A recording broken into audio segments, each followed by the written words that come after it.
All right, let's go ahead and begin. There we go. I need to hit the right button. Hello, everybody. Welcome. Let me do a quick YouTube test. Hello, everybody on the YouTube side. As usual, I just gotta make sure that everything's working. Yeah, it's Rhino time. I'll give you a Rhino preview. Hello, Woodham. Welcome. Let me say hello over on the Twitch side. Hello, Moss Dragon. Congratulations on your first. Hello, Nobody. Hello, Ars. Hello, Pebble. Hello, Matthew. Yeah, it do be Rhino time. And hello, Pato. Welcome, everybody. Welcome. Yeah. Heretic. Me gasp. No, never. Not. I'm a good Imperial boy.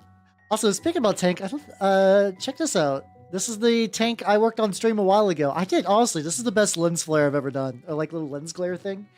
It turns out I heard that if you put like a tiny little bit of gloss varnish on that, it makes it pop. And I'm like, yeah, honestly, no, I get it. But yeah, I'm very excited to be able to run that and turn up. Also, Woodham, holy shit, thank you for the subs. Thank you. Ooh, you got some good hits in there. You got some good hits. You do be extra crunchy. That is a trench cruise. I'm technically going to be using it for a game called Sludge, which something that I am baffled by is that my local game scene is going to have a Sludge group soon, which is, I didn't think it'd be possible. It's like asking like if there's going to be like a local, what's a really obscure fighting game that you monetize on YouTube? I'm working on it, actually. I'm not that far off. Let me double check on the YouTube sides for money stuff. So I got the subscribers on YouTube. That's there, and I am almost about the threshold for halfway through enough view hours.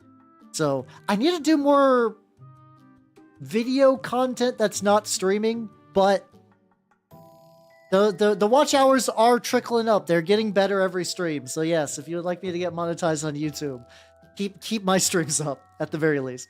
But I do appreciate the subs though. Oh, you got some cannons. Fuck yeah, let's go. I'm gonna be playing Turnip tomorrow and I'm very excited. I also, hold on. I don't think this picture has anything that could dox me in it. Hold on a sec. Effectively, I have been putting together some terrain today. I've been putting together some terrain that is turning out really, really nice. And, how you doing, Tag? How you doing? Hey, dude, let me give you especially the tour of this one, because this one's extra fucked up. I do not see any bad reflections, but yeah, check out some turnip terrain I'm doing. There we go. This is gonna be giant as it does. This is also my terrain desk, so it's gonna be messy as shit. But yeah, I have made 3 off drop early on this bad boy. I got some blocking cover, and I got 3 dangerous terrains. Currently, those are in my little station that is currently accumulating resin. Face reveal. Gasp.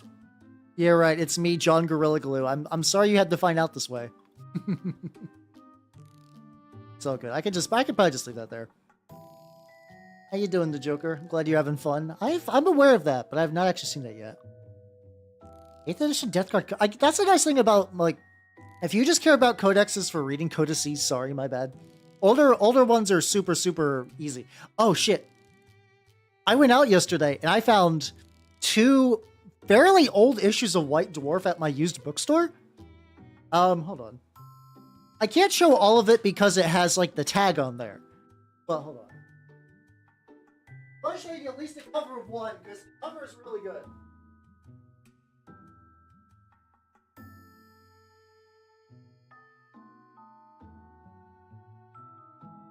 As long as I don't show you the bottom cover, I can show you. I can show you the White Dwarf I got. Streamers, you gotta. We stick together.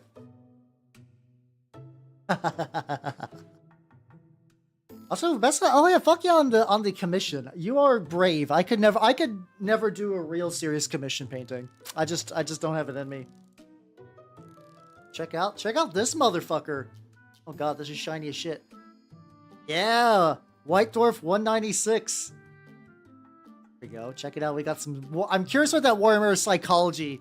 Yeah, we got the fucking Space Hulk. We got the fucking Termy Blood Angel looking good. I am very excited to read that. The back is very fun too. Oh shit, we got classic fucking Necromunda on the back as well. Ooh, there we go. Look at that soul. Look at that fucking soul on there. How you doing, Oil Marguerite? How you doing? How you doing? The problematic? Were they problematic? I didn't look too hard at them. I'm sure it'll be fine. But yes, this is a Rhino. I bought this used, maybe 5 years ago. It was covered in an incredibly thick layer of paint that I could never quite entirely remove. But I play Death Guard, so instead that just means we get some funky textures. So there's a fingerprint on there that I don't know how to remove yet without just painting on top of it. Yeah, we're busting out all this stuff. Yeah, hello, James. How you doing? Yeah, it does kind of got like a nice effect. I had to glue these on there because for some reason this one did not come with it. I've replaced the default Chaos Space Marine. I cut off the head and I added a backpack. So, and I've also flesh welded him to the turret. Yeah, just a little touch. So yeah, I don't know how far we're going to get with this bad boy today, but considering that I have 0 painted rhinos and apparently you can easily run up to as many as 3 at any given time and be doing aight. Let's get started on that. So first I'm going to use some Vallejo metal color gunmetal gray. I kind of have like a rough idea how I want to start hitting up all the pieces for this. This is like nice little touch. Also, let me move my... I got like fucking like wrist like little holdy things because it's nice. Oh no, I fully agree. I was initially put off by how kind of like what that you effectively had to re-stir them, but after realizing that meant that you could just kind of like reactivate them by stirring them, it turned out incredibly good. But yeah, hopefully you guys have all been doing good and having a good weekend. I've been a busy little creature. I got some supplies and stuff like that. I found there's like a couple of models that I had kicking around for Turnip that I initially was going to use for a project that didn't manifest. Before you guys decide to kind of help me build the cult that cuts off people's feet, I was actually going to build a Turnip, like the Turnip definition of cult, which is just like an army variant. Of the exact same type, but I basically scrapped that because I'm going to be doing this newer one. But I've had these little guys who were effectively like little mutants that I cut off the faces and put turnip heads on there. I was like, I could probably still use these for something. And I gave every single one of them a rock because they just throw rocks now. They're just going to be brutes that throw rocks. And the best part about those rocks, real rocks. All of them are from my driveway. Oh, yeah, that's fair.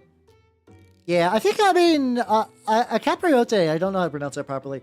I feel like those have been making a comeback, but you just can't make them white. As long as you don't make them white, you're probably fine. But yeah, I could see G-dubs back in the 90s, early 2000s, but wasn't exactly known for their cultural sensitivity. I think there's still out there somewhere like a bunch of like very like wild and out levels of Native American accessories for, I believe, some like Raven Wing stuff. Some Blood Angels, not Blood Angels, Dark Angel stuff.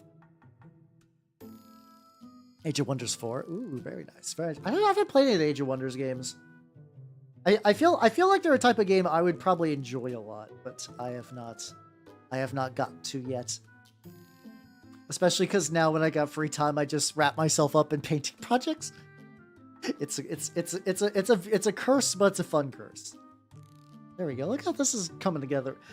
Mind you, this is not going to be the most complicated model, but the thing I did try to do, I looked up a little bit more about doing sponge chipping from Night Shift. Because like I was aware that he's done tank stuff before, and I've watched his videos, but I was like, I haven't really needed to use them in a while, so I just like re-looked at his chipping video. I was like, oh, okay. There's some stuff I could apply to this that's probably too late for the Squig-Off, but the Squig-Off will still be fine. Oh, that's probably what I'm thinking of. I'm probably thinking of the Ratskins, actually. Yeah, I'm kind of like, I mean, there are times in the past, like once again, everything about what's it? Not Song of the South, the Disney, maybe it was Song of the South, the Disney movie that was wildly racist. That one people were warned that during the time that this was a bad idea. But yeah, there's other times that people just do stuff and it just quote unquote ages badly. Sometimes it's exaggerated, sometimes it is not. How you doing, Veg? How you doing? Welcome, welcome, welcome. We are painting this rhino. Cause good lord, I have 3 rhinos in my house. 2 of them are basically quote unquote wrecked because they were just at my store. They're like, yo, these rhinos were beat to shit. We're selling them for like $10 a piece. And I was like, I can save them. I can save the lads. Oh, fuck yeah, let's go. But what are you doing different about the character this time? You doing like different powers and stuff like that? Let's see. Stereotype is cool. That's understandable, yeah. Fair point, fair point, fair point. Yeah, yeah, Mutants and Masterminds, it's weird. I used to like it a lot more. I consider it one of my favorite rule sets, and then it just kind of like the amount of bulk behind it. I think eventually I was just kind of like, oh, you just have to jump through a lot of hoops to do something that shouldn't nearly be this complicated. I did play it though for Anime North, and there's a VOD for that now, actually. Where did I have that VOD? Hold on. If you missed my Anime North performance, and that's honestly not too surprising considering that I am delightful Burgerlander audience person, and a lot of you are not Canadian. A lot of you are Canadian. Statistically, Canadians are like my 3rd most viewed demographic. Let me go ahead and post this. This is then I played a lug. I just played a big stupid idiot that could throw dudes, and I gotta throw a dude like 3 miles, and it felt pretty great. I gotta go to the GM and be like, hey, you know that mini boss? He's getting chucked. How you doing, Duke? Yeah, I mean, I do. My Death Guard are all purple because it was an adaptation from some of my Age of Sigmar Magakin stuff that just kind of carried over, and I like the way it looks. To be fair, I do like purple.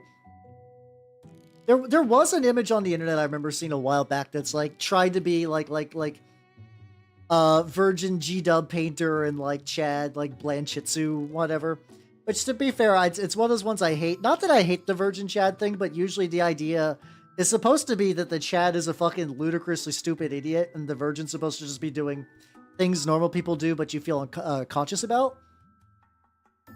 But the implication was like, feels like being spicy, decides to paint with purple. I'm like, fuck. I guess it's real. But yeah, no, I got purple Death Guard. There's not too many people with purple Death Guard though, so I do like it because it makes mine more distinct. Even though green is my favorite color, and I'm painting the green armies, you know. Oh yeah, I mean, also, like, it's fun to paint, like, quote-unquote canon armies in different ways. Even the book is like, yeah, you can have Death Guard of all different colors and shapes and sizes and whatnot. Just because there's all these, like, effectively, I think they're called, like Violence or something like that. They kind of do. Vectors, sorry, they're called Vectors. They kind of still do. Like, the 9th edition one had, a legion of kind of like a soft white that kind of has like a pale purple tint to it, with the idea that they are very Daemon engine based. Like they have a better control on their Daemon engines, and they really love corrupting enemy vehicles kind of thing. So they still kind of do, but it's not as to the extent of like when you get to like the real older codices and you get like 8 different paint scheme variants. Which those are pretty great, to be fair. I'm a big fan of those. Also, we're just gonna get this plague combi bolter, whatever. Also, the gun is scuffed, like the barrels are out of alignment, and whoever drilled the drill basically just blasted out one of the sides. Once again, it's Death Guard, it's fine. I'm just gonna be happy if this gets done. Like, I just want this to be good. I've only seen a little bit of Midwinter Minis. No, legitimately, I have never bought a new Rhino. All my Rhinos are used.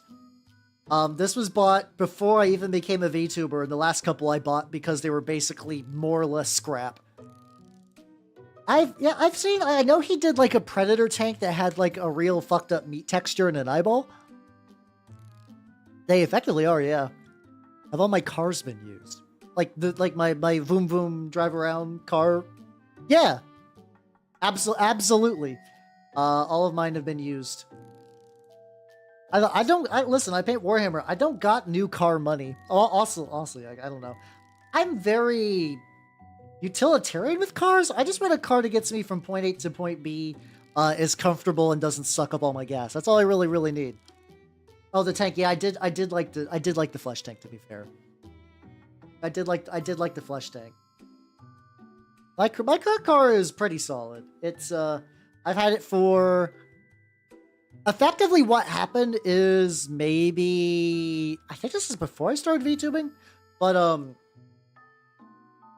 I was in the middle of a move between two houses and I got T-boned because somebody thought it'd be a fun idea to run a red light directly into my car. And considering that I got T-boned on the driver's side and was fine, like I didn't even need to go to a hospital or anything. I just got the exact same car again. I just got the exact same make and model. I'm like, fuck, all right, worked the first time, you know? Just quirky of them to run that red light. It was very funny when I told my insurance people, though. They're like, yeah, no, the police have it on record that they said that they ran a red light going 10 miles over the speed limit. And, like, I don't know if you've ever heard an erection through a telephone before, but I could just tell my insurance person was just like, oh, we got these motherfuckers dead to rights. Don't, like insurance companies are the devil, but they were kind of like, oh, sweet baby Hal, do not worry your little beautiful head. We are going to absolutely strip this person of the cash to pay for your wreck. You will owe nothing. And I was like, thanks, I guess. Okay. Not weird thing to a wedding. I think that's fair. I hope to have a sick broadsword though when I get married. A friend of mine, back when they got married, they got a sword for their wedding, and they used it to cut the cake. And if I'm not doing that, no, they didn't actually call me. That was an exaggeration. It was what they call it's what they call hyperbole in the industry. Hyperbole. I know how it's spelled. Don't worry. Don't worry. I don't pronounce words real good, but I do understand most of them. A general amount. I don't know. I don't need get. My self-esteem is generally fine these days. I don't need the insurance people to call me beautiful. I got all you nerds to do that. But yeah, considering that my only real other moment, what's it called, with insurance was me getting hit by a car. I mention this a lot, but like I got like back in my youth, I got hit by a car when I was walking a pedestrian crosswalk, and I didn't really have a lawyer or insurance, so they just took my ass. They basically just made me pay for everything, and I was like, okay, you get married, just gonna be abroad anywhere. Hey, got him. Jokes. Not wrong. You are not wrong. But yeah, I would like it. Then again, I would just like a sword now. I do not own a sword at all. Then again, I keep getting into the what's it called? I just keep getting to internet rabbit holes of just like weird stuff I'd kind of like to get. Like I saw, effectively it was the idea of turning a... You basically do that thing where you just take like a box fan and you put 4 filters under it. And the idea is that the box fan will suck out the air in your room and all of it will go into the filters and then you get like extra filtered bullshit. I was like, huh, that seems neat. That seems pretty cool. Yeah, I think it's literally called a CR box, but yes, it is. It's just advanced cube. I got into that little rabbit hole before I got up and got busy today working on minis and other stuff like that. There absolutely is. Like I know straight up that you can take blacksmithing courses and stuff like that. Okay, depending on where you go is whether that's blacksmithing for fun or blacksmithing as a job, but like I'm pretty sure if you're doing like the I'm making a sword kind of blacksmithing, it is blacksmithing for fun. It is like I am a nerd Ren Fair kind of thing. I'll get the. I'll probably just dry brush metal on later on this just so I can get all those little groovy bits. Also, I gotta say, I know it's tradition to not have a lot of Warhammer vehicles on bases, but goddamn, does this annoy the fuck out of me. I want to give this thing a cool scenic base, but basically as soon as you put it on a base, everyone was like, we would no longer wish to play. Your vehicle is invalid. I'm sorry. Which is funny because meanwhile G-Dubs is putting out like Tokyo drifting rules because of just how convoluted bases are. Blacksmithing is murder. I guess you could do that thing where like you kill someone and turn them into a sword. That'd be pretty metal. I do think about that, the fact that like there was like the guy who invented the frisbee got turned into a frisbee. And I didn't get the back of that shit. Oh, I wouldn't be surprised too. Like,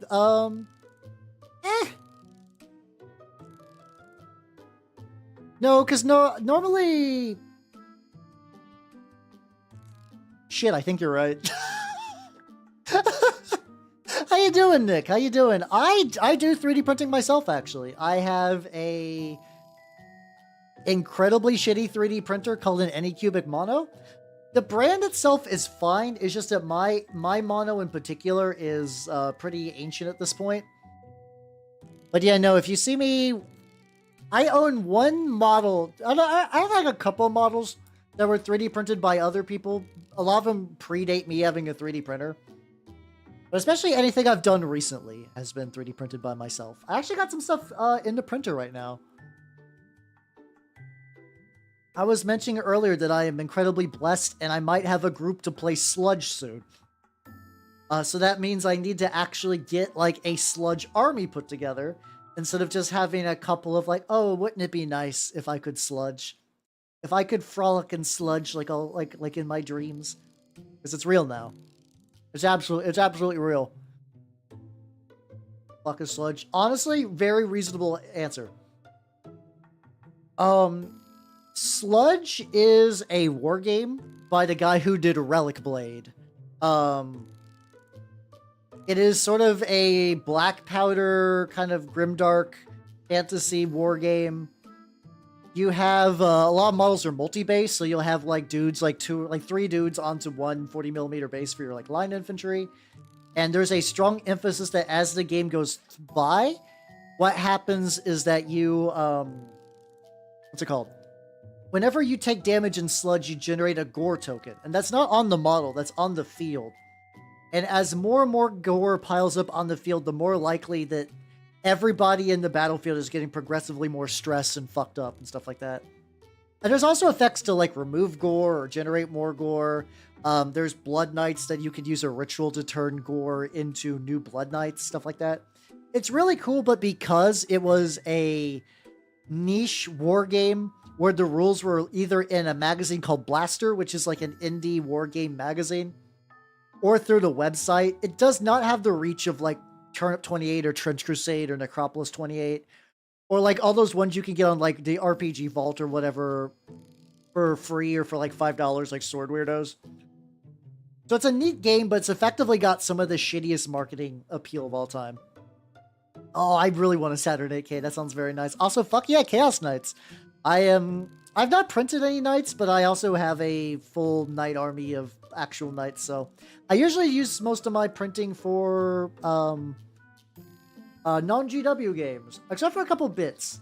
I do like printing bits, to be fair. But when it comes to printing, I don't have a good estimate because sizes differ.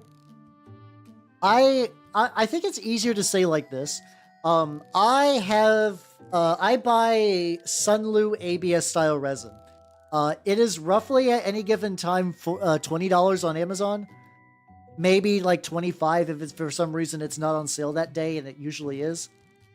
That will last me anywhere from a month to maybe about 2 or 3 weeks, depending on how regularly I'm printing and how big of the thing I'm printing. But you can get like quite a few bits of infantry or like a couple really, really big pieces. Like, I think if you do try to paint like a knight or specifically maybe even like a titan, you're going to go through resin jugs pretty quickly. But if you're doing like line infantry or like basing details, it's really not that bad. How you doing, Derp? Yeah, we got the Tonk. Well, it's a Rhino, which I guess is technically an armored transport, but it's Tonk adjacent. It's Tonk-esque, if you will. But it's like not too bad. A lot of cost for 3D printing is getting the printer and then getting the clinging station set up. You don't need a clinging station to do 3D printing, but I strongly recommend one.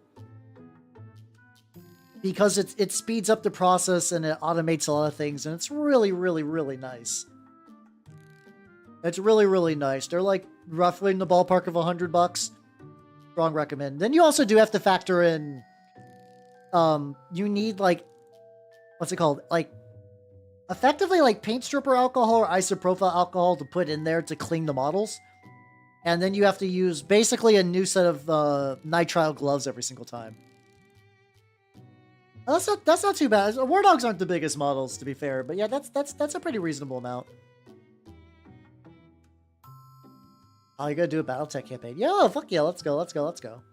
I know, I keep seeing BattleTech people at my shop, and I'm like, one of these days I should really ask them to like help set me up with some starter, because I have a couple of battle mechs, I have the starter boxes.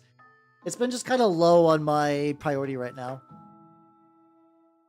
Oh fuck. Okay, it's okay, Tag. I can repeat it. The TLDR is that it varies, but specifically, I get a $20 thing of resin, and it lasts me like roughly anywhere from 2 weeks to a month, depending on how often I'm printing that week. Usually, if I'm printing, I like to do it like overnight so that when I wake up or like it's during lunch or whatever, I can take the prints out.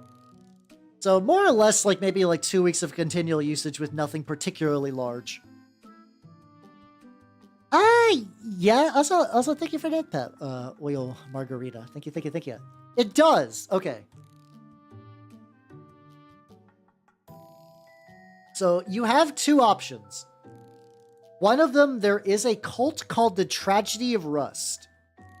It is a standalone experimental tank. It is written by Max, like the guy who made Turnip, but it is kind of like a very loose side document. Oh, this is still a little spongy.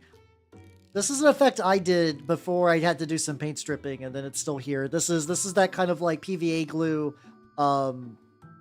super glue kind of texture flesh chunk stuff. But yeah, you could run Tragedy of Rust like that way. It gives you a lot of options for customizable tank weaponry and stuff like that. Another thing you can do is that there are a couple of cults that just use big units. Like, you could do, like, if you wanted a big tank that could still shoot and do stuff, you could do, like, the Ants Ascendant and stuff like that. Alright, no, that's no problem. There's no reason for you to need to check a VOD for a question because you got fucked over by tech. Do not worry. Do not worry. I would not force you to do it, especially because the answer itself is pretty trivial. It does not take me a lot of effort to explain my printing stuff. But yeah, I just recently ordered another jug of resin. I think overall I've gone through quite a bit. I strongly recommend the Sunlu ABS type resin. It's sturdy enough for a game, but still keeps details pretty well. Like, you can drop the pieces on that and they won't shatter. There's even a couple of models that I printed out fine, but I never painted.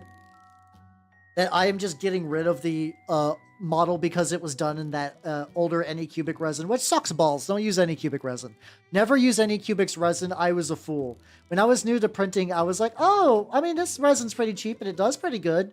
But the issue is that it shrinks, which means that, like, if you're trying to put together, like, big pieces, like, if you're doing, like, infantry scale, you won't really notice it, but I tried to put together some big one-page rules, like Space Lizardmen, and, like, they had these, like, big, like, I think, like, a big Triceratops weapon platform, and the head and the body never really quite fit because of the resin shrinkage. But yeah, I would recommend Ants Ascendant as a tank you can use, a cult you can use a tank in. I've done it myself. Tragedy of Rust is the ideal one, but that's kind of like if your group allows it. It's probably fine. But still, since it's like a standalone little thing, I think if you just look up Tragedy of Rust, you'll find it floating around these days. I don't know where you would get the exact PDF, because I think it's kept separate from the others. Oh, it's all good. I understand the need to have a big sleep. Joker, have yourself a good night and take it easy. Have a good rest.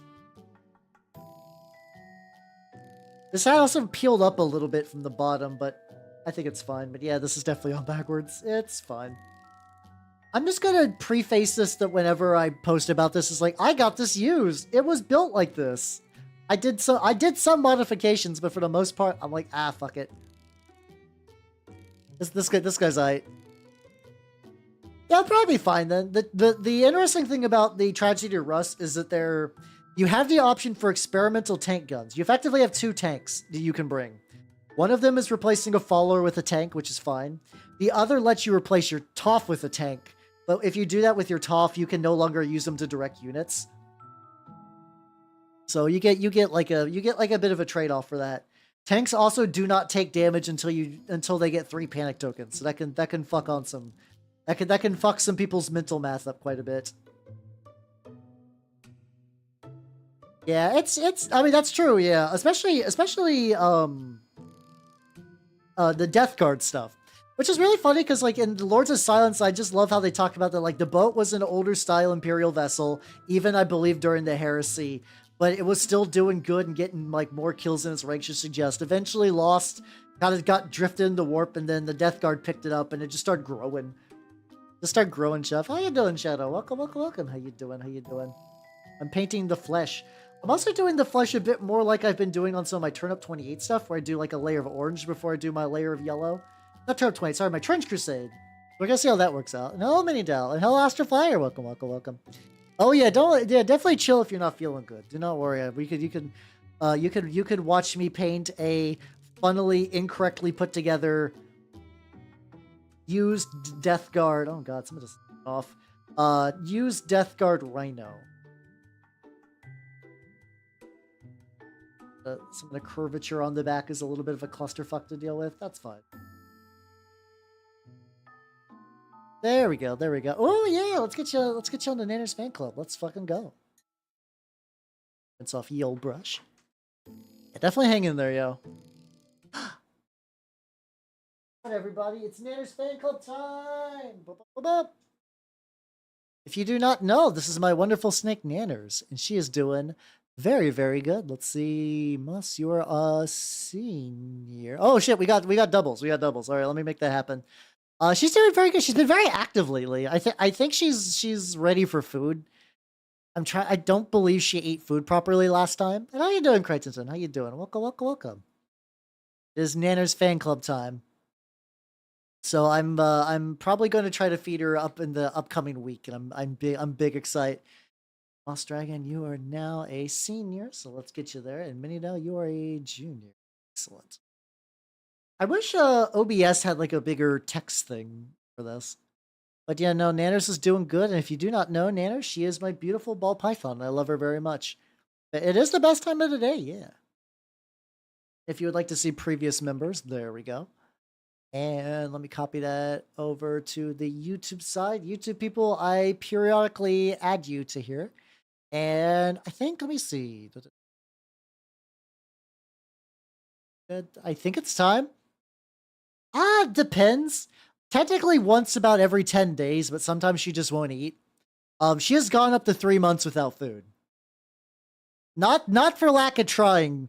I would bring in a rat. I'd be like, is it time? And she's just like, no. Usually it's during winter.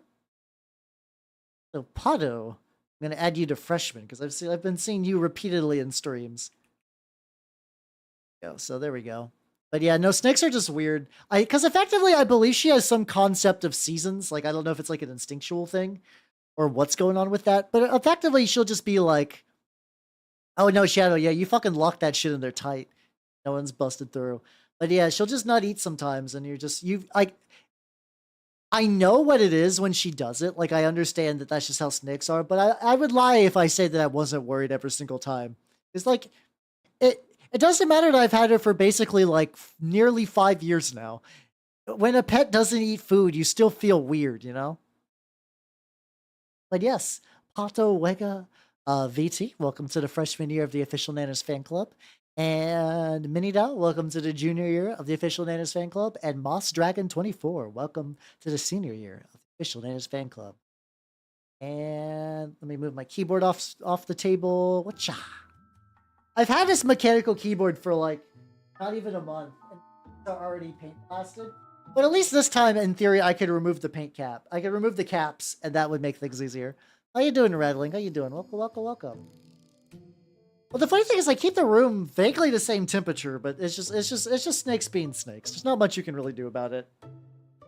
Like Echo Snake Sunny basically went more or less an entire year without eating and still managed to remain fat, which is impressive. That's the real skill. I do think she likes a slightly more humid tank I got her in now. She's definitely enjoying, I believe, the moisture a little bit more. No, she seems to be a bit more active, and then it seems like the shedding is going a bit easier too. So, yippee, let's go. So let's go ahead and get some Warplock Bronze, my favorite color that unfortunately I must get from Games Workshop because I can not find like quite a perfect replacement for it. Yes, Dampened Snake. I think I mentioned the other day I was literally just in the process of dampening her thing. I got like a little spray bottle so I could like dampen the coconut bark. And I was trying to get some near her hide because she was inside of it. And I was like, okay, this will be good. And then I tweaked it. Like I sprayed the little thing and then she says, how's it going, Hal? Oh, I just got face blasted. She was fine. She just got spooked a little bit. It was all good. It could be the light levels too. I try to keep the light on during the quote unquote day. And then I usually turn it off when I go to bed. I believe that's a good amount.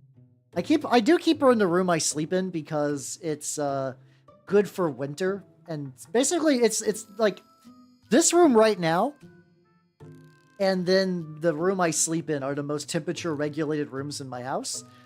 For instance, I do not have air conditioning outside those two rooms. So it is a goddamn billion degrees more or less everywhere else.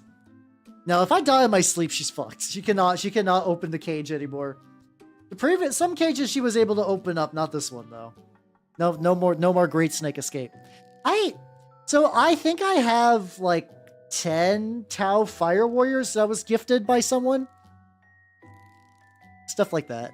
That's true. I do when I pick her up, I try to look around for like any obvious like scale rod or anything, and she's been doing good. So no. The nice thing about snakes is that like they're not idiot proof per se, but they're incredibly resilient animals because they are just a tube that digests, which is very, very nice. So yeah, I mean, Nanners has been going on like nearly this September 20th. Nanners will be quote unquote 5 years old. I say quote unquote because I wasn't there for her birth. I just go by the day I picked her up from the pet store as like, this is your birthday, Nanners. You were born here when I took you home as a fully grown creature. She wasn't fully grown. She used to actually fit in like a little, like, I don't think it was exactly what these containers I got her in, but like, you know, those like little, it was like like a little side dish you would use if you went to like get like mashed potatoes at KFC or something like that. The most white trash thing I could think about, but I'm pretty sure it was exactly one of those kind of containers. Yes and no.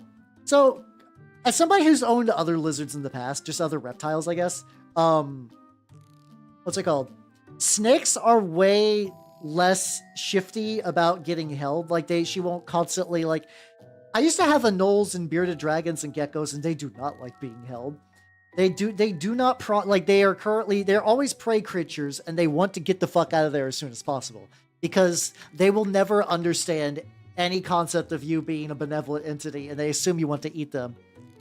Hello, Brian. Welcome, everybody. I'm explaining how much snakes like being held. And I'm talking about pets, just letting you all know. You fucking know, you nerds. But let me shout you out real quick. I'll do... There we go. Hello, everybody. If you do not know me, I am Halbernut the Mimic Elf. I'm a miniature painting VTuber of the Nurgle and Skaven variety. Let's see what you were up to. Wait, did I not? Wait, did I? Oh, I fuck. Oh, okay. I see what. I don't know if it's because I'm like fat fingering the keys or like, which is funny because I got tiny, tiny hands, or if it's just like something weird set up on my my mechanical keyboard. Sometimes I accidentally hit an F on there. But yeah, how's it going, everybody? If you do not know me, I'm Halbernut the Mimic Elf. I'm a miniature painting VTuber of the Nurgle and Skaven varieties. Ooh! Oh, Nino Cooney. Fuck yeah, let's go, let's go. Nice. I did not buy a single goddamn thing in the Steam Summer Sale. I don't know, like, there was nothing in my backlog that was like, I must own this. There's some cool games. But like, I was like, I have plenty. I got plenty of games. I don't need anything right now. And if I really, really, really need something in the future, I'll just pick it up then. It'll be fine, you know? I think compared to some of the other reptiles, my bearded dragon was... This is the weird thing about that I don't have a good answer on, because I had one when I was a child. Effectively, there was a pose it would enter when it was just kind of chilling, and you could kind of pick it up, like sort of on its back. But I also don't know if it was like one of those creatures that if you kind of flip onto its back, it becomes like stationary.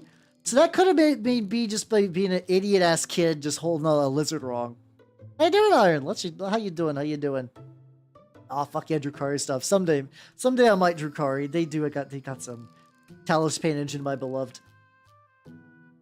But yeah, but for the most part, yeah, snakes are at least nanners. I can only really speak from nanners. She doesn't mind being held. The big thing is you have to do it slowly. It might just be an individual thing. Maybe mine was weird. I don't know. But Nanners doesn't mind being held as long as you do it slowly. You have to make sure she's big enough. You have to grab her with 2 hands. And you have to kind of like gently go like underneath of her and pick her up. Like you just don't want to you don't want to firmly grasp it and you don't want to go fast. But if you do that, she'll generally just kind of wiggle around my arms for a while and she'll do the like little like the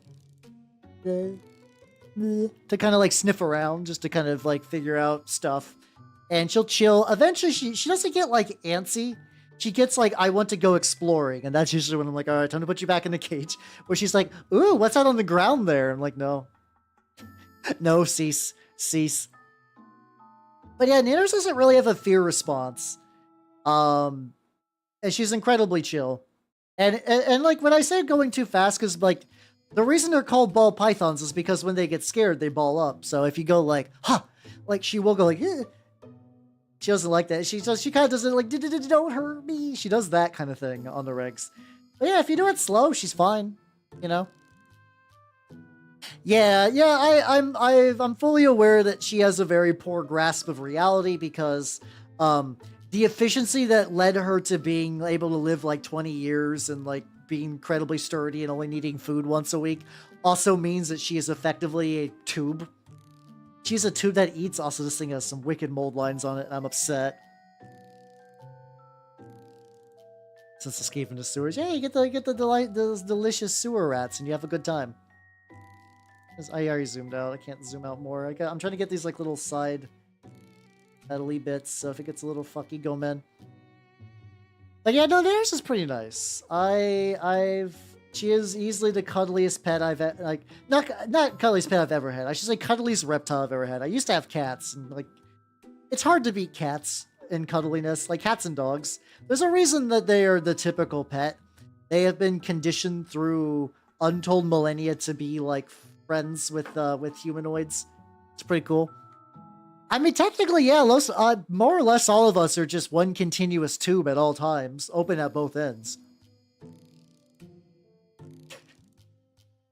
If anything, I'm just like a weird bifurcated tube that's open at 3 ends. It's because of the chest mouth. That's what I'm winking. That's why I'm winking. But yeah, no, Nanners is nice.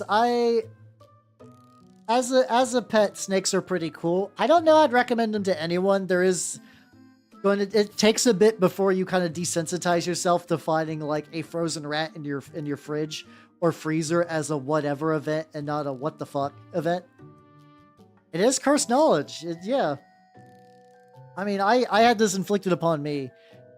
Well, well, technically, like, anywhere from 0 to 3, I guess. Because I got the chest mouth, I got the regular mouth, and then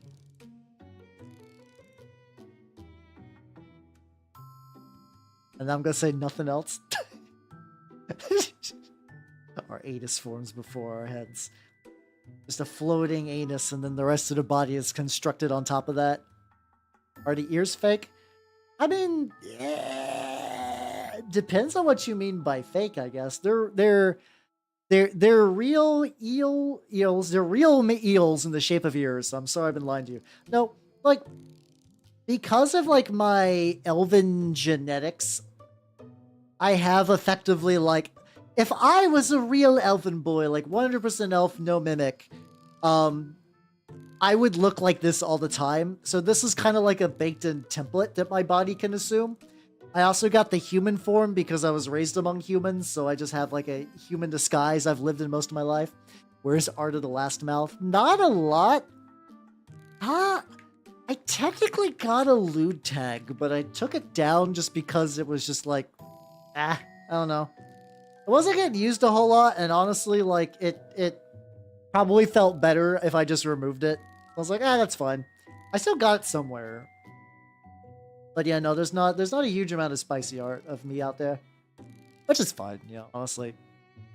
I know there's some VTubers that are like, I'm gonna commission a spicy skeb of myself every 3 minutes or I will die. And then there's others that are just like, oh, I guess people can do that. I'm kind of in the like whatever category. I do not give a shit one way or another. Outside the like the usual stipulations you have to put as a person, like nothing hideously disgusting or illegal or fucked up or whatever, you know. You know, the like please be a normal person clause, I guess. It's like one of those kind of things, you know. I know some people. No, gross. I'm not gonna hold hands for disgusting. No, I got a couple of pieces of art with Echo. Nothing weird though. Just us hanging out. Pie. Honestly, that would be great. That'd be fantastic. You know, imagine being. I'm relatively normal, I guess.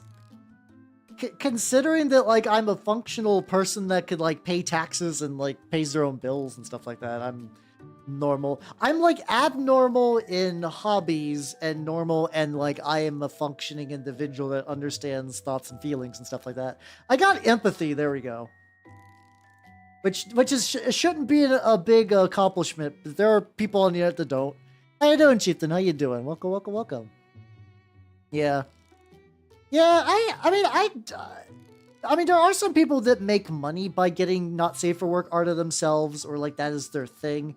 For me, I have never really had any interest in like getting lewds of myself. It also helps that I have a horrific swirling vortex of expensive hobbies. So when a lot of VTubers are like, ooh, I'm gonna treat myself with a spicy scam, I'm like, Warhammer! Boom. I am a VTuber, so I can't 100% be normal, you know? That's also true. Well, I could be a lot worse, you know? How you doing tonight? Yeah, it's stuff with meat. Delicious rhino meat. How you doing, Billy? Also, you got a sub. Fuck yeah. You can thank, it was, fuck. It was Winham. You can thank Winham for the sub. Hell yeah. Enjoy your sub, nerd. A ham's demand sacrifices the delicious back ham. Everybody knows that rhino ham is the hungriest ham of all. Chased by the IRS. I try not to, honestly. I try, because like, here's the thing. I don't got a safety net a whole lot. But I mean, I got like a retirement fund and a bunch of other things. When I mean safety net, as in like if a lot of other people fuck up, they can go live with their parents. I don't got that option no more. I never really did, if I'm going to be honest. I am, in a weird way, out of my immediate. Also, Benito, thank you for the Bezos bucks. Thank you. I will put. Also, like I said, I think I'm going to try to put. I want to get a. Like, so I got the new light. The new light is good. I want to get an attachment that's going to help remove, like, a lot of the harsh shadows that we kind of got going on. They're not too bad, but the light could be a little bit better with, like, one more attachment. So stuff like that, and then I have, like, a couple of, like, things I would like to get. It's bitch. Hey, everybody, it's bitch. Also, Oil Margarita, thank you for the Prime sub as well. Thank you. Thank you for all of your wonderful Bezos bucks. Fuck yeah, let's go. Honestly, I do really appreciate it a lot. It is your subs are going to channel upgrades, which is going to be very, very nice. I got a very small laundry list of just little like improvement things I would like to get stuff wise that have been going along nicely. But yeah, it is a Nurgle Rhino. Yes, I did try to get all gooped up as possible, if possible. I did minis. Nah, I'm not that bad, but it's more like what's it called? I just don't got the emergency valve some other VTubers have, and it's like I'm not upset by that. Like that's just like a fact of life that doesn't bother me, but it is just real. But that's not like it's not a big deal. But normal passes like so it's odd when I get put into like places with other people in my general age demographic and bracket, because I am like, even before being a VTuber, realistically, I am a person of very specific hobbies. Some of them are niches within a niche. So like, okay, let's say knowing about Warhammer and maybe reading a book puts you in like one layer of dork, and then you got like doing the models, and then you get to the point of doing like third-party war games, and then you get to the point of knowing what quar are, you know? Knowing what the quar are, which are not a Warhammer thing, they're actually fun little anteater dudes. It's that kind of thing that's just like, I'm that levels deep, and if I like the couple of times that the guild has me interact with other people my age sometimes for like reasons, and I just feel like a goddamn alien when they're talking. There was one time that they started talking about reality TV, and I guess I didn't think so, but I just kind of assumed like people still watch TV, like television. It's like, why would you do that? You got computers now. What's happening here? Oh yeah, I mean the third layer is comfy, but it also means I do not relate to those people whatsoever. You know, I've actually never smoked a cigarette before. Funnily enough. I think cigarettes are very aesthetic, but I've never smoked. And Animorphs lore streams, yeah. I mean, yeah. I did the Animorphs games. Because I am very out of the loop. Like it's been a while since I read the Animorphs, so I can't do a proper lore stream on them. But like, yeah, like I said, it's hard. Yeah, that was my thought too. Is like I thought TV these days was like if you are like, and I don't really mean this as like an insult, but it's more like a kind of like fact of reality, being like hideously poor. Like you are ludicrously poor, and basic cable is all you got, and like a TV from like 1989. You are a doctor's office, or you are like a bar or a laundromat, like a public place that needs to put something on the TV, you know? Yeah, that's what I would have thought too. And I don't know if maybe they are watching these reality shows, but there was like something about like a reality show on a cruise ship, and everybody was talking about it. And at least as far as I can tell, that's not just like a weird thing that this group was just into collectively. It seemed like everybody was individually watching it on their own, but that is just what like millennials do, I guess. I don't know. I don't really know, you know?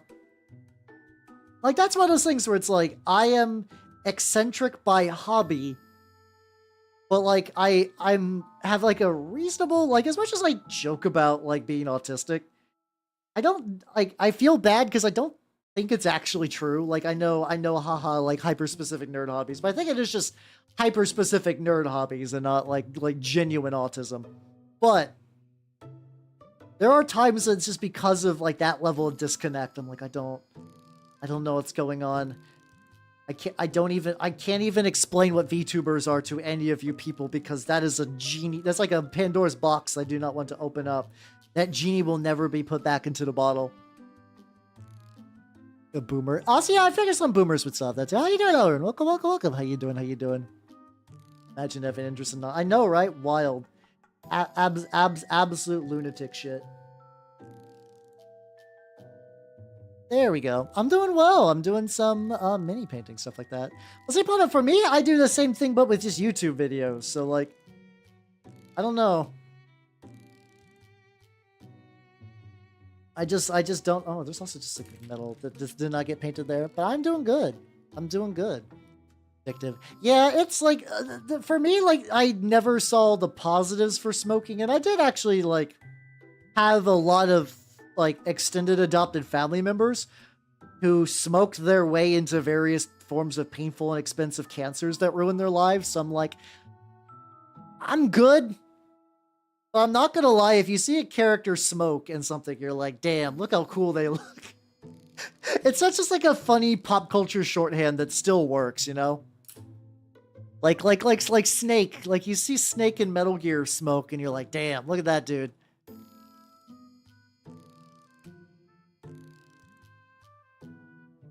How you doing, son? Welcome, welcome, welcome. How you doing? How you doing? Oh yeah, I bet you a lot of grandmas these days watch Netflix. There are like a relatively savvy grandmas. We're doing good. We're talking about how I am alienated from my own age group. We got how did I get? Okay. I somehow managed to get the Warplock Bronze directly on the shoulder pad, but that's fine. I can touch up this. That won't be a big deal. Oh yeah, I mean, it's like one of those things that, like, if someone was to smoke, I wouldn't be like, I hate you forever, but it's just like something like I have never had any interest in myself, more or less. But I did used to. How you doing, Terry Davis? True. I think I've only used smoking for the mines a couple of times. I'm sure legitimately anyone who watched me play Metal Gear Solid back in the day. I do have that on like my other YouTube channel. I effectively did like a very like weird thing where it's like I don't want to cross my video games and my tabletop stuff, so I kept them on separate channels. Let's see, how you doing, Steve? Welcome, welcome, welcome. You made it for a bit. Fuck yeah, let's go, let's go, let's go. God, we used to a couple of times when I would play D&D in person or Pathfinder in person a while ago. There would always be like one dude who would like super vape, and I'm just like, you are aggravating. Yes, I don't care that your smoke smells like strawberries. Could you please not do it like right at the table? He would just like turn to the side and blast him. I did have a lot. Maybe it'll return someday. I did never play Metal Gear Solid 5 or Peace Walker, or technically Portable Ops either. You know. Yeah, probably that's my thought too. It's like I don't relate to the quote unquote normies, I guess. Still smoke, do it outside. Yeah, that's my thought too. But like usually those people would flake out after a while, so it's like I just didn't make it a big thing. Like this is aggravating, but it's whatever. Get the like a couple of other little areas where Warplock Bronze is gonna need to go.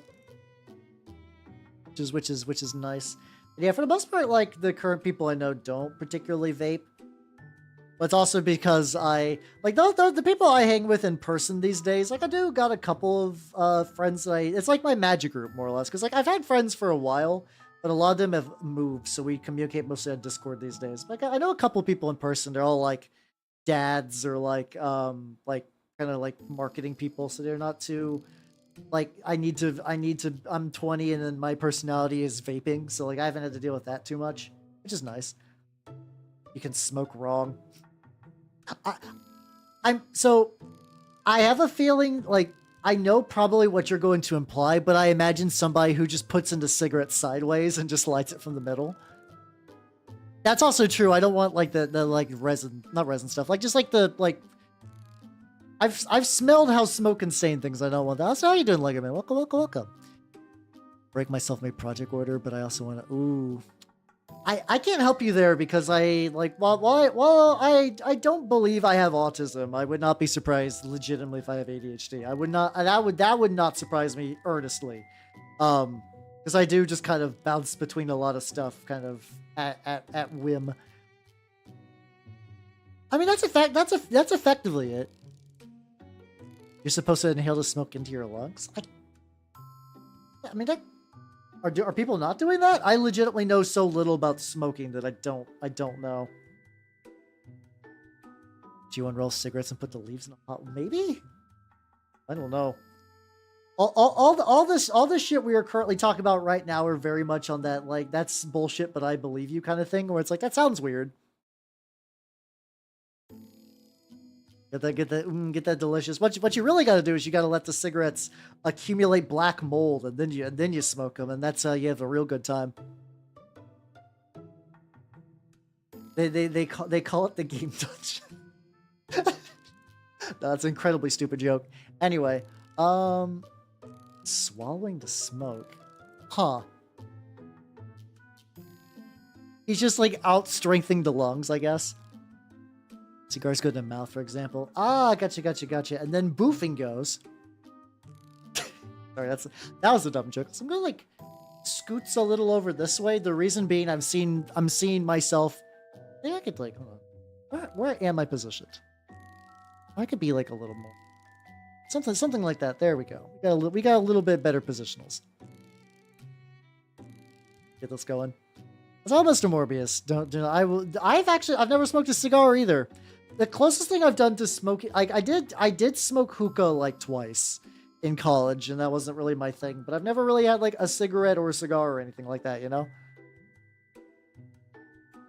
I was like, I did a hookah bar thing because like, oh, this is college and fun, I guess. And I was like, this is certainly me sitting around the table inhaling shitty apple flavoring, I guess. Is this hookah?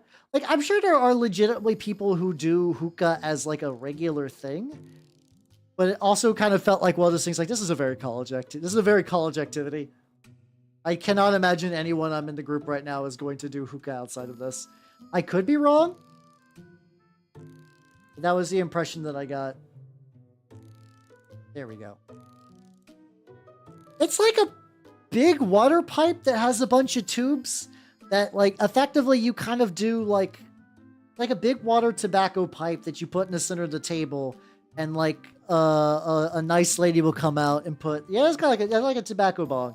A nice lady will put like a little charcoal thing in there and maybe some like flavor smoke stuff, and you each got your own little tube for it. Yeah, there's also that like hookah haze game that I kind of want to play because the opening song fucks. This is what I'm also talking about too. It's weird. I'm not big on smoking, but like whenever I see an anime character that smokes, I'm like, styling. Like there's this one dude named Shiroiku who just does nothing but like smoking cat girls that have kind of like stylized tired eyes. And I'm like, this is the greatest shit ever. But it's like, I'm not big on smoking normally, which is just odd. So, hello, Mr. Jaquilla. How you doing? Welcome. I mean, you could call me a poser or a smoker. That's fine. It's not like something I'm shooting for. I think there might be a mold light here. This motherfucking model, I swear. I figure out how much of that do I want to be meat. I think the idea is that most of him is going to be meat. I'm just trying to get the areas around the meat before I go to that. Yeah, exactly, Chieftain. Like, I think that's why a lot of people were, like, interested in vaping at first. It's like, it's smoking without the side effects, and then you see, like, popcorn lung shit, and you're like, oh, not great. Not great. Yeah, I don't know. It's just not super appealing, I guess. I know there are legitimately some jobs. It's like I've heard from what's it called? I've heard from like actors and stuff like that like especially the amount of people, and when I say actors, like it's not like I know them personally, it's just like I've heard from like podcasts and stuff, but they're like, yeah, smoking was a great way to make contacts because you'll just go on smoking break and then you'll hang and meet people, and like that might get you a job. Like that kind of thing I get, you know? Cat girl offers you a cig, it's a sign of respect. Yeah, but you can also just grab her by the scruff and be like, I'll never do drugs. I think it's just fun, the idea of just like grabbing someone by the scruff, just like the back of the neck, and just kind of carry them places. I think that's a fun mental image at the very least. I guess I could take the cigarette and just like hold on to it, I guess. It's like, thank you for the souvenir, strange, tired-eyed anime cat girl. Let's see if I can find a picture from that guy real quick. Hold on. And to kind of explain like the mood of like his arts. He's holding the cig. I'll do that like spinny like pencil trick with the cigarette. It'll be fine. Let's see. Oh, and let me see.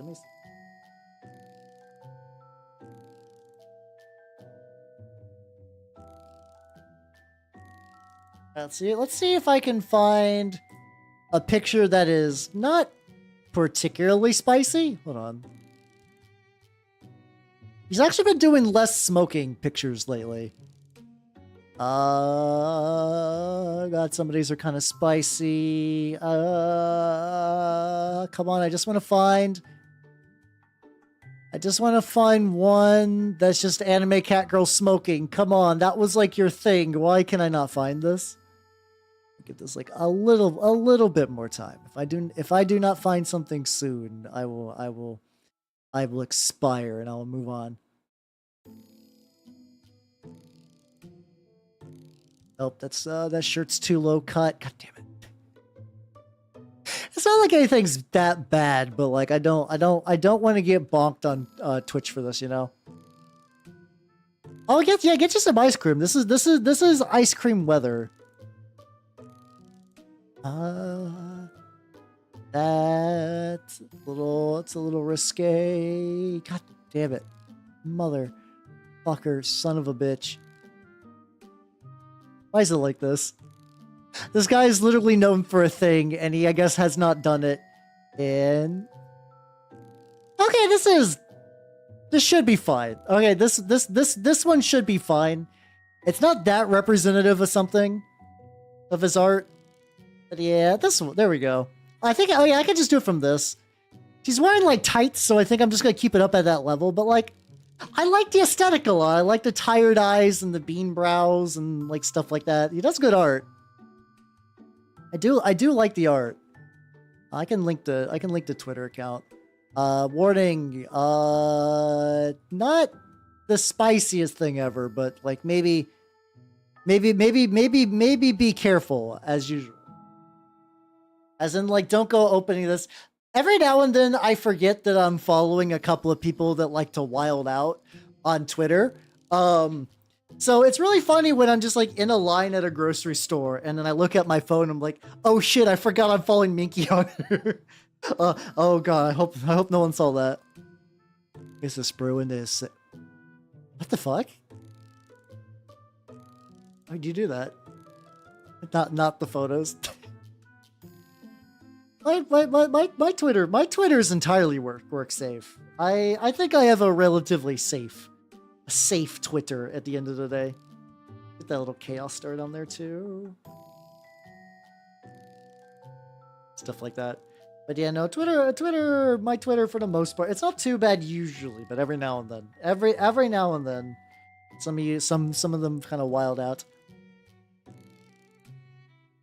Yeah, every now and then I get like it's odd. I don't really know the metric of like what makes one painting thing I do better than the worst, like than the rest.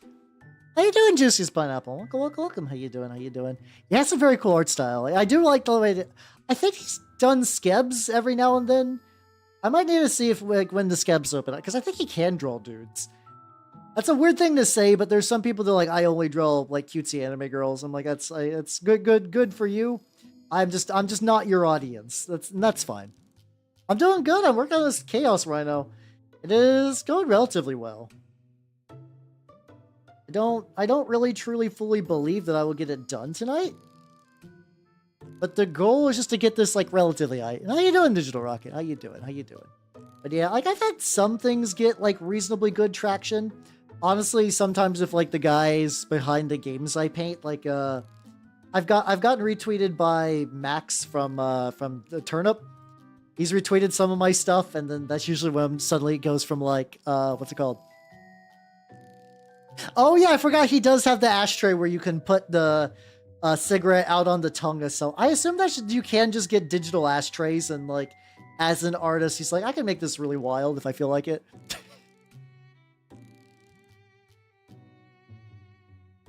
I wonder if there's like some other thing I could use a digital ashtray for.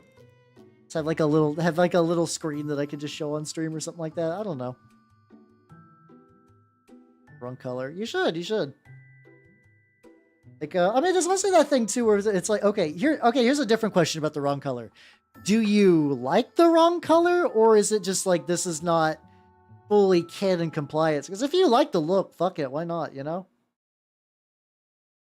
fucking go for it. See, that's fair. That's understandable. I do not blame you on that. Honestly, when I saw that, I'm just like, huh, odd, but I think that's also the thing too, that I've been on the internet long enough that a lot of my like, I'll see really wild stuff and be like, oh, ain't that some shit? Okay. I mean, there's nothing wrong with not being canon compliant, but if you're like, oh, the Ring's not very fun or looks boring, yeah, you should get some more then. Oh yeah, that was a picture he did too. It's like that's kind of what I was saying. That's like his art is like kind of on the line of etchy. Like I think he does have a loot account separate, but I think it's also one of those ones that's kind of locked behind a paywall. So it's just like, oh, okay. Which I understand. You gotta get that bread as an artist. Do what you gotta do at the end of the day. I understand. There's a couple of angles on this thing. That's just for like the little back straps, like these little metal connector bars. I guess the nice thing with them though is I can kind of just like apply the paint, and if it spills out, I can just apply more metal color later, and it'll be fine.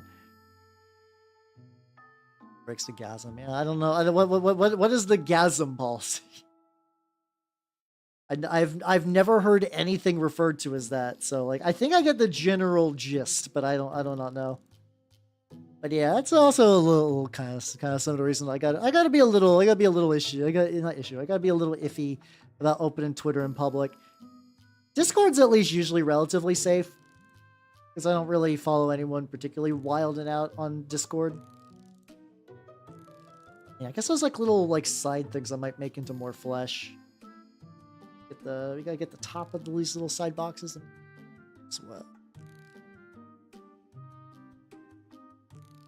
But yeah, do you need like a lighter green pineapple, or do you need like a darker green? I really love just the black green from Vallejo.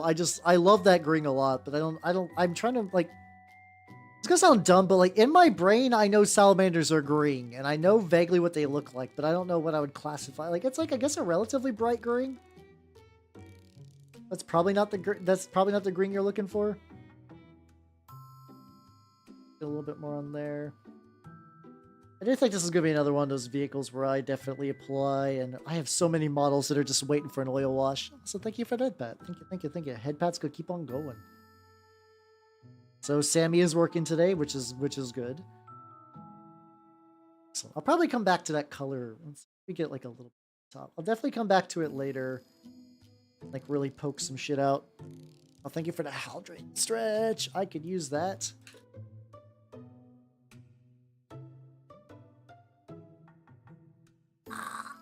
Ah, there we go. Excellent. Take a sip. Oh, the gasm emote. Fuck. Okay, hold on. My bad. I totally misread that. Okay, I see what you mean now. I know. At the very least, they've been kind of relaxing a little bit on emotes, but yeah, that's also fair. I think it's like one of those things that every now and then some people like, I'm gonna play content chicken with Twitch, and it usually seems like it ends up poorly with them. So how you doing, Uncle Yokai? How you doing? Yeah, fuck yeah, fellow chaos enjoyer. Unless you're gonna do that, like, are they really chaos? And then I am definitely a Death Guard lad myself, though. But how you doing? How you doing? Oh yeah, I gotta get that chaos star. How you doing, though? I'm Halbernut the Mimic Elf, miniature painting VTuber of the Nurgle and Scam variety. And today I am working on a Rhino, and it's going relatively chill. Stuff like that. Chaos, what you mean? Oh, you? How you doing, though? How you doing? Look at you coming into my chat and being a fucking goober. Asalakwe, how you doing? Welcome. How you doing? Check it out. I am working on a Rhino. I also got the you know how every Rhino has a meat flap in the back? You gotta do that. Yeah, I mean that's fair. I'm not doing hazard stripes on this one. I'd like to get maybe a little bit better at hazard striping though. The checkerboarding for some of the orc stuff was pretty fun. I would like to get a little like oh, this is a little drippier than I like. I have like 3 tutorials ready to go for like how to do better freestyling, and I'm just waiting for like. My brain is really dumb sometimes where it waits for very specific times for wanting to do things. It's like, today's not the day I'm going to sit down and really get freestyling done. Like, really, really good.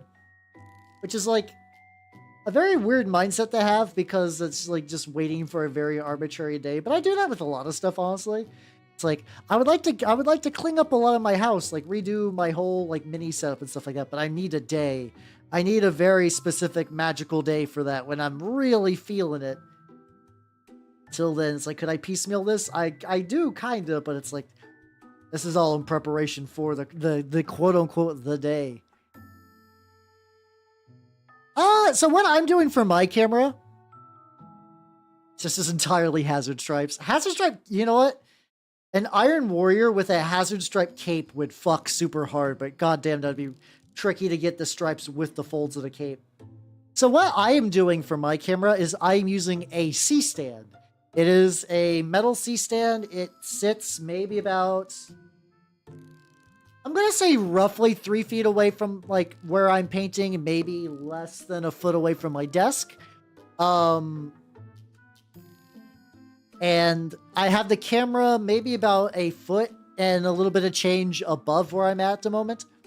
So at the very least, like, it is blocking one of my 4 monitors, so, like, I can't see the YouTube graphs very well. I can see YouTube chat, which is the important thing. It's just like, when you do a live stream on YouTube, it has a continuous graph that it shows of, like, people coming in and out. So I can't really see that, but it's not like I really need that info. Oh, sponging is pretty... I will be doing some more sponge stuff on this for, like, the chipping and whatnot. Yeah, masking is, at the very least, is pretty good. Let's see. Ended up looking way too much like a disgusting Imperial Fist. Oh, it's a fine line. Yeah, like too much yellow Imperial Fist, not enough yellow. You don't really get the hazard part of the hazard stripes. The eternal conundrum is real. Yeah, that's true. You can do that, especially for like I always really like those like, I know it's an exaggeration because I'm pretty sure in canon it doesn't really work that way. I love when they have like the Alpha Legion stuff where it's just like one half of the model's Alpha Legion and then there's like a funky little lightning bolt. They kind of really show that it like the kind of like camo transformation stuff. I really love it when Alpha Legion stuff does that. It's the fucking best. They're more expensive. Yeah, I mean, I got mine for about $100. I think what you really need to do is Amazon will put them on sale. I think $100 on sale, effectively. Oh, I would be surprised. I mean, the thing is, there's like a lot of books that are definitely overpriced on Amazon because there's only one copy and some guy just sets an arbitrarily high limit. But there are a decent amount of just like rare 40K books. So I guess I wouldn't be too surprised if that's also one of them. Oh shit, we got ad time. I'm already like working on the circle. It's too late.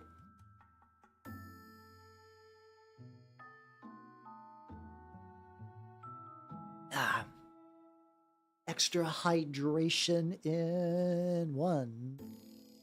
There we go. Oh yeah, I mean, it's like definitely if you cannot find the book, Yarharing isn't too bad. It's mostly for like people who want to own physical stuff, which I get it. I am somebody that owns physical media and likes physical media. Is it only 3 years? Shit. I guess it was just popular or like underprinted. I'm curious how it would get that expensive. I'm just gonna assume it's one of those things where somebody on Amazon just put like a really high price for it. And if you could catch it in like a bookstore or eBay or whatever, it's probably not that bad. I could be wrong though. Maybe every single Alpha Legion player bought it and there just wasn't enough copies to go around. Got that. Let's go. Oh, the backpack. I need the backpack before I do the meat. Yeah. Like I've always kind of liked that like the idea that piracy is a service issue. That like if you make things convenient, people won't need to do that. Like giving GW money. That's fair. That's understandable. That is a reasonable stance to take. No, I'd say fuck GW, but make sure to support your cool independent stores like my sponsor, Collectible Square.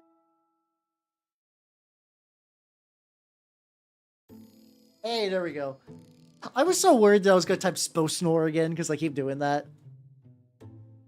Snicker to side up. I mean, that probably some variation of that definitely happens some point because, like, you know about how subtle your average just like 40k meme lord is. I wouldn't be surprised if at least one Alpha Legion player hasn't shaved their head.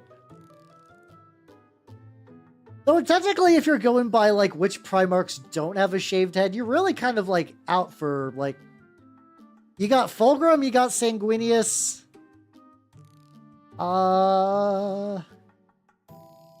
There's a couple with hair. Gilman and the Lions got some hair. Not too much.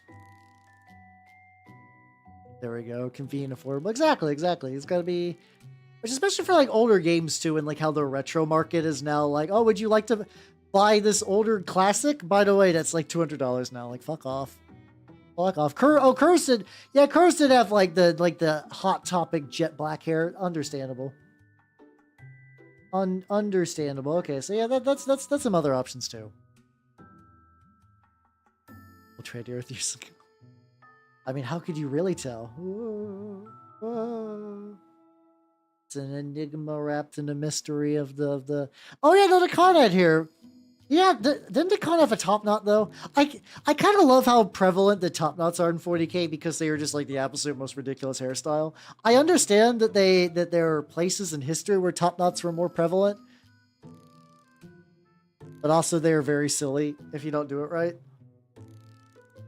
Usually, it's not too bad, but, like, usually if I'm doing, like, something with Chaos, and I see the ye old Chaos top knot, I'm like, I'm gonna like, use a different head, or I'm gonna cut this off, because, no. No, thank you. The model has to be very specific. Also, the bottom of this is kind of black. I left the bottom of this black, but I think this I'm gonna need to... So why are there lines? Why are there actually lines in the bottom of this Rhino? How in the fresh country fuck did that happen? Like, interesting. Yeah, you do need a very specific amount of hair on that. Oh, there we go. That's what I should do, is get, like, contact my VTuber mama and be like, yo, I would like a new hairstyle, and just present 40k bald top knot. Like, you know, bald everywhere but the top knot. Perfect.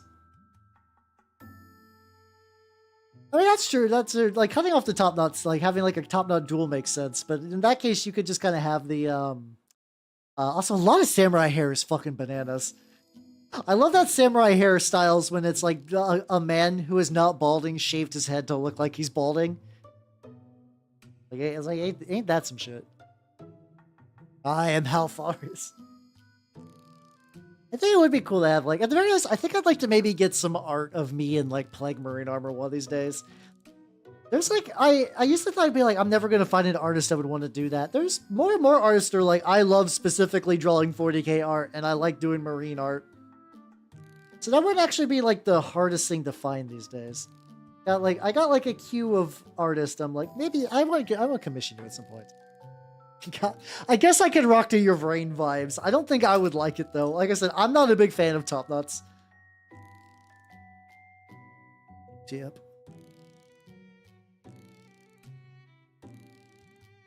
The masker hair, yeah. Everybody knows that the mask will grow back, so that's why you lose the hair. Ah, camera froze.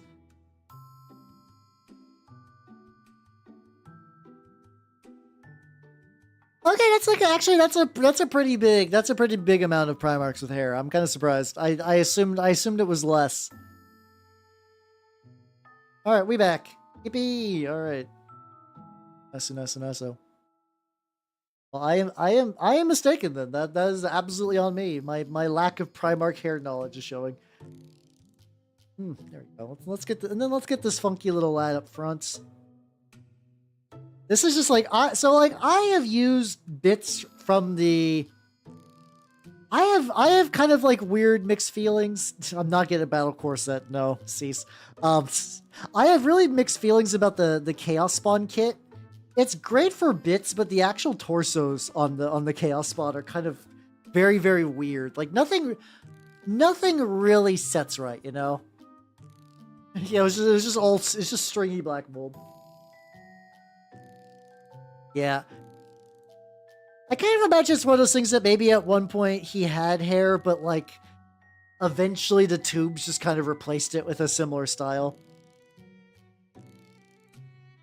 I could see him having like, because all of them basically landed on their like thematically like appropriate mythological planet. I wonder if he did kind of have that like curly Greek hair at one point. Some nice curly locks, you know. Kind of when you imagine like a kind of like the older like movie depictions of the heroes. Or maybe he did have, honestly, white dreads would be kind of fun. Yeah, 3D printing Chaos Spawn these days isn't too bad. I bought the kit a while ago.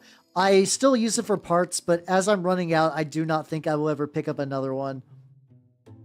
And I think even G-Dubs is aware of that. Like when they released the new Slaves of Darkness stuff, they were like, here's a model that is definitely not a Chaos Spawn for the Dark Oath. And it's very much like, what is it? Oh, it's a Dark Oath that failed their duty, so now they just wander as a hideous mutant creature and then kind of protect the tribes. I'm like, you just made a better Chaos Spawn kit, but you just don't want to call it a Chaos Spawn. Okay, G-Dubs, I see what you're up to. Did he have, oh yeah, Horse, I forgot Horse had hair. I'm just so used to associating horses being bald. I was like, okay, Mappy, how you doing? Welcome. We're talking about Horse's bald ass head. And I'm painting this Chaos Rhino. How you doing? Gotta layer this. I'm eventually gonna paint over this orange. This is just like a foundational layer for like the meaty flesh weave I've put around this guy. Like I said, this guy is a funky centaur. He cannot leave the tank. This is just him now. This is just his life. It's also nice because like this, like once again, the actual body of this model was very fucked. So like I definitely did I am using meat to fix this broken ass fucking thing. Let's say, but yeah. How you doing? I'm doing very good actually. I'm very excited. Tomorrow I get to play some Turnip. Are you an elf or the one at the top?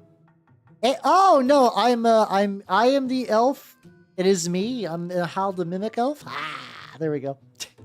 And that's you. The little guy at top is a halberd. It is my mascot that I need to do more mascot-y things with, to be honest. I'm not used to having a real mascot ready to go, which is an understandable confusion. I need to do that. He's just a little guy. I like to imagine because he's kind of like. I was also, thank you for that. Thank you. I was because like Echo helped me with the mascot design, and I really like the idea of like a lot of mascots are like stupid little guys. I kind of like the idea that the Hellbud is actually very intelligent, but he's just like everything's just up top in the head, so it's just like cursed to have a little wibbly body that just kind of flops around everywhere, just full of ideas, uncoordinated as shit. Little spicy about it. Just like just brain full of stuff, brain full of think, just flooping everywhere, just colliding with the ground, but like a little sticky, so it just goes like, you know, just as one does. Yeah, I feel like after a certain point, yeah, I guess that's true. The butcher's nails just kind of like become a hairstyle. Get the bits. Some of the texture is kind of blended in with the metal, so we'll definitely have to go back in later and get that. But yeah, there we go. We can kind of actually see how he is appropriately welded in here. God, I love doing this technique though. It's so fun. It is like my Nurgle gap filler in this way that other people use like green stuff and stuff like that. I'm just like, flesh texture. It's fine. It's just glue, and I always have glue kicking around, so it's not like I'm ever in short supply. Bring it towards that. Let me take a sip. The horseman will never ride again. He won't. I mean, I don't know you say that, but like there's a lot of death card lists that like you could show up in. If I ever get around to actually playing a goddamn, what's he do first? Didn't they change that to be Alfari's thing again? I don't know. It's one of those things that like I only know his book through that kind of like, I am Alfaris. Everything written in this book is a lie. Anyway, you bought this book already. Eat shit, audience. So I don't know what the true canon's. Then again, I don't really give a shit about canon, to be honest. I mean that in the way that for me, a lot of the fun stuff about the hobby is more about the little stories you make for your own dudes than like following a great big narrative, which is why I like Turnip a lot, because it's a very your dude focused game. You build your little regiments and you have your little backstories and you make your little guys and do a bunch of little modeling projects. And that is my favorite parts of the hobby. That is like easily my favorite parts combined, which is why Turnip is the game for me. Also Sludge, also Trench Crusade. There's like a lot of games these days that kind of match that criterion. I really fucking love it. This little bit's gonna have to take a bit to dry. I also do, like, there's like bits where the paint was still a little funky, but like between this, I could even do like. It's also funny because like if I actively tried to like paint if I tried to paint over the crusty paint kind of resists it and just kind of flops over. It's okay. Here's not too bad. Like I didn't honestly for the little like I don't know what you call this, the spikes. These I did not actually like really fuck around with. Like I did not apply the meat paste to the spikes. A lot of them were just kind of vaguely in that same like level of just like corrosion from the fact that this is a for people coming in late who didn't hear about this. This is a mini I bought used and I stripped layers of paint from, and some of it was just so resilient that it's just left a permanent texture, which is kind of fun. I mean, I do got teeth. I do got. Hold on.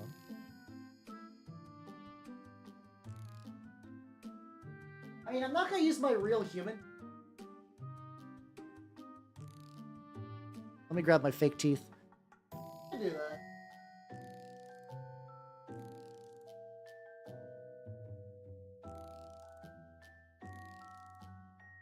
There we go. I am going to be working with real human teeth next week, but that'll be for the turnip. Oh shit! Oh, I got an idea. Oh, okay. This should be neat. So I got these resin teeth, right? I got these resin little chompers, and I just had the greatest idea. First I'm going to break them just a little bit, just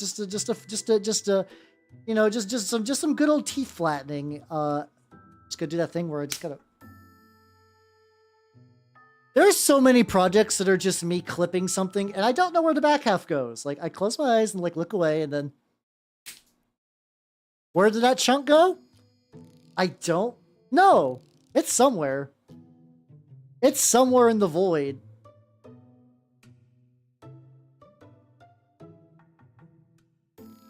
As long as it doesn't like directly like hit me square in the eye, that would be ideal.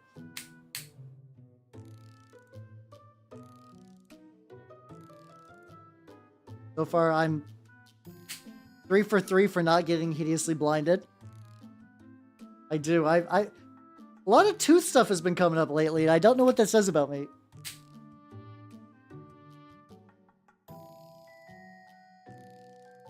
Okay, so the thing I'm thinking about for the teeth is there are 4 holes between the spikes, and all of them are like roughly tooth-sized.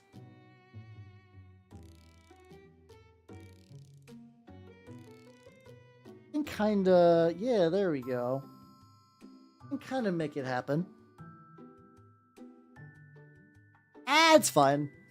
This is a very ad hoc project. What I'm probably going to do is I'm going to glue these on, and then I am going to probably at some point grab. I have some like paint on primer that I could use, which will make the teeth black. But how's you doing, fucking? I see what you did with your fucking name.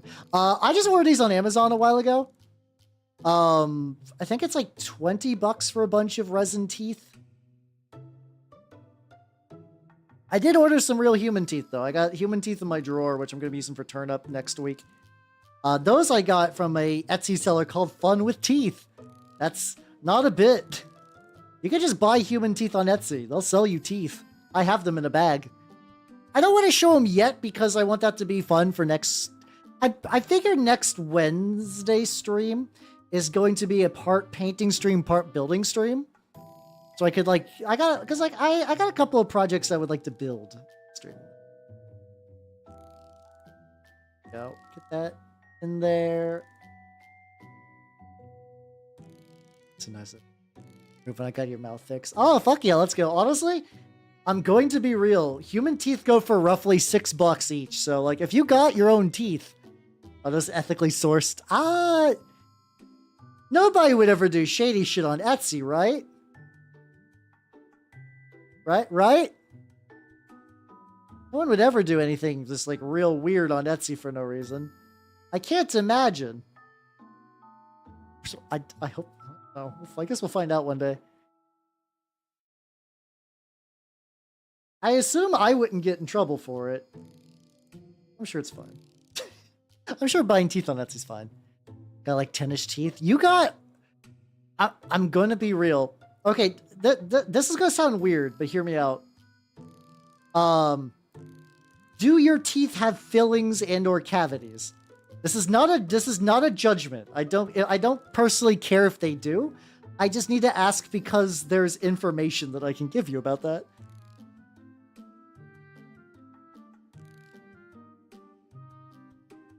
One in there. Okay, so based on my research, those are considered to be B-grade teeth. So, like, those are the ones that you can get, like, roughly $6 a pop for. Now, I don't know the logistics of selling your own teeth, but there you go. This one's a little wide. Legitimately, yeah, like, the kids are getting ripped off. Like, snap this a little bit so if it's a little more flush.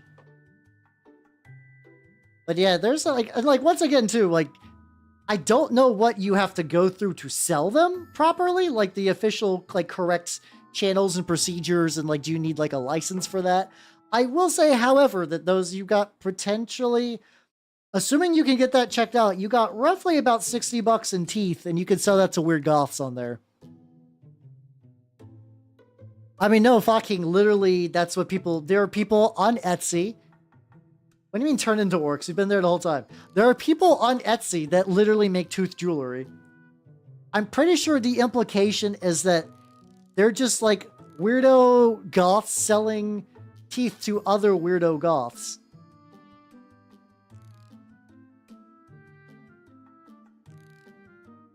Oh, I had plans, such plans for today, and now I am putting a tooth in backwards.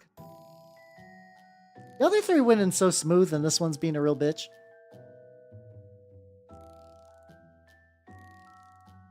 Come on, buddy. Come on, buddy. Come on.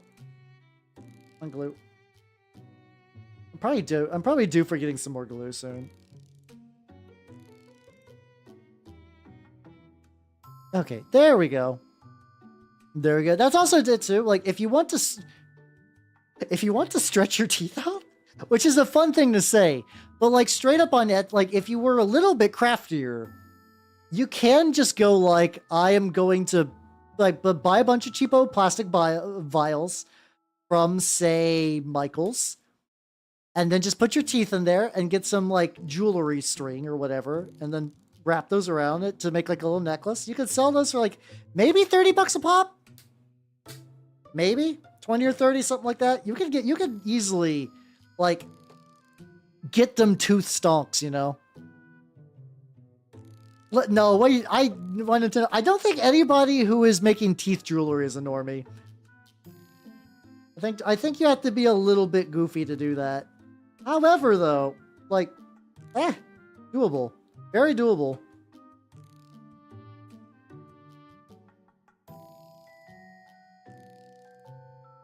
Oh, I got tweezers. Why am I making this hard on myself?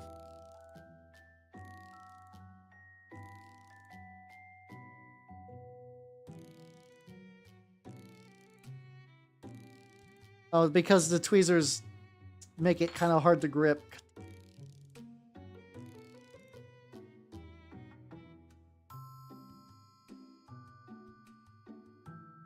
I did this a second ago. I thought I did.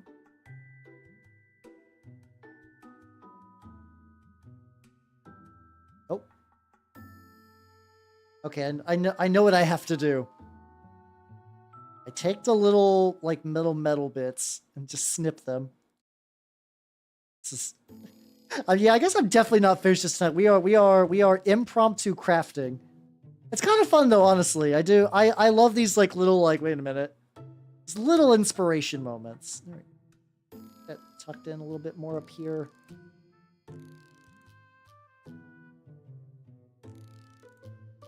Yeah, then maybe I might have to set this aside and work on some other things while the teeth glue are drying. Jesus Christ. I love that. Like unironically, I love being a VTuber. Being a VTuber is fun. I get to glue teeth into little tanks, and people watch me, and it's neat. Glue, come on.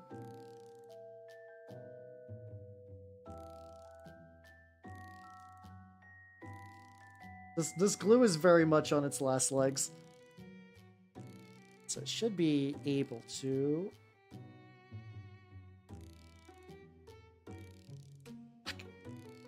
Should be able to fuck.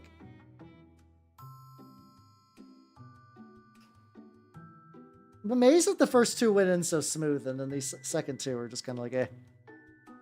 Okay, okay. Move glub. Honestly, this isn't too bad, especially because I am going to need to do some sort of like I said, I'm going to need to do some sort of filler material between those. I'm going to do. Actually, I think I got some. I got some glue that's very jank and slow acting, which I think if I put on there, that would be good. It's like kick-ass Hobby Town glue. My experience is kind of very slow acting. Kind of like sink it in there just so that way it'll connect to the points. I'm gonna set this aside for a bit. So hey, remember I said I was gonna paint a tank? I lied. Or a rhino, I lied. Alright, what are we doing now? What mini do I want to do? I know. Hey everybody. I'm Halbernut the Mimic Elf, and you know what I'm known for? Rats. Yay, let's go. So this is a 3D printed rat. This is made from a combination of Turnip 28 kits and also some Vivictus Minis kits. When I get my Scaventide stuff, which I don't know when I'm getting, I have been getting rat-based FOMO incredibly hard. I have been seeing, what's it called? I did, that's true. I did apply some paint, and I will be coming back to it. I just want to give that some time to dry a wee bit. Just so I don't accidentally like move the teeth around. But yeah, I've been seeing stores have copies of Scaventide, and I've been seeing people on Twitter and stuff like that. Yeah, I'm painting a rat. I know, right? Surprising. It's a turnip rat. But I really do want to paint the new Skaven stuff. Just don't know. I just don't know when my copy's coming in. I do not know when my copy's coming in. Worst of worst case, if my copy gets delayed, I might go to my local store and not pick up. I'll pick up a... Also, the Critic of Innocence. Thank you for giving a sub to Dmook. Thank you, thank you, thank you. Thank you for paying it forward. Fuck yeah. Much appreciated. How you doing? How you doing? I'm currently waiting for my Chaos Rhino to dry, so I'm applying paint to a rat. You know, traditional looking Skaven model, nothing weird going on. Yeah, that's the thing that I wonder, like, when I get the kit. I'm debating what models I want to do first. Rat Ogres seem like they might be fun, but I think I would maybe just like to do the Claw Lord. I think that would be neat. Yeah, it's, I typically keep the gloves probably a bit longer than I should because I used them for paint testing and other stuff. This one looks a bit more fucked up because, like, around this is when I was testing some, like, chip pattern stuff. Which I have a little bit more chipping knowledge, which I should be able to apply on this stream, but I'll have to wait a bit on that one. The face. Bottom of this. Go, yay. Yeah, it's not too bad. Usually, like, I typically kind of swap these out. Like, if I use enamels, I'm like, I'm not super good. Like, I mean, yeah, I can get rid of these at any time. It's just that, like, it's not the biggest deal. Like, it saves me some gloves, so I just kind of keep them around for a bit. Not too bad. Especially because I also go through a lot of gloves because of 3D printing. So like, I really don't want to get caught without like, because if I don't got gloves, I don't do 3D printing. It's that cut and dry really. Because like, you don't want any of that shit to touch your hands. So like, I was like, I could use one of these fine. I don't, and I'm very forgetful of how many gloves I have at any given time. Staff too. I don't know why I did the staff first. Gonna make everything else a bit of a pain. I got a couple of different models tonight if I need to find alternatives to paint. Oh no, this stuff has got like a reasonable amount of cover. I'll need this color for maybe for chipping anyway. I'm gonna try maybe for the chipping on that, like some light purple, like a light purpley pinky thing, like the what's it called?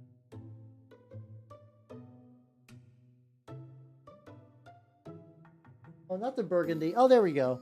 Probably gonna try using that like sorcerer's cloak for some of the chipping on the tank, just because like I saw when I was watching that night shift video, he was using like a kind of darker tank and he did like a tan chipping color first, and then did the metal on top of it. Because like when I did the squig off, I went straight for like, I guess I did brown and the metal color, which wasn't too bad. I want to see if I can make this one look a little different. I might try to do like little mixtures of like kind of all three. I don't know. I've been more of an infantry guy, but I've been doing a lot of vehicle stuff lately just because like I have vehicle kits. Speaking of which, I don't know when my voice got so high pitched for that. Hold on, let's take a drink. After having it sit in my closet for a while, and because I've been building models at work, I have started assembling a steam tank. I've started assembling a steam tank. I've had my steam tank in box for maybe about 2 years, maybe 3. I feel like I got it early in the pandemic. Like I did a lot of like, I really don't know if my local shop is going to survive. So I'm going to buy some kits that like maybe I need, maybe I don't. And I don't think you can really do it anymore. But there was an incredibly jank kind of like meme skew list in Age of Sigmar 2nd edition where you ran Cities of Sigmar back when Cities of Sigmar wasn't like humans really. It was kind of just like everything that was Warhammer Fantasy kind of stuck into one box. You could run a tank army where your commander was a steam tank.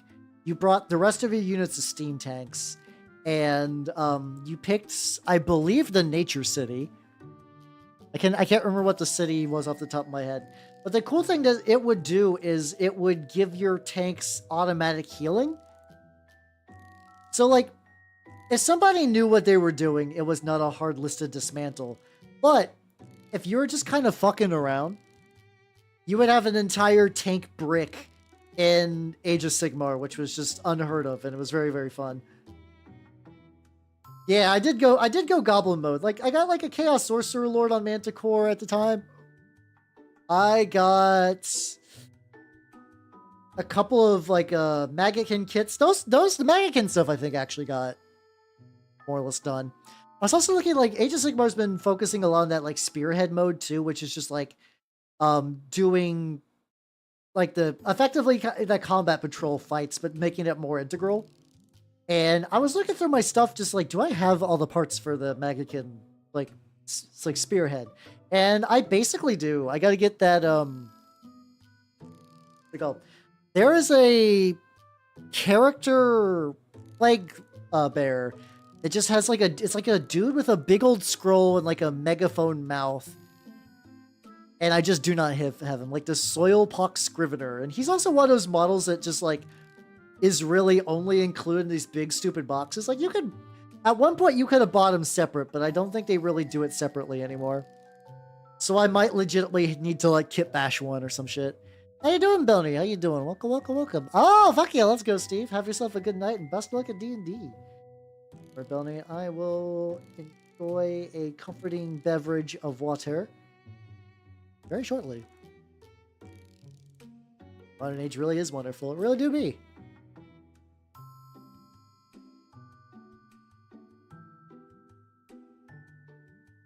Ah.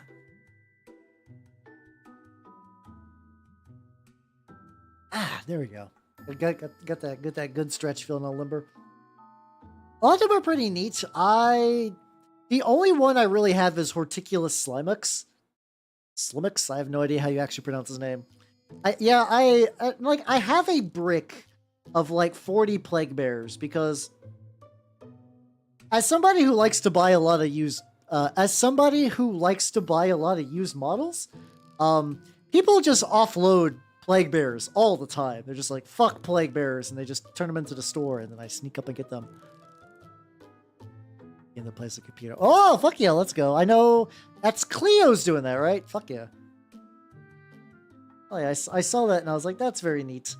I like lecture style stuff personally as like a type of content I really, really like.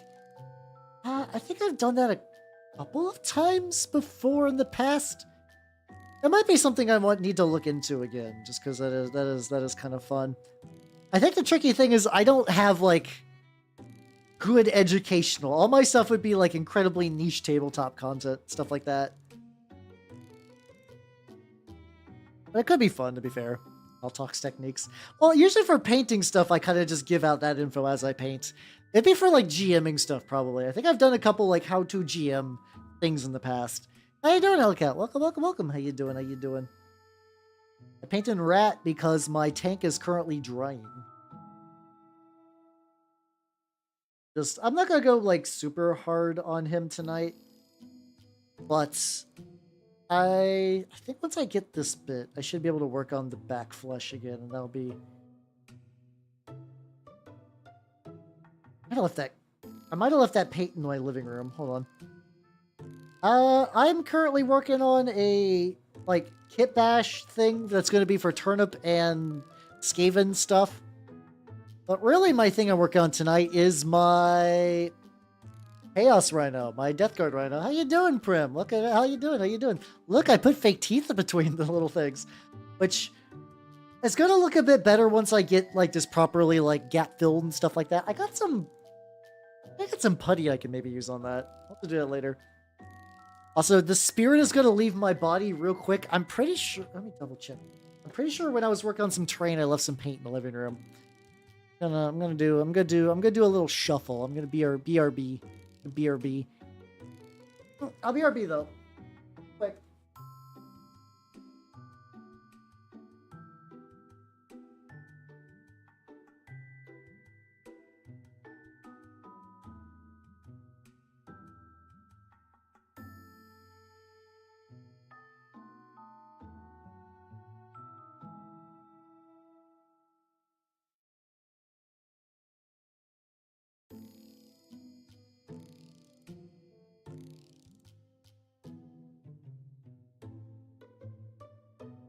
Listen, and oh, I see where it is. Okay, it was actually never in my living room. I'm an idiot. I'm a fool. I'm a moron. I'm a baka. There we go. Okay, I found the paint. I was like, yippee, I'm back. I did get check on the train I'm working on though, which I can't show pictures yet. Also, I'm gonna have to be really careful with the pictures. So, I made a reflective swamp, and to do that, I did a resin pour. I have like a little bottle of terrain resin that I mixed with like contrast paints, stuff like that. Speed paints, actually, specifically. Which is really, really nice for that. Speed paints and resin's really cool because, like, you can just tint the resin. So I got, like, filthy yellow swamp water, which is going to be great. How you doing, Vicky? Welcome, welcome, welcome. How you doing? Talking about making filthy swamp water for fun. I am very excited, though. I hope the resin pour is dried by tomorrow because I would like it to bring in those to the shop. I don't think it's going to be ready in time, which is sad. I've been kind of working on that project off and on all week, and I was like really hoping. But I think that stuff takes 24 hours to fully cure, and I don't think it's going to be a full 24 hours before I bring it over. I'll check, though. I'll check in the morning. Maybe I didn't do it super thick. Let's add some. This is what I'm talking about. I do like the orange, and then I layer it with the yellow because it makes the yellow like coat a little better. Like the best, but just a bit better. Yeah, there we go. Also, this little like loose skull down here is the head of the original pilot of this that I just kind of, or like the turret guy. I was just like, I got a loose, mangled Chaos Space Marine head because in order to make it fit, I really had to chunk that bad boy. I think I'm just gonna zoom out a little bit too. But like this. I really, really, really had to chunk that bad boy. Like I just had to get the snippers in because like, I don't think that head was meant to twist off, or if it was with the state that this model was rendered into. This poor model has been through hell. I'm very excited to be able to like bring it to a tabletop and be like, look, it's alive once more. Like, because the original, funnily enough, this was originally a Death Guard tank. Like this was, I bought it as a Death Guard, Chaos Rhino. And the guy had some neat ideas. He was trying to take effectively a bunch of green stuff and like kind of that like guitar wire stuff, which I've used for other projects, using guitar wire to make like cabling. It's a little hard because guitar wire is kind of springy, but if you can like really get it to keep shape, it's really, really durable. And sometimes you can use that springiness to your advantage. Like I've used guitar wire for Chaos Knights before. It's pretty nice if you can get it to behave. But like whatever he did to it was just like, I know the like haha Death Guard stuff's supposed to look sick and like kind of gross and like a little like fucked up and worn up and stuff like that. But it was just like real bad. It was definitely like somebody had some really big aspirations and they just did not have the technical skill to pull them off. And I've been there before. And I do feel for them. But clearly they're like, yeah, no, fuck this, and that's why they sold their Rhino to my shop, and then I picked it up. That was back before they had everything behind a glass counter, which isn't like. It's not that they're like afraid or anything. It's just back then they just had a used bucket that you could just grab shit from the bucket, and then now they have like a proper like counter setup. I do miss bucket era though, because at least during bucket era, you could find used models that weren't Games Workshop, and now I'm pretty sure if it's not G-Dubs, they are not selling it, which is a bummer. Hey, make sure to get also to some stuff from my sponsors, Squids and Sups. I think the Gamer Sups people said that they had like a new saucy Android Lady Cup, which is pretty baller. It's green too, so fuck yeah, let's go. Order from them that's pending. I was weak and got that fucking Menhera Girl cup from a while back, but because that was a pre-order, it has not shipped. So I have like a whole order from them ready to go whenever that cup gets fully released, which will be nice. Side there. I'm actually very happy that this like backflush kind of like turned out as good as it did, because this did soak in paint stripper along with the rest of the model. Conquest Cows had D got carbon tax back. Aw. Shitty Week is coming back like a boomerang. So wait, hold on. That sounds like a good week. Are you saying that like you've had a bad week and then it's kind of boomerang into a good week? That's as far as I could tell, clearing the border sounds pretty rad. I believe. I could be wrong though. I hope your weeks continue to be very productive and full of minis and be fun and whatnot. At the very least, I hope the end of the week stops being shitty for you, because at least that part you described sounds pretty nice. Some of this is still going to have like a little bit of purple back tint, but it won't be the worst. So don't think I'm going to streaking. I do like streaking grime, but like a lot of my Death Guard, because I did it pre-streaking grime, I want to keep a color consistency, so I'm going to have to oil wash. I got so many. My bad week was turned to a good week. Oh, fuck yeah, let's go. I'm glad your week's been turning around then. That's what I was wanting to say. I just want to make sure I didn't like fuck up what you were implying. Fuck yeah, let's go. Sip.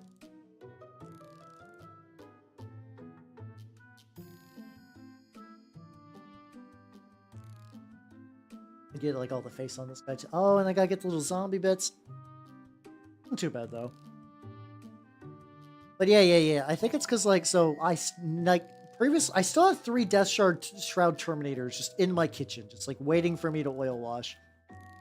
This is another scenario where I was talking about where it's just like boy, there's I'm waiting for a magical day where I sit down and do the oil wash stuff. And I think at this point, like it's the projects that need oil wash are really piling up. I also have, oh yeah, the Minotaurs. There we go. I got those like Minotaur, not Terminators. They're like, oh yeah, they're like the Eradicators. They're like the Gravis boys. They're the Gravis boys with the big Gravis weapons. Like the big weapons. I don't remember exactly what their designation. Honestly, like a lot of hyper specific Space Marine designations. Like I kind of liked it when it was just like one squad and they had like a bunch of different weapons instead of having a bunch of different squads. I lose track of which are which. Which once again, I can kind of see why they do it, because then you don't have to worry about like weapon mixing and matching. You just got to worry about squad mixing and matching and tell this is individual hits, which is probably really why they do that. Oh, that's not too bad. I got like a little bit of yellow on the shoulder pad. Yeah, maybe I'll get... Just if I did get me a Sloppity Bile Piper, or just like if I can just find a spare Plague Bear and I could just like DIY my own one. Especially like honestly finding out that my local shop is very lax on 3D printing and conversion stuff is really, really cool. Like, I for the most part, try to keep my Death Guard army, and I guess even technically my Magakin army, like, fully G-dubs parts, just in case, like, I don't know, if the theoretical scenario where I would take it to a tournament doesn't make any sense, but I still kind of got that kicking around in my brain of, like, yeah, no, those should be vanilla, and then everything else I can go a little ham on. Those. I didn't think it's gonna look nice though. Oh, there we go. Luckily, I got two more other. I just realized my other rhinos don't got this. That's not too bad though. At the very least, like this is a relatively easy structure. I figure what I'll probably do is like I will hit these up with some sprues. Like I'll just take some sprues, just kind of like sharpen them into some spikes and just jam them in the front of one of the other rhinos just to kind of make it like a very spiky.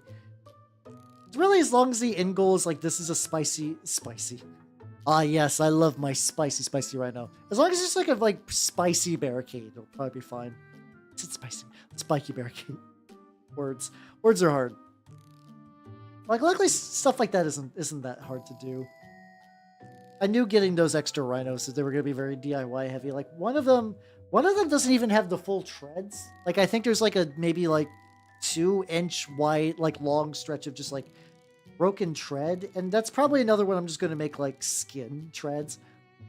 I guess I could also just take some plastic card. I could just take some plastic card and like maybe like get a little symbol etched into it. That wouldn't be the worst, I guess. That wouldn't be too hard to do. I got plans. Got plans and schemes, which is like it's like I know I have all these like little armies and stuff like this and sludge and whatnot, but I also know the great rattening is upon us. Like whenever I get that like little message from Squids, it's gonna be like, "How your rats are shipped. It's time," which I'm hoping is next week. I'll probably assume that rats aren't coming next week, and I'll make not rat plans in the meantime. But if they are, I will very likely change my schedule, and I'll just do like I've been doing a lot of just painting Saturday. Next week we'll actually also have a proper Sunday stream. We've gone quite a while without a proper Sunday stream, which I do feel bad about. Been doing a lot of like last week was on Geops, and this week I'd be doing some Lancer planning. I'm very excited. I'm very excited for more Lancer. This is also nice. Oh, I guess. Oh, I do. That actually does remind me. I do got some bad news. And this is gonna sound vague, but like in the interest of not like mentioning any specific person, one of the players is having like a real bad home situation right now.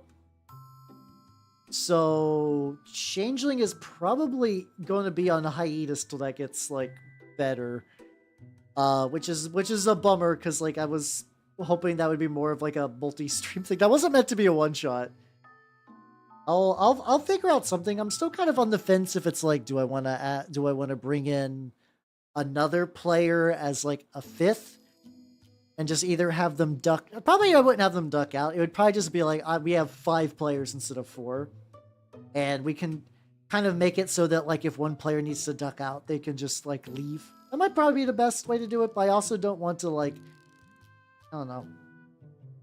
It's one of those like tricky life things, you know. Like it's like as a GM, you're sometimes just thrown into spots. Like I've had other campaigns too, like more like IRL stuff, where like you set up everything's going good for the campaign, and then just like you just gotta end it for external factors. I don't want this to turn into that. We will have to see what the time frame looks like.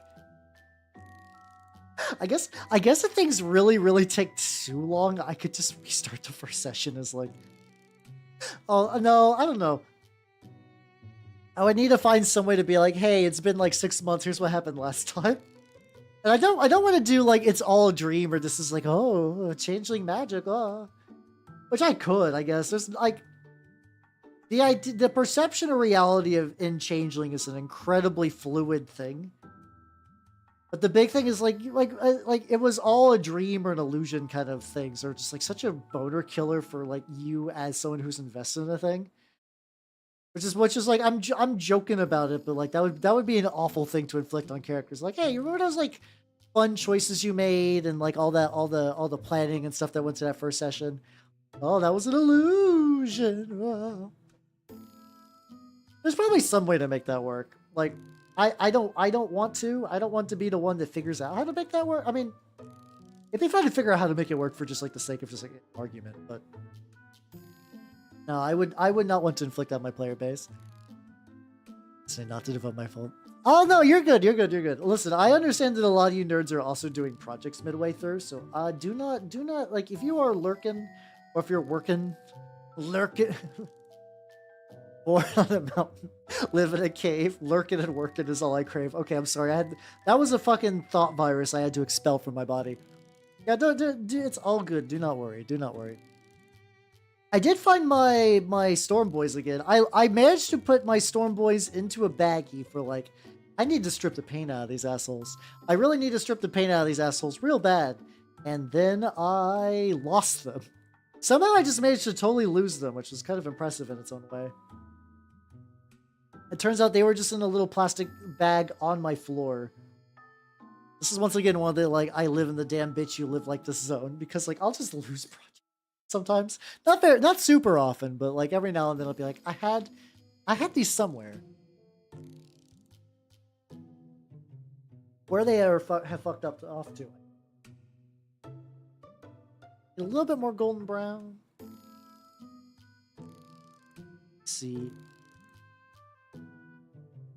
I feel like on one hand, like putting off like the little skulls and stuff is kind of whatever, but I did learn that, like, I'm not learning a new sponge technique, but like I did watch the video stuff.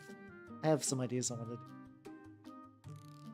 is on the floor. Yeah, it's because my painting station is like it wasn't like out in the open on the floor. It was under a. I have like effectively like a little separate like workstation besides this, where like if I need to like. I used to do my guild work from home there, and because now I have to actually like go back to the guild physically in person, that zone is still basically about the same level of in operation, but it's just got like a lot of space under it. I can just kind of slip some stuff there every now and then when I'm moving it between spots. There we go. I have done some like reasonably good cleanups of my workspace lately, but it's still very much a work in progress. Got the lead. All right, let's try sponging. I'm ready to sponge. I am. Let's see. I wonder which one's gonna be like the goal. Oh, hold on. Before I sponge, I have one other thing. The floor. I mean, it was on like a little baggie, so it wasn't the worst. But yeah, no, understandable. I want to get like I have like a couple little containers I want to start putting those bags in as almost like a filing cabinet kind of thing, where it's just like I have like. Initially, I had these like little flippy floppy, like flexible little containers for nanners. With the idea that like, I was like, oh, I'm gonna get her like a bigger water dish. So like she can kind of get in there. But the material was kind of flexible. So I was like, Oh, this should be fine then. Like it'll be whatever. And it turns out it was so flexible that when Nanos put her entire weight on it, she would just knock over her own water. So this lasted maybe like a day. And I was like, no, this is not working out. I brought back the old water dish. And I'm like, well, I got these two little flexible little holders now. So I don't know what I'm going to do with those. Like one of them is still covered in just like bark. The one downside to the coconut bark solution, like really it's not even a coconut bark. There's the big one downside to owning a snake is that the bedding gets everywhere all the time. I cannot control it. Like that stuff will just like you'll cling it and it'll like some of it will pop out or just it'll just stick to things. It's a real pain in the ass to deal with. Getting some red on these missiles because like that feels right. I could make them a different color, but I feel like big fuck you missiles are very much like this should be red thing. I know missile color theory. I think I made the paint too. It's dripping in there. I'll come back to that later. How you doing, Undead King? Welcome, welcome, welcome. If you do not know me, I am Habernot the Mimicoff. I'm a miniature painting VTuber of the Nurgle and Skaven variety, and here is my Chaos Rhino. Specifically, I'm going for the Death Guard version, as you can tell by the back meat and the demon welded to the front, and then this guy also welded to meat, and also the teeth, which I applied this stream on a whim. That I'm going to need to like properly seal in the front, and like I have spray primer, but the nice bit about like stylus and stuff like that is I can just brush that on. It's really handy. Even if you don't have an airbrush, I would recommend getting like a little bottle of airbrush primer because that stuff like spreads pretty nicely too. So like if you're ever like working on a model and you're like, I missed a little spot. Oh, fuck yeah, let's go, let's go, let's go. I'm very much more of a painter these days than a mini player, but I do got like Death Guard and Chaos Knights that are also like very nerdly themed.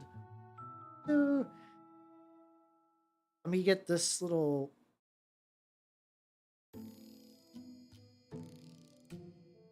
Literally had this set out. I was like, look at this color. Oh, there we go. But yeah, I also do purple Death Guard because I don't know. Because it was a choice I initially made in my Maggot for Age of Sigmar, and I just kind of made that yellow and purple cross-compatible with my Death Guard stuff. And it looks neat, to be fair. It's a very fun army. I really do like Death Guard a lot. I have two different ones. One of them is just like Vallejo, like just like black primer. The other one's called like Styleless or something. Let me see if I can get you the name. It's very aggravating, actually.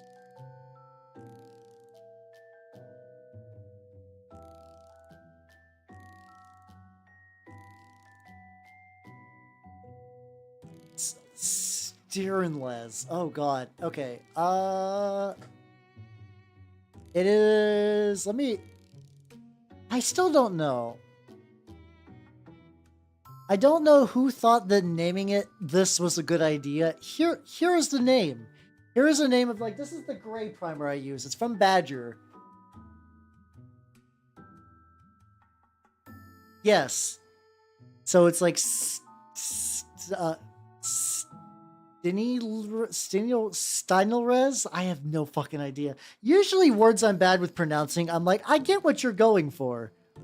I get what you're going for, and I'm ruining it because I'm bad. So it's odd. Like, my local scene has a 40k group, but I find myself playing Turnip 28 these days. I would actually like to get them on the table at some point. At some point, I would very much like to get like my Death Guard army on the tabletop.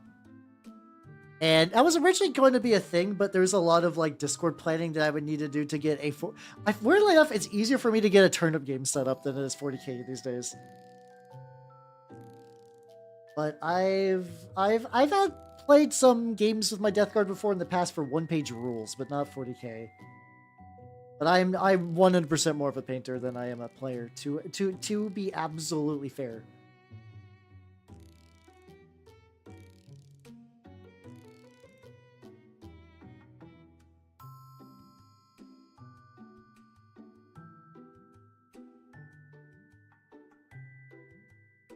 Get that, like... Look at the video how many times you gotta like effectively poke the actual stuff out. I guess worst case death card stuff is usually a bit more heavily chipped than other things, so that would be like the worst. There's also like, hold on, let me also do this too. I'm gonna get a fresh toothpick because like I was watching the night shift thing for, because I was like, I need to style, what's it called? I need to make a tank look nice. And like, it's like, well, you do tank stuff for a living, so I feel like you'd know. And he said basically you could also just like take the toothpick afterwards and kind of scratch it off. That kind of works. Interesting. Okay. I might have to try learning how to touch that up a bit better later. Yeah, I'm trying to hit that like magical pattern. Oh, there we go. Okay. You just get like a couple of fun little chips, and there's nothing a whole lot on there.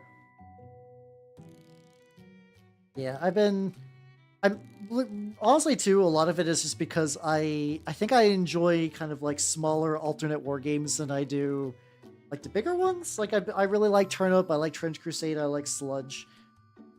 Supposedly at some point Trench Crusade is going to happen at my store. I basically I think I'm just waiting for everyone to get armies. There's also one guy who's like really big on like, I want to make sure we got the correct terrain for it.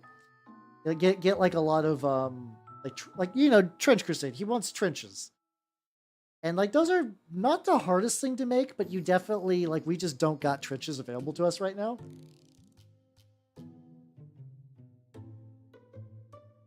Like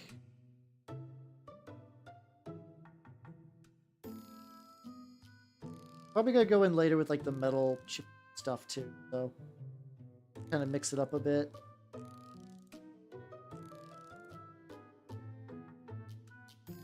I should like rip off some of the extra of the sponge. I don't know like what degree of like sponge size I want to be rocking on this. Like I feel like get me like a bit of more of a ball. How you doing, Battle Pal? How you doing? I'm once more in the sponge mines, trying to get the ultimate sponging.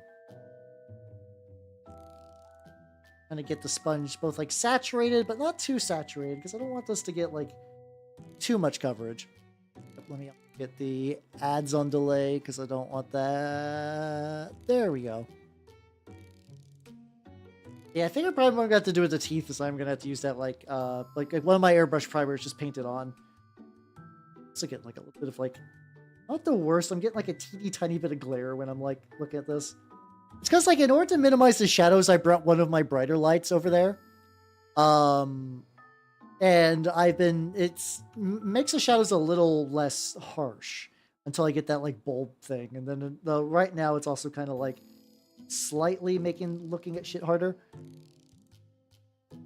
Get a War Dogs. Oh yeah, I've been seeing a lot of people do War Dogs with that. That's the thing too, is I still keep up with like a lot of like tournament stuff just because I'm curious what other Death Guard people are running. Even though I don't really play myself, which is very funny. Oh yeah, no, I got so my big thing is I have, just in terms of stuff, I currently have a Plague Burst Crawler, 3 Blight Haulers, Blight Lord Terminators, Death Shroud Terminators, Typhus, about 20 Poxwalkers, Mortarion, a Blight Hauler with like the little like mower man thing. I have more or less a lot of the Plague Marine like hero guys. The thing is, I actually don't have I maybe have like 5 painted Plague Marines. Mostly just because I kind of find them a pain in the ass to do in bulk. Like, I love the Plague Marines, goddamn, and I have like an okay amount of them, but they are very heavily detailed models for what they are. I've been basically avoiding them till like dead last.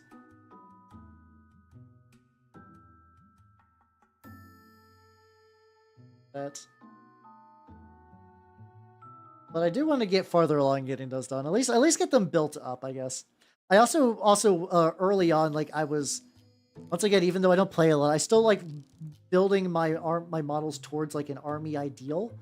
And I remember just like trying to figure out what was the optimal Plague Marine loadout. I was like, I don't want to like get my Plague Marines all loaded out and then realize I fucked up. And hey, Download King, thank you for the follow. For the workshop. Fuck you.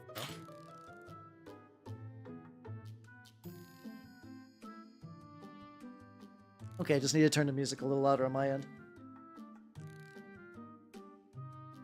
That grippage. But yeah, no, I do have a fully painted Chaos Knight army as well, which I also need to bring to, like, I've played Age of Sigmar, and I generally have an idea of how Warhammer playing is supposed to work. There's like a couple little things that like I had to pick up a bit later, like the whole like, who fights first in a combat when you charge and stuff like that. Just like stuff that like I do not remember getting like super emphasized in Age of Sigmar rules, which I used to play way back when. Should really see if my shop has a Warcry group. God damn, I miss Warcry dearly. I really, really, really like Warcry. Warcry was like the Age of Sigmar skirmish game. It was originally just supposed to be about chaos cults, and they've kind of like really opened it up recently. I say recently. I'm pretty sure as soon as they're like, we should just put everything of Age of Sigmar in here. And I think I take a... No, this brush is fucked. I was like, I had this like older brush near me. I was like, I heard, yeah, you could just take that and get some water, kind of wipe up some of the like stuff you kind of like chip away. There we go. That worked.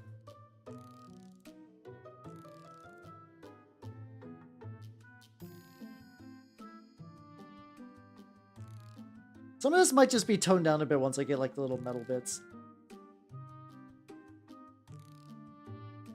It's odd. It's like I get the idea of this technique. I feel like I can just never get like the right consistency I want. I'll be fine though. But yeah, someday I will get... at the very least, I want to get my Chaos Knight army on the table. I think a lot of it is just also showing up and be like, yeah, I would like to get my first game. I was at a concert. Hey, no, it is all good. Do not worry. I also paint pretty regularly too. This is not like a one-off occurrence. I usually paint on Wednesdays and Sundays, though I painted today because I will not be available this Sunday for painting because I'm going to be getting some players keyed up for Lancer, which is going to be fun. Very, very, very excited for that.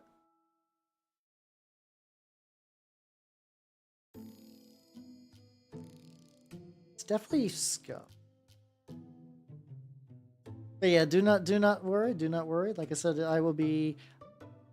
I'm effectively just counting down for whenever the fuck the inevitable just like rat rush is gonna happen. It's either next week or the week after where it's just gonna be like rats. God, it took I forget how long, because like I was doing the Stormcast half of the Dominion box like kind of off and on stream over the course of like a decent chunk of time, and I've technically ever got that. What's it called? How you doing, Jubilee? It's okay. It is just for this week. It will be returning. I know I've been taking a lot of Sundays off for reasons. I have been taking a lot of Sundays off for reasons, but they will be coming back, I swears. Because I also like painting on Sunday too, to be fair. Painting on Sunday gets me like into like a nice relaxed sort of mood. So Undead King, have yourself a got an ad break going on. Then once the ad break is done, there, hold on. I also just wanted...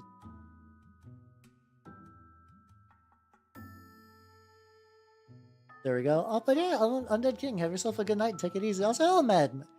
Also, I have to know, because I heard it differently in someone else. Mad, is it Mad Maji Day or Mad Madge? I need to know. I assume it was Madge, but I heard someone else say like Mad Maji Day, and I was like, shit. God damn it. How you doing, Maji Day? Okay, I got your name right. Ah, I am filled with pain. It's almost easier for me just to do like the called. I can just call you Matt. It's fine. It's fine. I'll do whatever. How you doing? Welcome. I'm currently trying to do some spongy stuff. I can never really get the consistency quite right.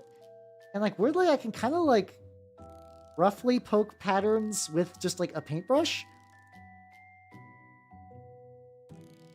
Like, it's like I want to get better at the sponge technique, but I also kind of realize I can just kind of do just like just random chippy bits pretty easy, just because like you kind of just take like a very thin brush.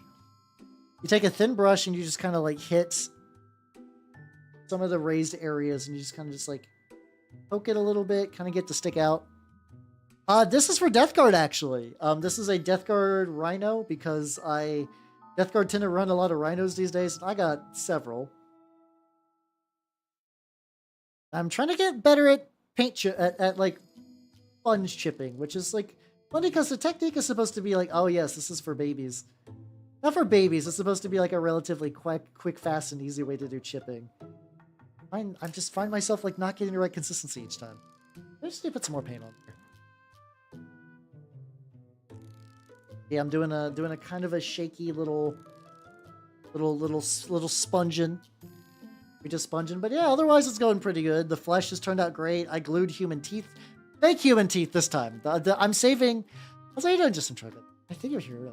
Either way. Hello again. What's it called? I will be using real human teeth, but that's probably a next week project. I've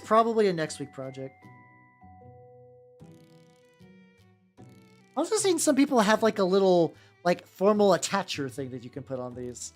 I'm curious what that is. Like I saw someone doing like sponging on a Chaos Knight's head. I was like, oh, that's cool. What what would it take to get one of those? This isn't so bad. Maybe I gotta. I kind of hit it more from the side, actually.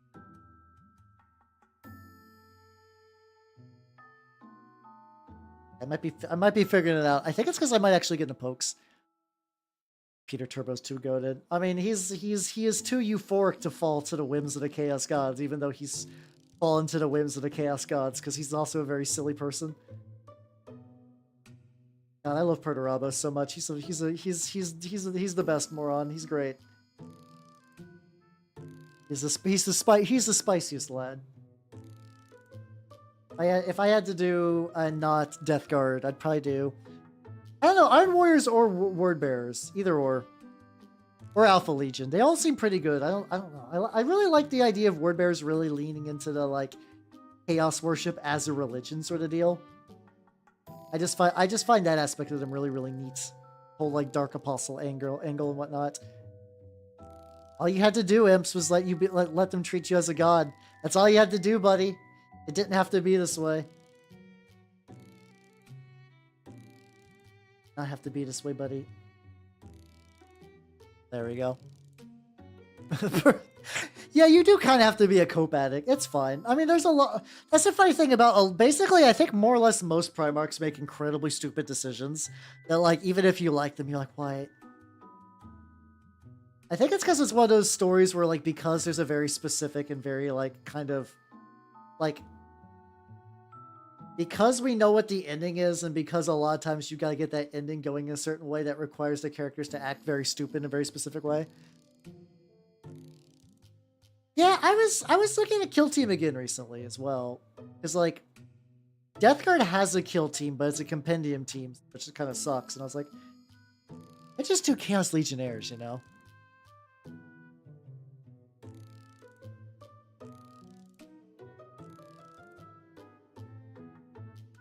Oh, that would actually be really, really cool.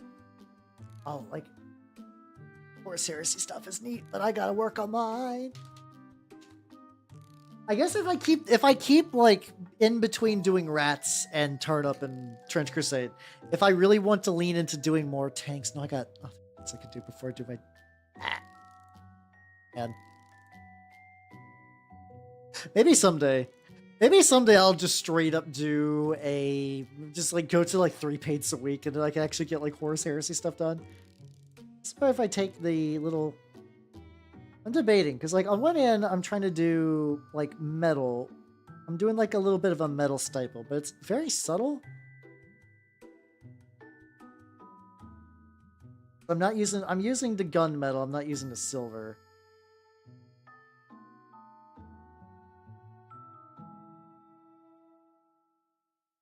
I also do a layer of brown around that too. I don't know. There's different ways to go about doing this. Or says anything about you. You are a enigma. Now, I'm sure actually a lot of people really like that kind of like having like both sides, you know?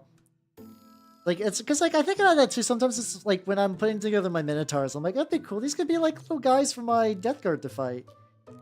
Isn't that neat? Just get like the little ads. I actually do think, like, I think the metal that I did like here-ish was kind of rough. When I'm kind of hitting it in this like, what's it? Oh god damn it! There's like a metal fingerprint down here. I'll have to figure out how to fix that. When I'm poking these like kind of raised edges a wee bit, it's not too bad. Luckily too, because it's a death guard, if I need to like go back and like touch up some of this with just like another layer of crust, that's not gonna be the biggest deal. How you doing, Ryzen? Welcome, welcome, welcome. Yeah, I saw a little clip of some shit. I think for the most part, like it seems, I don't know. For the most part, I'm just continuing to ignore politics. I popped in and was like, ain't that some shit? Now I'm working on my funky little tanks. How you doing, Ryzen? How you doing? I am trying to get better at doing this fucking stipling technique. Not stipling, sorry, chipping. My bad. Here just turned out like really splattered. I think for the most part, though, a lot of this is carrying over from the squig. Squig. I love the squig-off. Squigeth. I don't know which it's pronounced. Squigeth. I'm still calling. I remember I was doing that. I'm calling it squig-off because I'm just asserting my right as Big Orc War Boss, just to call it whatever the fuck I want. Like, that was a fun model to work on, but dear god, there's some fucking layers to that. There's another option for this as well? Okay. Okay, so we're chipping this down the metal. The other option for chipping that I might want to do is do brown. I saw that like doing like a brown paint job and then maybe do a very, very final metal in that. So I got some like very, very dark brown.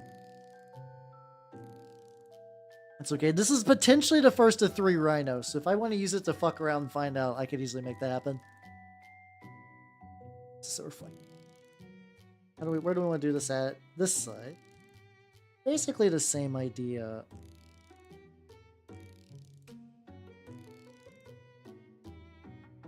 Oh, actually, I think the is gonna work out better because it's toning down the other stuff a little bit. Okay. We're learning. So I guess a good comparison is if I go over to like the side of the same door that's already scratched up. Water, 2 water. I guess a lot of this is going to be kind of also dulled out once I do what's it called? Once I do the oil wash. Combine autism. If only they realized that they were brothers in autism, they could unite the galaxy. I mean, it's also too as usual the funny thing about like really a lot of stuff is just like, hey, if you would just sit down and talk about things, which is like, I don't know, that's a plot contrivance I'm not super big on. Like, I feel like there's a lot of issues in the Horus Heresy that could have been resolved if like everyone just kind of sat down for a little chat. But that also too, like, it would make a more intelligent story, but this is also a story about just like fatherly melodrama set to the backdrop of evil space demons and big chunky bald dudes in power armor. The Primarchs have hair for the most part, but like a lot of Space Marines themselves don't. Which is really funny because like during the Horus Heresy like model launch back in like 2022, like the Imperial Fist, because he was supposed to be like the good guy in the box between him and like the Luna Wolves, or like the Sons of Horus, I guess. He just had this like the curliest fucking mustache. And I don't know why. I don't like, I understand like you kind of want to have like, actually no, I don't. I really don't understand. I understand having like human heads on some of your dudes to make them look like good, like more heroic. Like one of the Praetors still just had like a twirly fucking mustache. It just felt weird. How you doing, Mittens? Welcome, welcome, welcome. I am trying to get better at doing like chipping. And I'm also working on this rhino, as one does. It's going pretty aight. I'm debating the idea of doing like the chip on like with some brown on the highlight stuff, and then doing some of the metallics. How you do it, Minz? Also, I saw your Plague Marine. That looked really fucking baller. I like the blue you're going for. The Plague Burst Crawler. Actually, if I'm looking for another Death Guard tank thing, honestly, I don't have a Predator yet. By 6 to 9 traders, nice. Yeah, I mean some do, to be fair. Yeah, desaturated colors are pretty nice. I don't know where I fall on the personally do it between the saturated and desaturated. Kind of just doing stuff, I guess. I'm just doing stuff. It's fine. It was very nice looking. Okay, let's go. It also make the very bottom of this like way more chippy, because especially like this part's gonna be hitting the wheels, so it's just gonna get a lot more crusty nonsense. I guess we'll find out. Try some real quick. I want to add some more shadow, but I want to do a thing. Okay. Okay, so this is increased the shadows a little bit. As I've turned off my side little like light that I was trying to do to kind of like lower the shadows. But I think this is also like helping me focus on some of the colors on this. So we're gonna go with this. There shouldn't be a major picture quality loss. Like you can see my hand shadows are a bit stronger.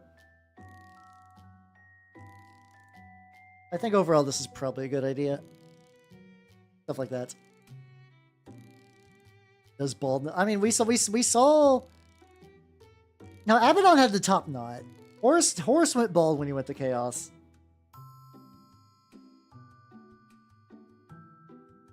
Got other options I've seen. Sometimes people would do black. I just want to keep layering this over and over and over and over and over.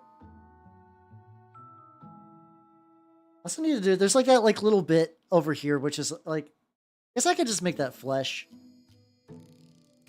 I get some work done, Varsity Stormcast. Oh, nice. Did you get the Scaventide set yet? I am still waiting on mine. Mine, I don't know when it's coming in. It should be coming at some point. Because at the very least, it doesn't seem like the Games Workshop is fucking sold out of these. Because yay, I've been having the worst luck with production issues, especially my poor Chaos Space Marines. They released those really two bitchin' boxes, and I was like, ooh, I could just get a full Chaos Space Marine army. Because I think effectively you get like 1,300 or 1,400. Ah, okay. Are you doing like the chunky fat cast, or are you doing more like the Dominion era stuff?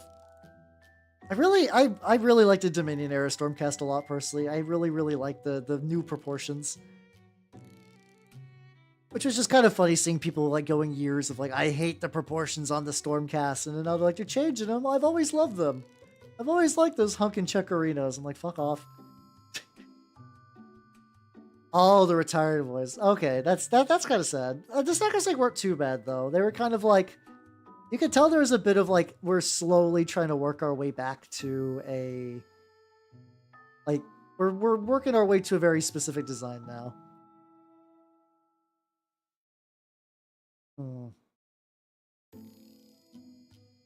So let's layering that in, and then on top of that, if I want to do, say, let's wonder if I should do a black instead, like instead of brown. Like usually, like a dark brown would be good for rust, but like it's actually not super. It's not super appearing at the bottom. I do like little like scrape lines. Like a lot of it's kind of being covered up by like the rest of it, looking kind of shitty. Hey, there we go. I also feel like this bottom ridge should just be like a way deeper set of chips too. Why surprise to the store? No, that's understandable. There's what, like 40 clan rats in that bad boy? There's a lot. There's absolutely a lot of clan rats. I do not blame you for wanting to be like. I do not blame you for like wanting to like charge more for that. I'm probably gonna find some way to speed paint the or like quickly paint the clan rats so I can really put some time in the other boys.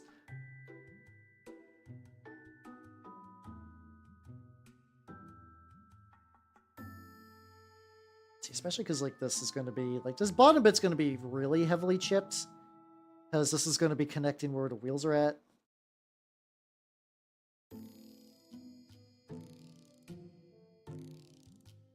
I'm trying to find like the perfect.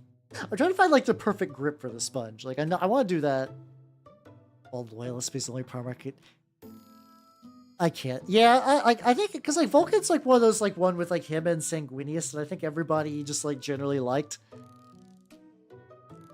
I mean, when I say everybody, I mean like the other Primarchs are like, you know what? Both of you guys are pretty cool. I mean, it didn't work out so hot for Sangi, but like besides that.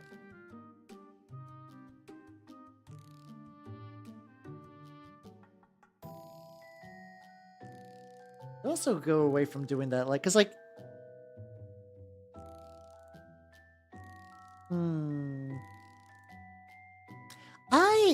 I think there's, if I remember, yeah, I think there's just like 20 poses twice, yeah, because you just get 2 sets of it, which I know. I think for the most part, assuming something like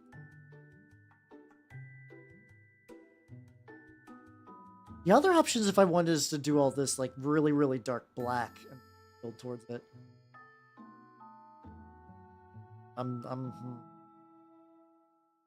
What other options do I gotta get the horns? I gotta get teeth are glued in, which is good, but I need to do some like putty stuff like that. How you doing, Edless? Welcome, welcome, welcome. Really? I'm kind of surprised. I assume because like there are people that like Stormcast, but I figured that a lot of people were just gonna be like rats and just like trying to offload the Stormcast half. Interesting. Yeah, that's really odd. How you doing, Edless? How you doing? I'm working on trying to find like a good. What if I got the sponge more wet actually? Oh no, that's dripping now. Fuck. I'm currently trying to work on how to do sponges, stuff like that. Yeah, I mean the Dominion box didn't sell it either. I think there's a like implication that people were like, "Oh, it didn't sell out. It's shit, and everyone hates it." Nah, I mean maybe the Dominion box is kind of whatever because people were kind of lukewarm on Cruel Boys. I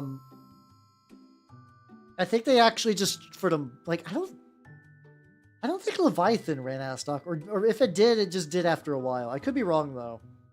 It does seem like they're trying to at least keep like the starter boxes like roughly in stock.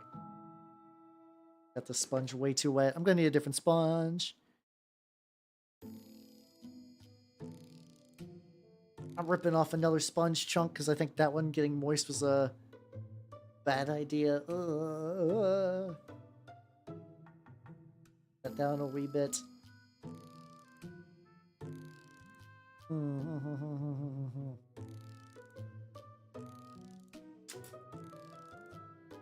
Yep. Yeah, they what? Which is funny because if they really wanted the hair, they would actually fall to the side of Xenos because then they could just get hair squigs.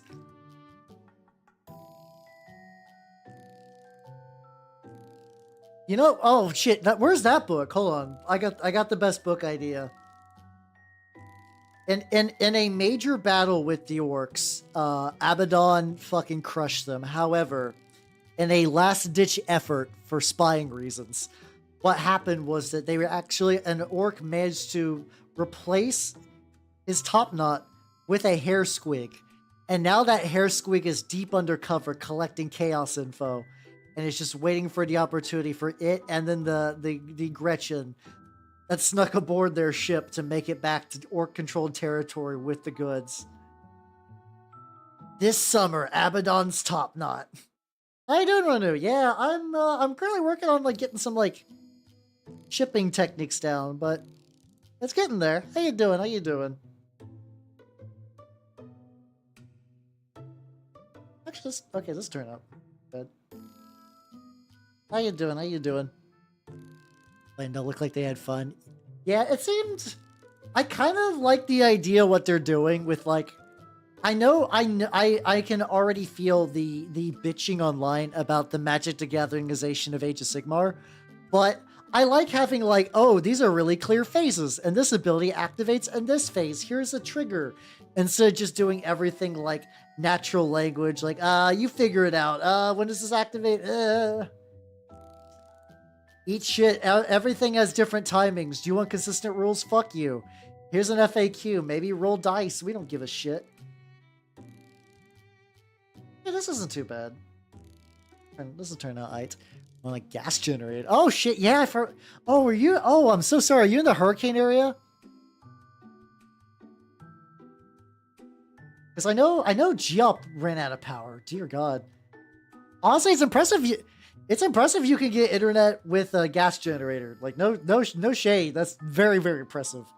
I know it sounds fucking brutal there. Definitely keep safe, yo. Yeah, this is. I'm beginning to get a consistency level. I'm like.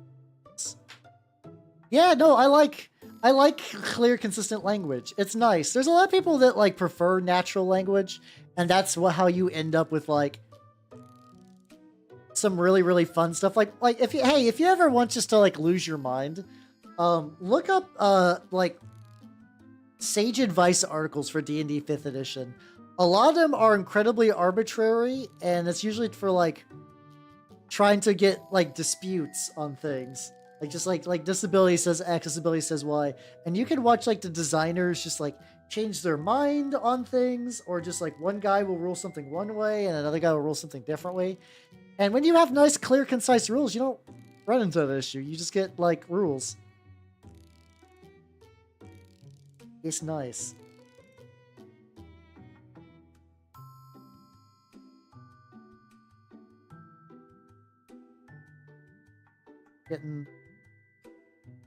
We're getting it. I figured this bottom stuff would be a little bit more chipped anyway. Let's see. Let's swirl this around a little bit. That's how you doing, Rancho. Welcome. Yeah, oh no, Yu-Gi-Oh! Is absolutely like... It's... So something that really cracks me about Yu-Gi-Oh! Is like, Yu-Gi-Oh! Knows archetypes are real. Like, it's baked into the game. Archetypes are a very real thing with Yu-Gi-Oh! And... there's a spot in the rules box where you could just put an archetype instead of doing everything by name. And like in the spot where they make like a monster like a Gemini or a Spirit, you could just put like an archetype name there. But they don't. And then you got like weird archetype support cards that don't actually search things because of the name. And I guess you could maybe say that's a balance reason, like, oh, this is too powerful to be searched. But a lot of times that's not true. They just did a name fuck up. And then you got, like, every card will have paragraphs of text to effectively repeat common abilities that, like, are used over multiple cards. It's real strange. Yu-Gi-Oh! Is a very strange game. This is getting... This is really messy. Oh, God. I guess the worst is a worst case scenario is I can kind of like flatten this out by painting over this with purple. Maybe like this doesn't get that much of a purple. Hold on. Like I actually think the little scritchy scratchies at the bottom aren't too bad. If I would just kind of do like that little toothpick like.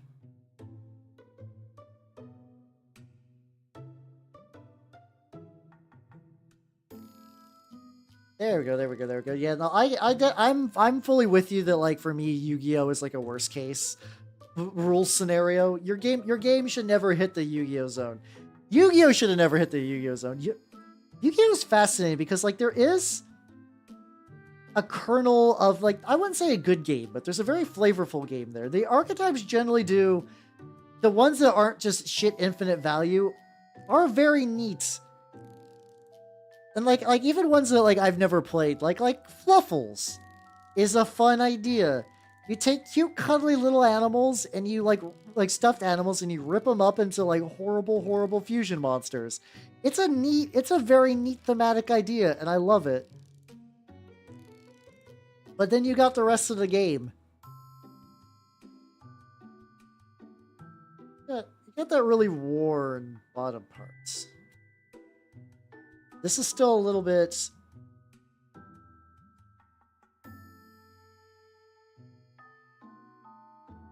Get a little bit more brown on here too. I think the issue is that like while the like bright pink is kind of like not a bad chip color. There's also some of this might just be like a trust the process sort of dealio. Then like I just need to keep going, and then eventually it's gonna kind of like course correct. Where's my? There we go. But yeah, so anyway, I'm pretty excited for the. I guess having the box means I'm gonna have like a pretty good like. I'll have the Stormcast Spearhead and then the Skaven Spearhead. And I'm just like one model away from getting the Magican Spearhead. Like, I have a fully painted Magican Spearhead because it's just like 20 Poxwalk, sorry, it's not 20 Poxwalk, 20 Plague Bearers, 5 Blight Kings, 2 Puscoil Blight Lords. And then the big thing I really, really need is just the Spoilpox Scrivener. And if I get that, I'm fucking golden. Okay, this is... The more I hit with this brown, the more this like little bit is not offensively just sticking out. This is gonna be good though. The big thing is this is effectively practice for 2 other tanks. One of them is the tank Headless got me. I still need to work on. I need to. I could just. On one hand, I could bring that to work on, which I might not be a bad idea, but that also means. So because I'm trying to magnetize that bad boy, I straight up use a drill for it. Now, I'm very curious if I bring a drill to work, and during lunch break, if I just rev up the drill, I wonder if anyone would give me shit for it. I wonder if I could be like, "How we heard drilling. Are you okay?" Be like, "Yeah, no, I had a drill. I just brought a drill with me. It's not a big deal, you know, as one does. People might panic. There's not that many people in the guild. Maybe it'll be fine. Maybe it'll be fine. Maybe I'll try that after I get the steam tank done. The steam tank is not that much. Like, I effectively need to get like the top turret and like the little commander dude. I'm also probably going to make my steam tank for turnip 28. So there's a neat little trick you can do with resin that you can make it bendy if you leave it in boiling water. Even stuff you 3D print yourself. And Turnip has a lot of these like really, really cool face shields. Like they have like a little like like little grinning creature on the shield. Like I guess like creature, I mean like a goblin. Like if you've seen like goblin shields and like fucking like Warhammer Fantasy Age of Sigmar, they're very of that same design philosophy of just like a hideous grinning little guy on a shield. I'm like, ooh. What I could do is like take all the, because all the stuff apparently that's like for call Franz is actually like not pre-attached.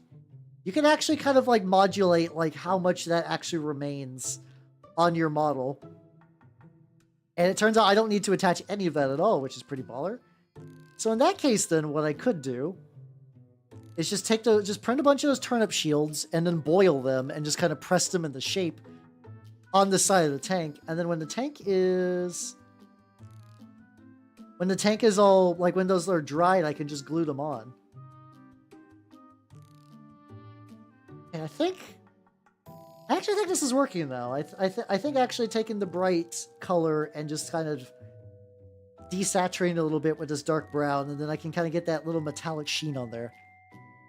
I think it's working. I think I'm a bit less worried than I was going to be. Gotta keep poking these edges and just like leave the little interior pokage, get these little side bits. Okay. I'm sure my drill will be fine. It has been nice though, honestly. Even when I have access to my own stuff, I should be doing. There's a lot of times that I definitely spend wasting time on websites that I should not be wasting time on, like YouTube a lot. I should just be building some models while I do so. I should be doing that. I actually got a huge amount. The big ones are just like that tank and the Bellacore. I got to do the Bellacall kit bash for squids. Because I think I was originally going to use some stuff from a Dreadnought, and I ended up just building that Dreadnought because it was a lot of fun. I was just like really super duper certain when I got my Minotaurs, and I was like, I'm gonna hate these. I'm gonna gross loyal Space Marines, and I actually kind of had fun painting them, which just really threw a wrench into a lot of like little side things. Like I was gonna, and I still kind of might do it. I have a let's see. I thought I lost it. As far as like, okay, for the missing Primarchs, I always kind of have the belief that one of them landed amongst aliens and just like was like, no, we don't need to fight them. They're pretty cool dudes, you know? Like there's no reason for us to continuously murder aliens. All right, welcome everybody. Welcome. How you doing?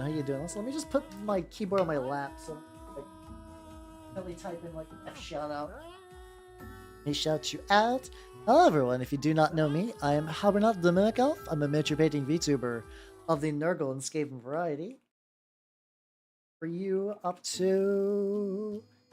Oh, you're playing Magic, shit, nice. Were you doing like Arena? Are you doing like EDH stuff? I am only an EDH person these days. I'm currently building a... you're doing Arena drafts, nice. How is drafting on Arena? I don't think I've ever done it. I'm currently in the process of trying to build a Aristocrats deck. Using Zelix, which is like the Mind Flayer precon dude that nobody ever ran, and then also a little bit of like the Street Urchin background, which should be fun. Oh, nice. Good discussion, or like, I don't know, EH is a format that I both really like because I play it with people I know who are really cool, but also like, god damn it, is it a horribly maintained format where they just leave overpowered cards? It's odd because like it is easily the most played Magic format and they just kind of do like a let it ride approach. That's fair. It's not the worst. I do have fun playing with my local crew, but it is kind of the embodiment of current Magic sins as 100% because of that. Oops, all spells. Nice. I've heard of that. I think I've even looked into Cody at one point because I built Omo gates, and I was like, what if I don't like Omo? What if I have all these gate support? And I do not like playing Omo for gates. And turns out, no, I absolutely do. Omo fucks. Omo is the Simic Modern Horizons commander that can make lands into all the lands, and you can do some stupid bullshit with that. Omo. Yeah, no, that name is a mistake, but I was able to get a Mazes In victory in a 2-color deck, which was pretty fun.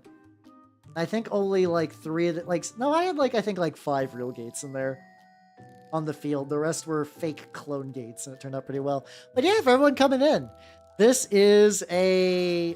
Oh no, that sounds frustrating to play against. I'm sorry, Troglodyte. I'm currently painting a Death Guard Rhino, and it's going reasonably well. So the side is a clusterfuck. The side of this is absolutely a goddamn clusterfuck. The reason being is this is very much Hal is practicing chipping. Hal is practicing chipping techniques. So I'm testing out doing the bright color first, chipping in with some brown, going straight to metallics.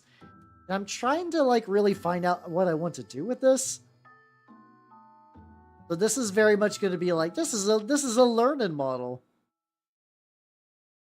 And so far I think I've kind of got it back to where I like it, where it's I do a layer of the brighter color, and then I do brown, and then I go in with some metallics. And I was using sponge, and then I can kind of touch it up a little bit. There we go. It'll be a little shiny at this angle. How you doing, Zelix? How you doing? Welcome. How you doing? I'm currently working on this Death Guard Rhino. It's going pretty good. I was actually talking about how I'm building Zelix in EDH, funnily enough. So good timing on your end. You do be going good. Also, just talk about EDH. I see that. Yeah, the little emoji smile is hides such malice. I bring it down a little bit with this, and then if I kind of just go, I'm gonna try doing some colors. Salad Pollinator, how you doing? Welcome.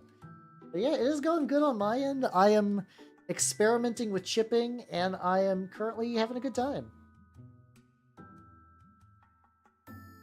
Take this, just go I guess for some of these I just need to go on the metallic. I mean, All of them basically use the same chassis, and I guess the sisters and also Chaos have like the little things on the back. Understandable why you'd think that, to be fair. But yeah, you can tell this is Death Guard because I got a guy welded to the front and also the meat back. Yes, that's right. It's just all meat back there. All meat back there. Back meat. Beat. Back. I'm fucking around now. But yeah, no, it's I've had this model for a bit. I had to strip paint from it and then kind of rebuild it because it was this is a used model that was not done super correct the first time. If I keep like, hold on, just kind of keep that like incredibly.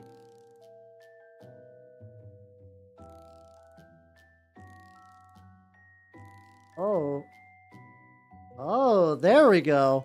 Oh, that chipping on the side is fucking glorious. Okay, that's turned out great. Okay, that is absolutely working. If I just do that, like, kind of go in the same direction. Not a lot of paint on there. Just kind of hit those corners.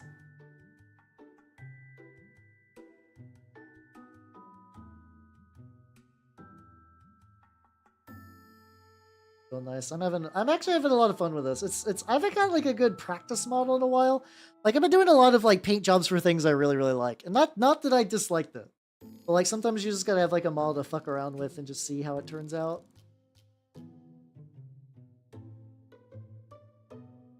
Little side bit over here as well. I also think the like little the metallic. I'm using the Vallejo Air dark, just gunmetal. I think. It's like just the right amount of crust that I want for this.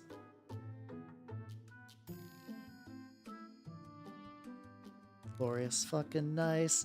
But yeah, God, if we're talking about like my own EH decks, though, I have several. I started uploading them to Moxfield with the idea that maybe someday I will post a public deck list of some cards I got. Like I know I got like my Hobbit one on there, which is Jesus Christ. This new Bloomhaven set. It's just like, hey. Food were a cool mechanic. How about we make like the most food support you've ever seen? Like, okay, I'm listening. It's in the colors I like. It's got some like food ramp, and you got some food like draw cards when you sack food, generate extra food with your food. It's like, okay, I'm here. I'm here for it. Also, I kind of like. So many of the Magic sets have been like I know Gloomhaven, Bloomburrow is just going to be hey, you remember Redwall? What if Redwall a set? But at the very least it's a bit better than hey, do you remember fairy tales in general? Or like, hey, do you remember Kamigawa? Or this other plane? Or hey, do you remember Ravnica? Hey, do you remember Ravnica? Hey, do you remember Ravnica?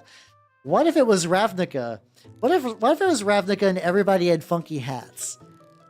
Or what if it was a cowboy set, but nobody had guns, and everyone had stupid hats and stupid guns? I hate Thunder Junction from a flavor standpoint so much. It's one of the ugliest sets I've ever seen.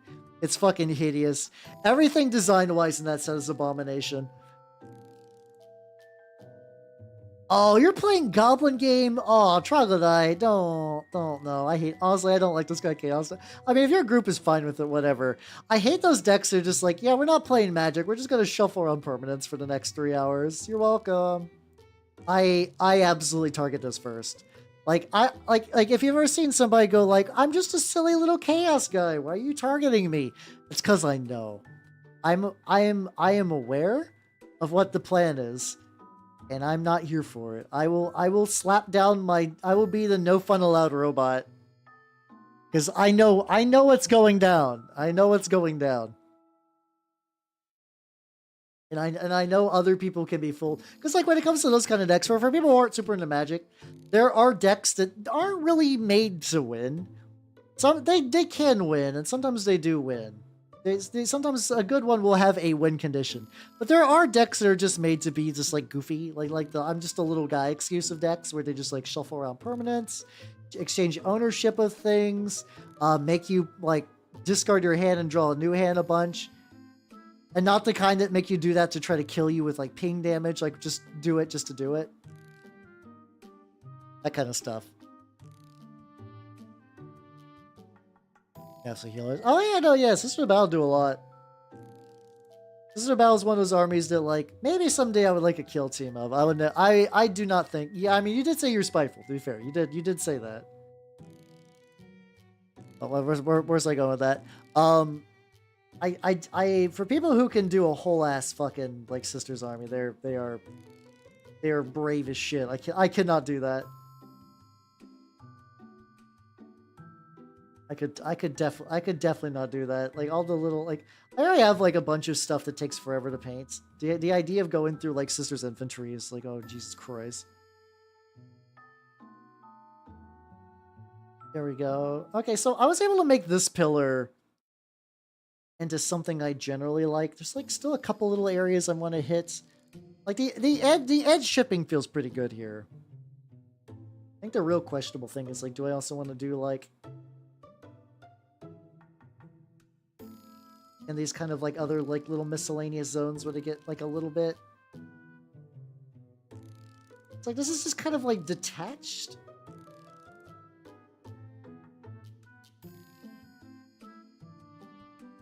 Okay, I might have gone too far. I might have gone too far.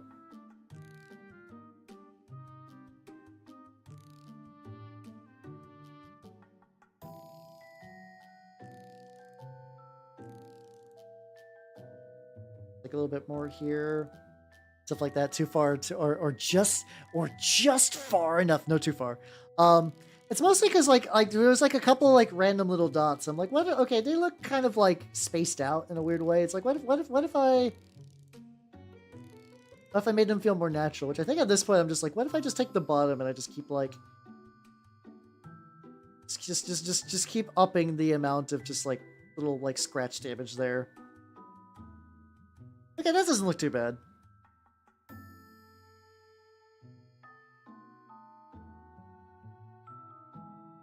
Cheese.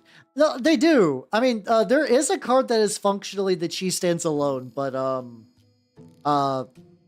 legal. It's called. I think the cheese stands alone is technically better, but there is absolutely a card called Baron Glory. It was released in Future Sight, I believe.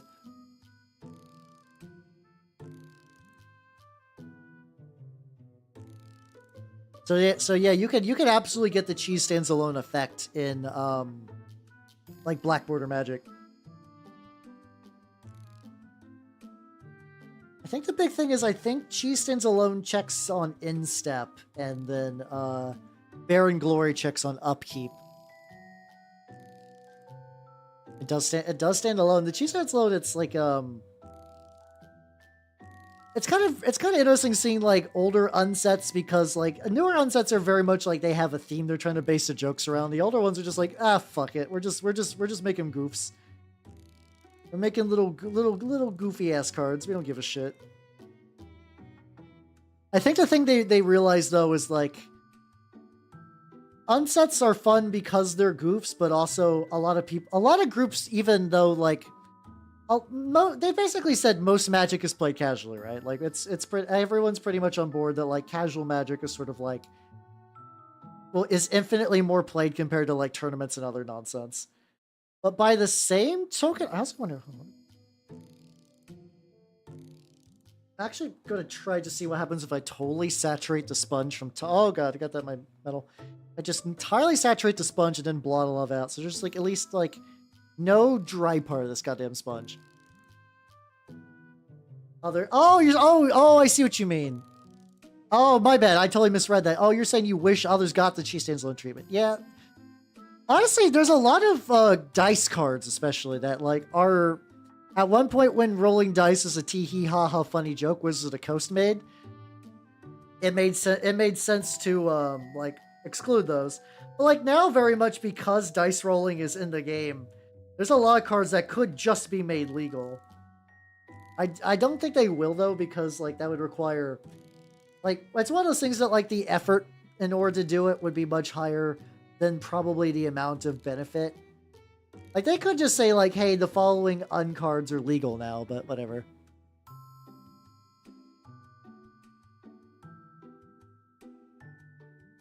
Oh, wait. Are you talking about the Assassin's Creed Magic the Gathering set, or are you talking about the pricing structure of D&D 5th edition, 5.5? Because I'm aware of both. The Assassin's Creed set's not too bad, actually. It's the booster boxes, they're like $5 boosters for like 7 cards. It's incredibly stupid. I wish they would stop doing that. But yeah, no, I was talking about that pricing structure recently, because it's, Jesus Christ, why? It also cracks me up, the idea of like digital pre-order bonuses. Like, I understand for like if you're doing like a Kickstarter game and you want to do like digital PDFs of like, hey, pre-order now and you can get some like extra adventures and stuff like that. Like, that makes sense to me. But motherfucking Wizard of the Coast is like, oh yeah, just spend like $200 and like maybe we'll give you a fake dragon. Fuck you, buddy. Fuck you. The funny thing is, actually, what's a really interesting comparison point is Neopets has announced that they have done a TRPG. It's got Kickstarter. Like, the Kickstarter went live earlier today, I want to say. Let me see if I can get you all the link for that, because it's kind of neat that it exists. And how far did they make their goal? Okay, they already made the goal by about 20 extra K. I'm just gonna paste that. Oh, huh, no, this has got dumb tracking data on it. I would like to not have dumb tracking data on it.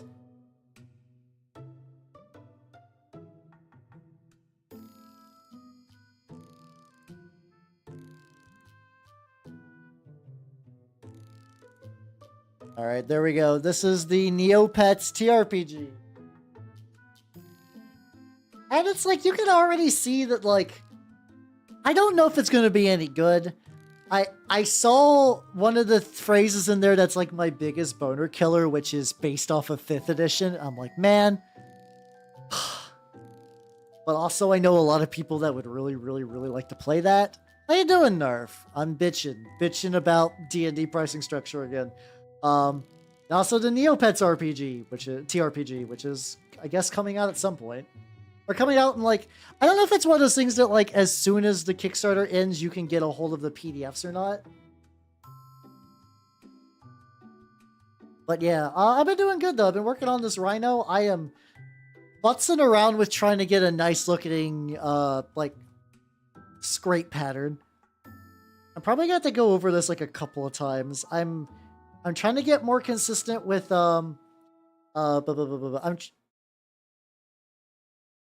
if it's a July release or PDFs, that would be nice.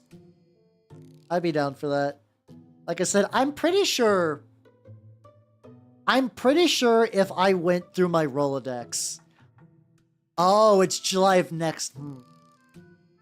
Because, like, if the PDFs are done, I would like that so I could start running games. If it's not, that's a bummer. I guess I'll have to see. I guess I'll have to see. It's like, I know so many. Well, so, you know, I am more willing to back TRPG projects from stuff like that. Well, I also think it's also because, like, Games Workshop yeah, they definitely Wizard of the Coast would just kind of, like, half-ass, the books, to be fair. Yeah, I was reintroduced to Neopets through Echo and Joru, because I think Echo is, like, fine on Neopets, and Joru is, pretty big into it. I played it a little bit, but because I didn't have a goal, I kind of petered out. It was fun. I had Toe Licker Supreme, the Grundo, and he was doing pretty good. I think I was saving up for, like, some sort of magical raid that would turn him into a marshmallow, but it was going to have to require a lot of, like, daily log and stuff like that. And I think I just kind of, without a constant push from somebody, I just kind of petered out. Growing up was playtesting as well. Okay, it's not too bad then. If I got into that, I could run some playtest games, which would be kind of neat.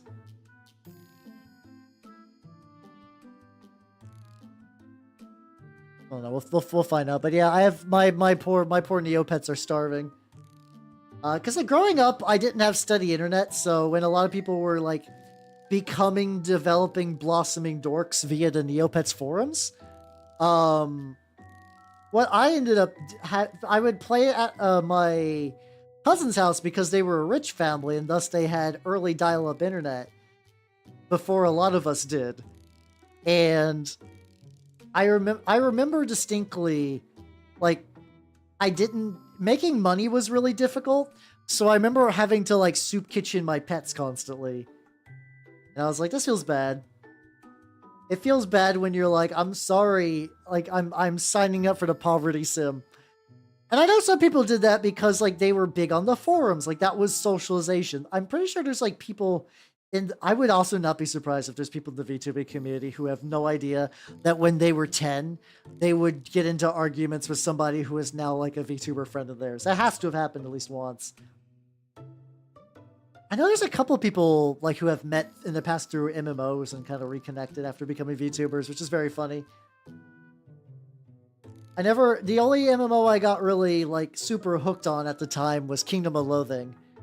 And I know a couple whenever I say I like Kingdom of Loathing back in high school, people would be like based, but I don't think I've ever met like a lot of other people who were doing like hardcore runs like I was doing at the time. I never got to do Hobopolis though, because that required a whole ass like raid group, and I did not. I never got to do the Hobo dungeons. Sadness, infinite sadness. Okay, there we go. We are getting...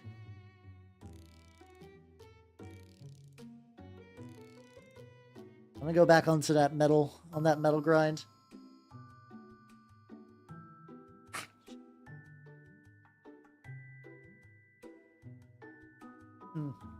Actually, give me a quick sec. I'm gonna take an incredibly short idle break. I will BRB.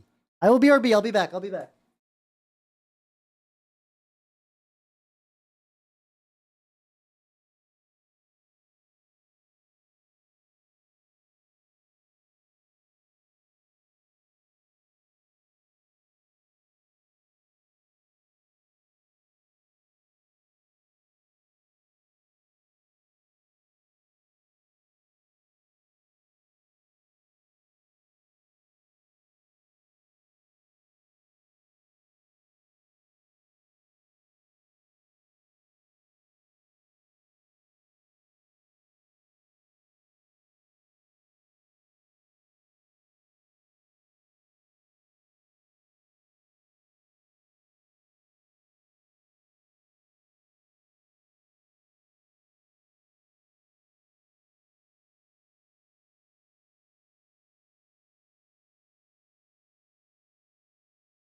Alright, I am back.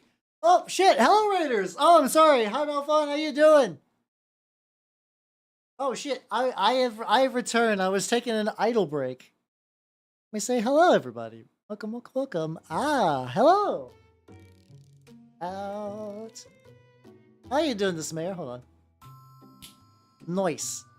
Oh, go ahead and show you. Thank you. Hello, everyone. Not know me. I am Howard the Mimic Alpha, a miniature painting VTuber of the Nurgle and Skaven variety.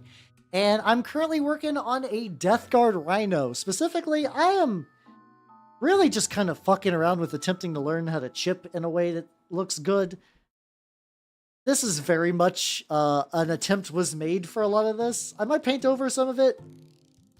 For now, I'm just playing it by ear. Yeah, fuck yeah, Death Guard, let's go. How is Death Stranding, by the way? I played that a while back when I only had when it was only on the PS4. And I feel like that's a game I want to revisit, because I don't think I ever really got good. Oh, Jesus Christ. Be careful. Like, did you have to evacuate? Like, what do you have to do with that kind of thing, Dismayer? Is someone just gonna come to, like, change your, like, fix the gas leak? Like, what does that entail? Hopefully it's not gonna be, like, a too expensive thing for you. Hopefully you're not in danger, obviously. Impreg themes. Oh yeah, you got BB. One thing that, like, you could do too is, like, hey, like, whenever you're done with the game, I think there's, like, a Japanese guide. It's like, this is what playing 1,000 days. It's like 1,000 days or 1,000 hours of Death Stranding is like, and he's doing high level tech bullshit. Like, he's doing, like, creating ramps seconds before jumping on them and then landing on enemies with enough momentum to hit them with a punch. It's fucking wild. Oh, it's in your car. Oh, fuck. Now, why was I thinking it was your house for some reason? So hopefully you can get that fixed then. Hopefully it's not going to be like a stupid expensive repair. Why did I think it was a house? Oh, it's because Ranu is, and like a lot of people are dealing with hurricane stuff. And for some reason, I assume my brain was still thinking hurricane mode.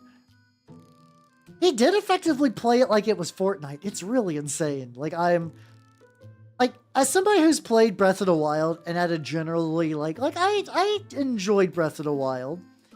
Some people really enjoyed it. I had fun playing with it, and I never even did, like, the DLC. I was like, I basically got everything I need out of this game.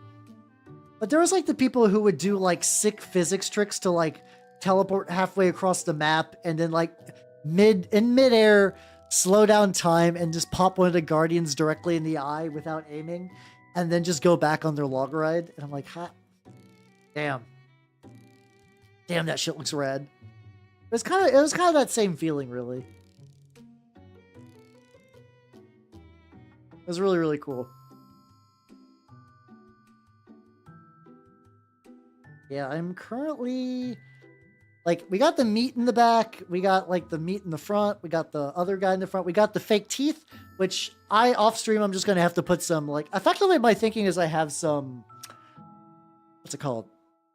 I usually do, like, a meat filler, and I probably might still do it on top of that, but I have some, like, Tomio, like, plastic putty? It's effectively, like, supposed to be, like, gap filler putty that I think I can put on that bad boy. I got that stuff, and I think I can make that work. Hopefully. Hopefully that'll work, and then I'll need to, like, touch that up. Either way, this is, like, one of those things where, like, if I want to magnetize this and put it in my box for right now, is like, hey, I am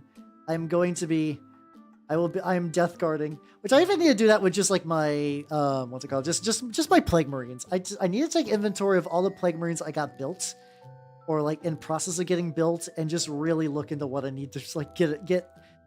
And again, a lot of Death Guard armies these days don't even really run Plague Marines. It's sad. Like, I like Plague Marines a lot. I think now everyone just runs, like, a brick of 10, and they're like, that's it. This is fine. Death Shroud Terminators, baby, which I do got. I just don't got as many as a lot of other lists like to run. So I can feel even the metallics are getting a little thicker on my palette. Got a... Get that, like... It's, like, beginning to separate, but in a way that's not too bad. There we go, there.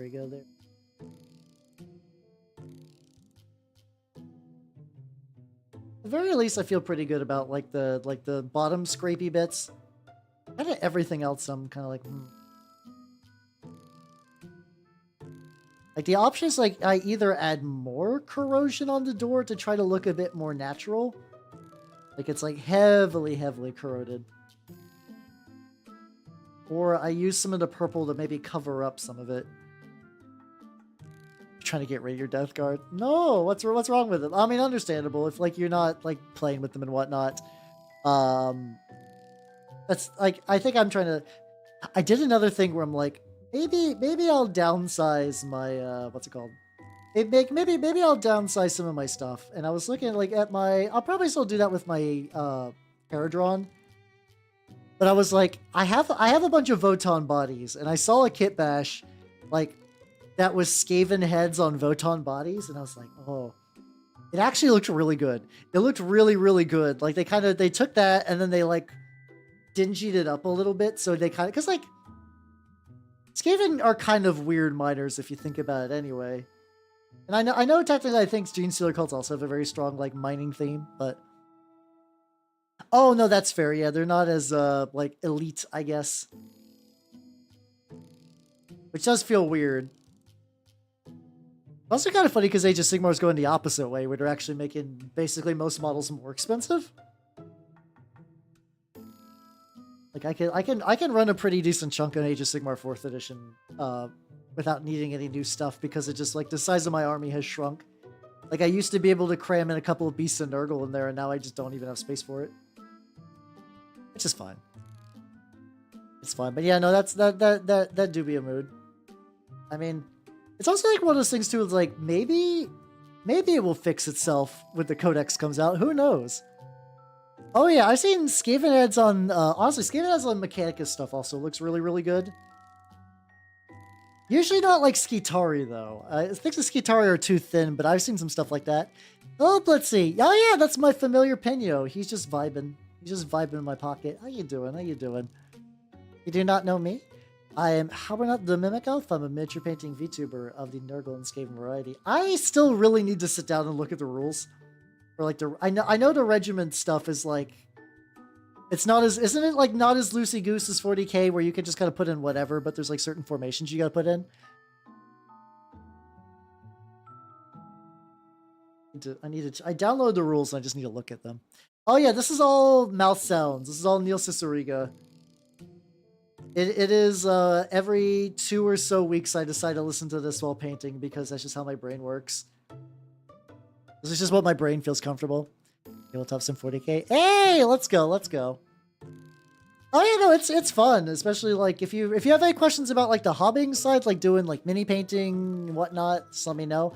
I'm currently working on a Death Guard Rhino, and I'm trying to get like the little, I'm trying to make it look like it's all chipped and fucked up, but there's like a kind of a subtle art to it, so it's like the way the bottom scrapes look fine.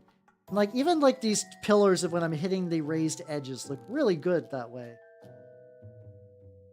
But I need to kind of like make like the door. I feel like the door could use like somehow more chips or like bigger chips, but also it just doesn't. I don't know. I'm doing some new stuff. Certain here. Oh, okay. I knew mercenaries work that way. I didn't know actually the army composition. I'll have to see how that looks. Probably right. That's understandable. Well, if you're looking for some cheaper models, you can check out my wonderful sponsor, Collectible Squids.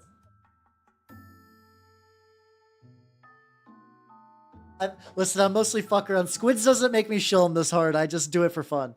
That's understandable though. That is a reasonable concern. I know, like you can also like if you don't mind like putting some extra elbow grease into it, you can buy models off of eBay and strip paint from them. It's really it takes a bit, and like you will definitely need to get rid of at least one electrical toothbrush in your household. But like that's what I did for this. This hey, let's go. But like this is a model I bought used, which is why it has some weird shit like the door is put on backwards. I just didn't even notice that until someone pointed it out today. But I buy a lot of models used because my store is a very good used rack, and stripping paint from them has been like a really cost-effective way to do some mini painting and whatnot. So there are options. The other options would maybe if you want to, if you like the idea of 40K, but you would like something a bit smaller scale, there is like Kill Team, which you can really get into with one box, and that's enough. I'm also really big into alternate war games like Turn Up 28, which is a war game where you're playing a bunch of just like doofy little guys in a post-apocalyptic Europe after the Napoleonic Wars never ended and everything's infected with root vegetables. Like, I got this Skaven guy kind of printed out for that, and then also the other guy I got. I kind of love how these guys turned out because I 3D printed, like, I had these guys printed up for a while, but they were just sitting in my pile of things that I haven't done anything with. Just putting rocks into their hands. They just got real fucking rocks, just like real big old rocks that they can chuck. I fucking love it. They just got like actual honest to God stones. And I thought they looked pretty fine to begin with, but the addition of a stone really brought it out. I think that was like the final bit those were needing. Oh yeah, no, tabletops is legitimately a great way to get into mini stuff. Because the opportunity cost is so low. Like why wouldn't you? Like, if you have the option for that and like the computer and the drive to do that, there's no reason to like not give that a go.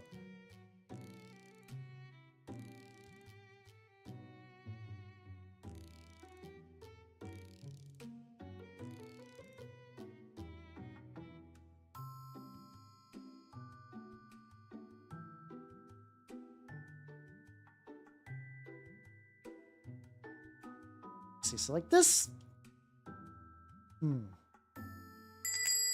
Also, hey, Blitzy, thank you for the follow. Welcome to the workshop. I love having 10. Oh, that's a mood. You might actually like Turnip then. The Turnip doesn't require as many tabs up. You check that out. Those are the rules. They're just available for free online too, so you can kind of fuck around with that. I also want to go try something real quick.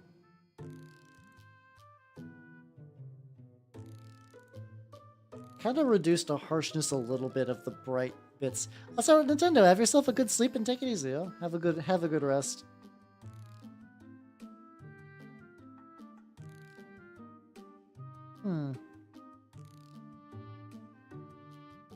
Interesting.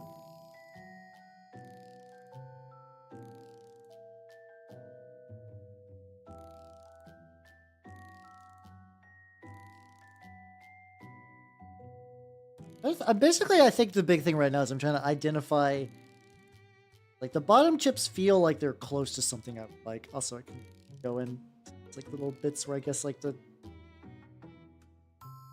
these like goofy little bits where I think like I can see my fingerprints in there. Like that was a fuck up that's been just sitting there for a bit. It's like on one hand I want this to be chipped, but on the other hand I don't want this to be chipped to the point where it just loses all sense of color. I guess the other option would be to maybe come in with some of the purple and like maybe dull it back a bit. You can do that. Let's see what happens if the reintroduction of the dark purple. I need.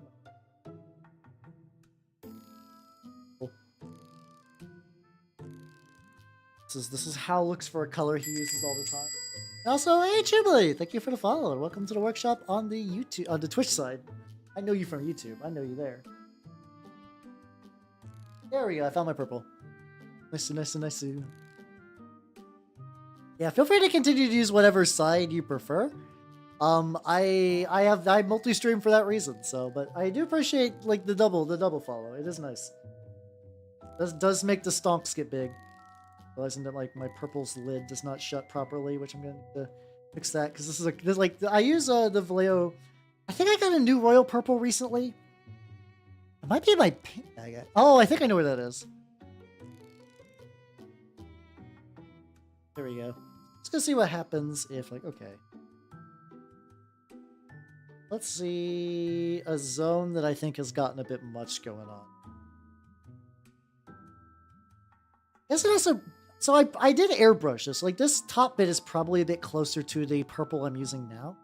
Some of this might also be because the sides Oh, yeah, some of it actually might be because the sides were never properly... hold on. Oh, shit. Yeah, actually, this might... Oh, let me try... I have an idea. Once again, this the testing I'm doing on this. So this is the other side now. A whole new canvas. Oh, that's true. Yeah, you can just use Twitch for the heads up and then get on YouTube. So either that also works.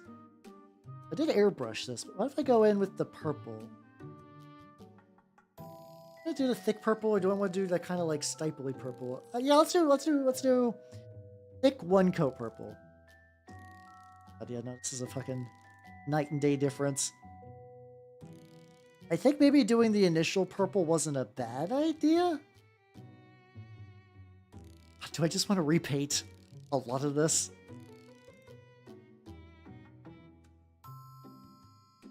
You know what? Here's what we'll do. I'm gonna continue with this side.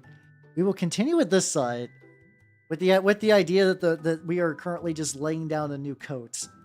Let this dry off. Then I'm gonna try the similar techniques, but just see how they look on this purple. Let's maybe go. Tzeentch demon armies. Hey, let's go. I mean, honestly, doing Tzeentch stuff in the middle of like for context too, if you're listening to this nonsense, this is the Neil Cicierega album, Mouth Sounds. Well, technically, we're on Mouth Dreams now. Go. And then once more, everybody on YouTube, because I have a different audio track on YouTube for copyright reason. Check that out. It's a banger. It's a fucking blast. It is so good. It is the most consistent, like, single... Because I'm not a big album listener. I've been listening to a bit more album stuff. Yeah, I need to try Noosh a bit more too. I've used it a little bit for like one real project. Ideally, what I probably want to do is what's it called? I probably want to try to do a couple tests, Skaven, and if it works, that might be really, really good for doing like. There's a Vince Venturella video where he tests Noosh out on what's it called? He tested out on fuck, I'm just gonna have to paint this whole tank again. This is such a stark color difference than like the other side that I might as well.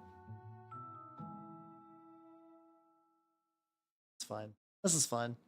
At the very least, this is just like a scratch pad. Like, that turned out great. This bottom part kind of We'll figure it out. Yeah, I could see us going for Slaanesh or for Tzeentch. If I had to choose, I'd probably say Slaanesh.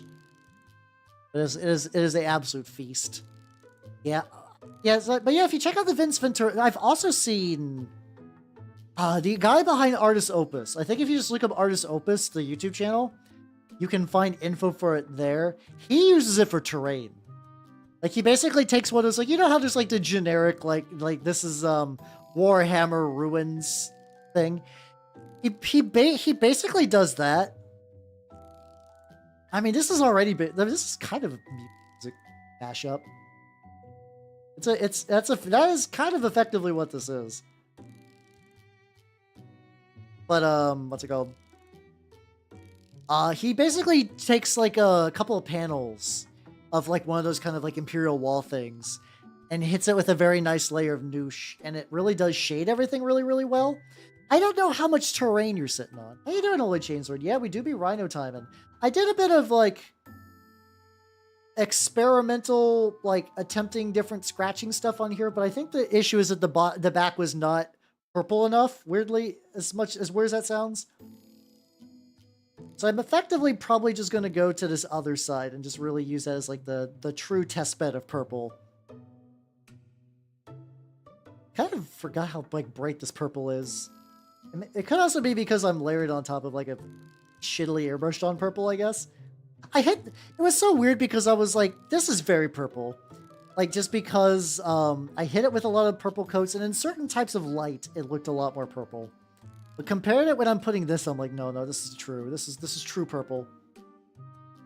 I think it also doesn't hurt that typically whenever I do Death Guard, I do like this purple on like the shins and whatnot, like the panels and pads and stuff. You get a lot more perp here. How you doing, the Holy Chainsword? How you doing? I'm having a lot of fun. Having a lot of fun. This is a rhino that I purchased secondhand and had to strip a lot of paint off of it to make it look presentable. I don't know quite how well that turned out. Right. Not do anything funky with the flesh, I guess, in the meantime. I guess I can go ahead and do this, like... I think I knew I was going to have to hit some of these stuff anyway.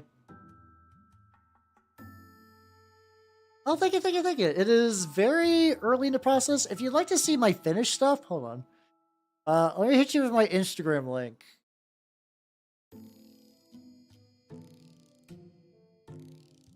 There we go. That's basically where I post most of my finished models. It's currently, I have not uploaded the tank you see spinning on the left, but other than that, it should be like relatively feature complete. Oh, there we go. There's a kid. Oh yeah, you're talking about the Dogs of War. Yeah. I mean, you could maybe use them to grime up some buildings. Honestly, you could. That probably wouldn't be the worst idea. But yeah, I mean, yeah, I guess the worst case, so you could always just keep a hold of that. Wait a minute. I mean, I could see Dogs of War being grimy. Wait a minute. Wouldn't Dogs of War specifically be grimy as shit? I would assume, then again, maybe I just assume. I know some of them are kind of like nicer mercs, but I have to imagine a lot of them are like, I am a grody ass motherfucker. How you doing, Rufus? How you doing? I am currently working on this Death Guard Rhino. This side was kind of a test bed for some chipping stuff. Opinion on Transformers neutral, I guess? I do not have strong feelings either way. Seeing what happens if I apply the purple on this and it does just erase. Well, actually, I keep a little bit of the chipping on there. Oh yeah, you should do that. Oh yeah, I do purple on all my Death Guard stuff. This was purple because I did dry brush. I airbrushed it. But I don't think the airbrush was strong enough, so I'm kind of just gonna repaint over this a bit manual style with some purple.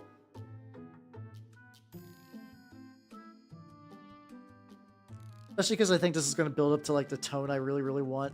Which will be fine. I can just do that now. It'll be good. But yeah, if they're undead, you could definitely... Yeah, I think undead... Like, the examples I've seen especially... what's it called? I think the example I saw for, like, also using Noosh was, like, painting a bunch of the old world, like, Tomb King skeletals. Just the little skeleton lads with, like, the bows and whatnot. Because it was, like... Because, like, those are just, like, basically, like... They're Tomb King'd out, but, like, they're still base skeletons.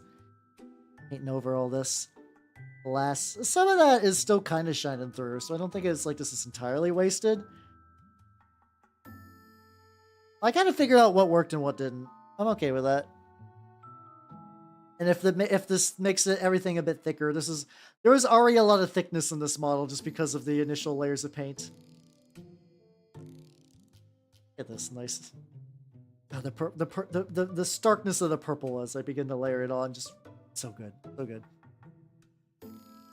But yeah. Whenever you get your Dogs of War ready to party, I would very much like to see them.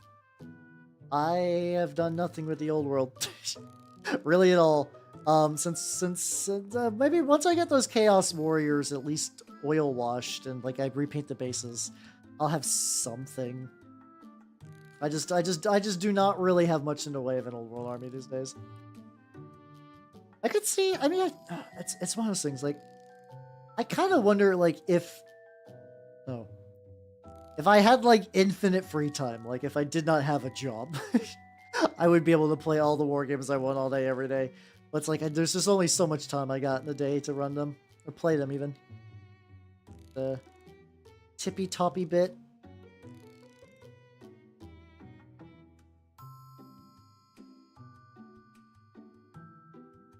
So I think overall this turned up, this is going pretty good. We got the base stuff, we got the teeth at the front. Still very happy about the teeth. Teeth was a good idea. Teeth was a good idea on this. But yeah, No. I think realistically that if I get the option for like the old world, I really want to try Oathmark. Like if we're talking like rank and flank stuff, I've heard nothing but good things about Oathmark. That's kind of one where I think you can play it with Warhammer Fantasy models, but it's more kind of the idea of like you build your own, like you kind of build your own kingdom. There's like rules for like combining the different like races together.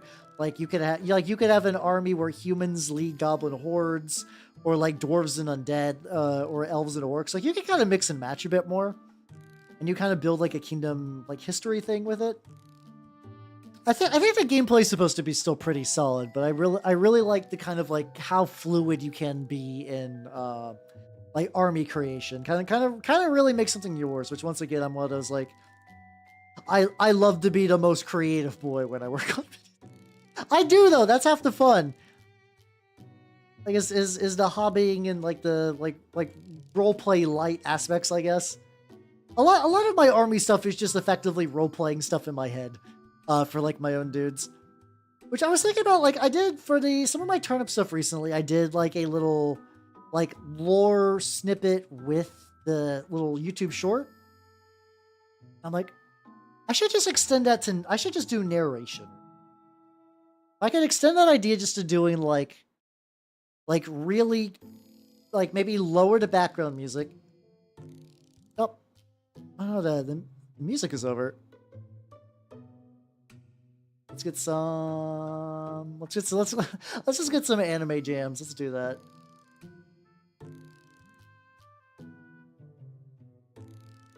There we go. There we go. There we go. I was just thinking the other day. It's like, wait a minute. I could just like narrate stuff. I don't like as much as I like doing the ones where I'm just doing some spinny stuff. I was like, I could kind of use this to like flesh out my dudes, you know, or like. Flesh it out in a way that it removes the idea solely from inside my own brain and kind of like puts it in a way that other people can access, which I think is just something I've been like trying to figure out the best method for doing. Get that. I can get the front of this tonk. I did not get this very bright. What was I thinking? Was I just... It's like I'm cracked. Like what led me to believing that this is enough? I don't know. I'm having second thoughts about my own brain. That's not the worst though. This is like a pretty also chill, like relative like ending of this as well. I can kind of like, oh yeah. I do really like it's. I think it's maybe a little hard for you all to catch, but like because of the way the paint strip, like dear Lord, I tried. I think I have hit this thing with paint stripper no less than like 2 or 3 times. And there's still been just like little bits that just have like a weird indeterminate paint crust.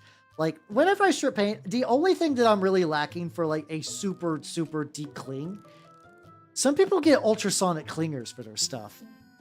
Where effectively you put it into like you do the paint stripper chemicals and then you float it in like isopropyl alcohol in an ultrasonic clinger to really remove the last little fragments. I don't quite got that. I've never really needed to quite get that far. But like this is a model that maybe if I would have had one that was appropriately sized would have actually been pretty baller. Side bits. Also just like leave the little like chaos lid, I guess. Oh no, that's just like the... I had the option to remove that too. Oh yeah, the Oathmark minis look pretty legit too. They're like a very good like classic-ish fantasy. So like if you ever just need like a bunch of just like zombies or like elves and stuff like that for like a Middle Earth strategy battle game or like a what's it called? Like the old world stuff like that. You could use their minis for that and it'd be pretty solid. Also something too. The local shop I go to for like used books, when I got the White Dwarf, I picked out a couple because they actually, I guess somebody sold their entire White Dwarf collection. They must have been in it for the like Middle Earth strategy battle game because they had at least 3 different rule books for it. All of them were old. Like I was hoping that like maybe they would have had the 2022 update. I believe they did for that. I forget exactly when that rule book last got updated. It was like reasonably soonish. which is funny because all the minis are just like been fucking out of stock forever. But like, they had so many white dwarves that were focused on that, and I guess I've been aware that that game was much bigger at one point, but there was just like something really, really neat of seeing it was like, yeah, no, this is like right now the way Games Workshop treats the Miller strategy battle game, where people don't know, it's the Lord of the Rings war game. There's a Lord of the Rings war game based on the movies. Like straight up, they have the license to do like make Gimli look like I say make Gimli look like in the movies, but like it's got that kind of like 2000s era sculpting, and a lot of those sculpts have not been updated since 2000s. But like that was like there was like articles and covers and covers and covers. Like basically monthly they would have like I guess I was also in the movies where like they were basically more or less like movie tie-in merch.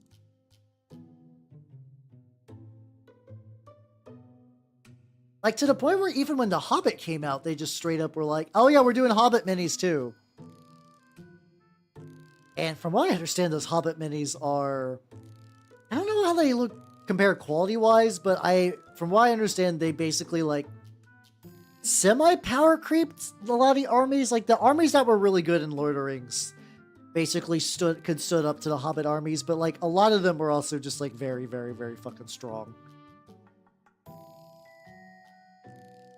Like every now and then, because like a lot of times I'll look into a game's tournament scene to figure out like what, like not necessarily like what's good, but like, hey, I want to build a list. What did this tournament guy run? And like, cause it's like, usually it's easy to be like, I ran this list because this unit is busted.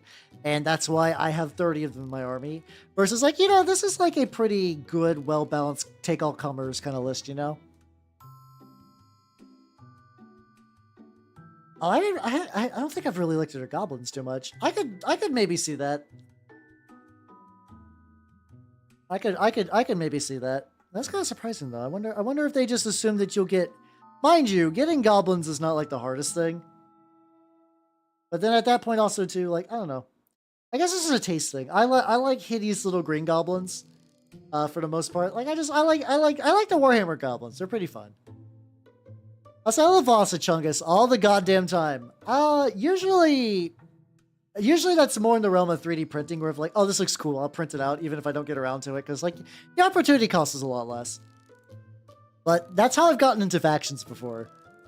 How you doing? I'm currently working on a Death Guard Rhino. I did some chipping on it and realized it wasn't looking good, so I decided to see if I could just coat it with a layer of like the base coat and just see how that would have turned out. And it's definitely a lot fucking. Oh yeah, I need to hit the Plague Marine too.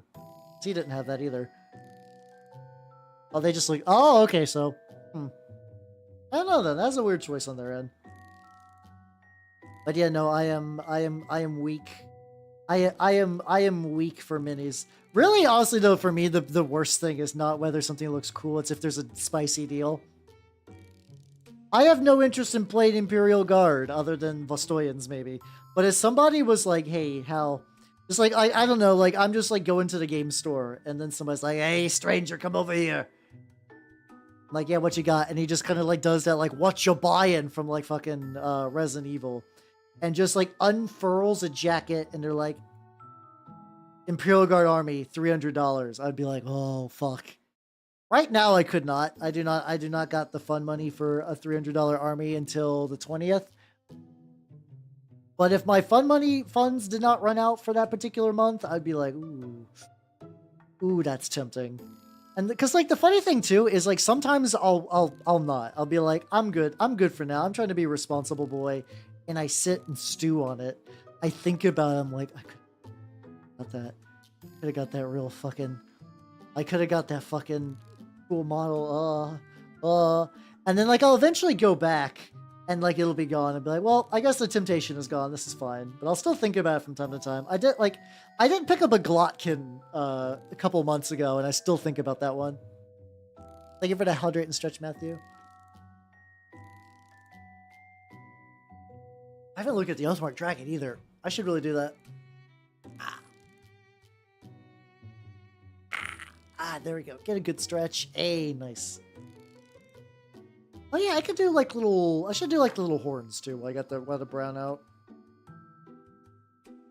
think I'll do a dark. I think since I already got on the palette, I think I'll go ahead and just do the dark brown, and I'll just kind of like later dry brush up to like a brighter color. Oh, hello, Amethystine Art of War. Welcome, welcome, welcome. How's it going, everybody? Welcome, welcome, welcome. Where the mango's at? I don't know. But hello, everybody. If you do not know me, I am Howard the Mimic Elf. I'm a miniature variety, and let me shout you the fuck out. We're up to. I have a feeling. Oh shit, you're doing Rogue Trader. Oh fuck yeah. Listen. Hopefully you had fun in Rogue Trader. I am currently. Oh yeah, I used a little bit of teeth on this. Don't worry. The real human teeth are being saved for next week. That's not a bit. I'm doing a Turnip 28 project with real human teeth next week. But right now I'm doing a Death Guard Rhino. It is doing pretty good. I was testing out some chipping techniques that I did not end up liking, so I did a little bit of a repaint over. And if you want to see some more complete models of mine, you can look to the left where you got my Tonk, my Lord of Tumors, and Mike and Minis. Thank you for the follow, and welcome to the workshop. Welcome, welcome, welcome. Oh, is Random playing Lancer? Like, is Random getting more Lancer with his Lancer? Let's fucking go. Nice. Why don't I wear one glove? Oh, yeah, I can explain that. That is kind of weird, to be fair. I got a bag of real human teeth from Etsy. I'm going to be doing that on stream, probably next week. So, I like having something to test. Like, I want to make sure I don't, like, rub off any paints. And I like being able to, like, use my hand as a palette. Which, the glove makes sense for that. However, I really like the tactile feeling of a brush. Like, I like the tactile grippage. Which is why I do it this way. Yeah, it's actually, like, pretty easy to get... What's it called? It is pretty easy to get teeth on Etsy. It's roughly about $6 for a B-grade human tooth, which is basically a tooth that might have like some fillings and stuff in it. I'm going to make them as delightful little plants in Turnip 28. In Turnip 28, there's a list you can run where you have little farmers, and they grow crops that you use to like power up your dudes. Yeah, that's terrifying. Thank you. And as an offhanded joke, they're like, some people use like dice or little balls of cotton to keep track of their crops. And then they just kind of like tee hee ha ha. Some people use teeth. And I was like, what if I just got teeth? Like, what if I just got real ass teeth? I'm not going to make all of them teeth. You basically need like 16 tokens. And my idea is I'm going to make over 16 with the idea that like, if I'm like, hey, everybody I'm playing with who are ostensibly people I enjoy the company of. How do you feel about me using these human teeth ones? Not so cool? Okay, that's fine. We could use these resin ones. Do you want to see a human teeth on the battlefield? Okay, I got you covered, buddy. Trying to do both. Oh yeah, no, the tooth fairies, like, assuming they're doing like $5 for a fresh tooth, they're making a fucking killing. Because like those are, B-grade teeth are specifically shitty teeth. They're getting those I don't know. I was about to say they're getting those A-grade teeth, but also... Children have shitty teeth. Children like to eat a lot of sugar and they don't brush as often as they should. So I don't know. What's a hello, Wise? Welcome, everybody. Welcome, welcome, welcome. We're talking about how I'm going to be using human teeth in a project next week. Let me grab my thing. The fuck out. All right, let's go. Is it still like $2? Oh, she's getting money on top of money. Hello, Cheshire Set. Hello, Madtrosity. Welcome, Wise. Welcome, Nyazathoth. Welcome, everybody. Welcome, welcome, welcome, if you do not know me. And Cheshire Set, thank you for the follow. And welcome to the workshop. What are you up to? Oh, fuck yeah. What kind of civ were you doing in Stellaris? Let's go. Also, hello, Laylax. Welcome, welcome, welcome. There's only kisses from the homie. Just one for all of you. I'm just gonna do a psych nerd direct. Why am I being mean? But Cyberneck, Creed, Lizard People. Fuck yeah, let's go. Oh, my camera froze. That's what's going on. Hold on, shut them up there. Every now and then my camera freezes and I just have to do the big brain move of just unplug it and replug it. There we go. But yeah, so also I forgot that I did this. Hey, look, updated mini rotator photos. Oh, goddamn, that looks nice. So yeah, these are some minis I finished recently for Trench Crusade, Turnip 28, and Trench Crusade, respectively. And currently I'm working on a Death Guard Rhino, which is turned out pretty good. All right, now that I've repainted this, do I want to risk a sponging? Do I want to risk a sponging? I do. Where's that tank from? Oh, yeah. I can link you. It is a STL. Let me see. Let me see if I can find it. It's from Blacksite Studios. I am trying to find it.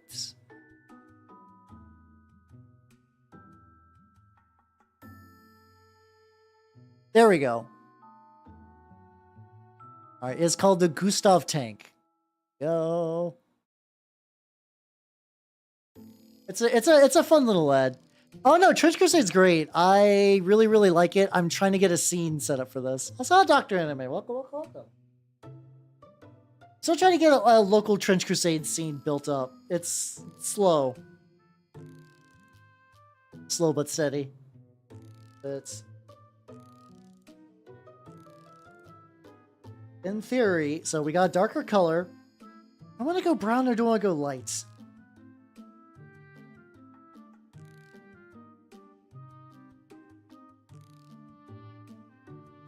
All right.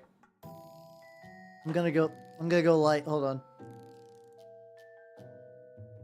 I probably would. There's like games like that, and then Tonks, and I think there's like Tanks in the Apocalypse. There's a lot of just like, this is a war game where you have one singular tank. Which is kind of why I built that. I was just like, that'd be fun. That'd be fun to have the option to play one of those, you know? Like the way I did mine is that the barrel is actually not fixed. I have a magnet on there, so I could just like rotate the barrel or take it off. In theory, I want to have like maybe swappable tops. Not that I have like an alternative gun or anything, but maybe like, I don't know. Have the option to like put some nonsense up there. Okay, I got the sponge and I thinned it the fuck out.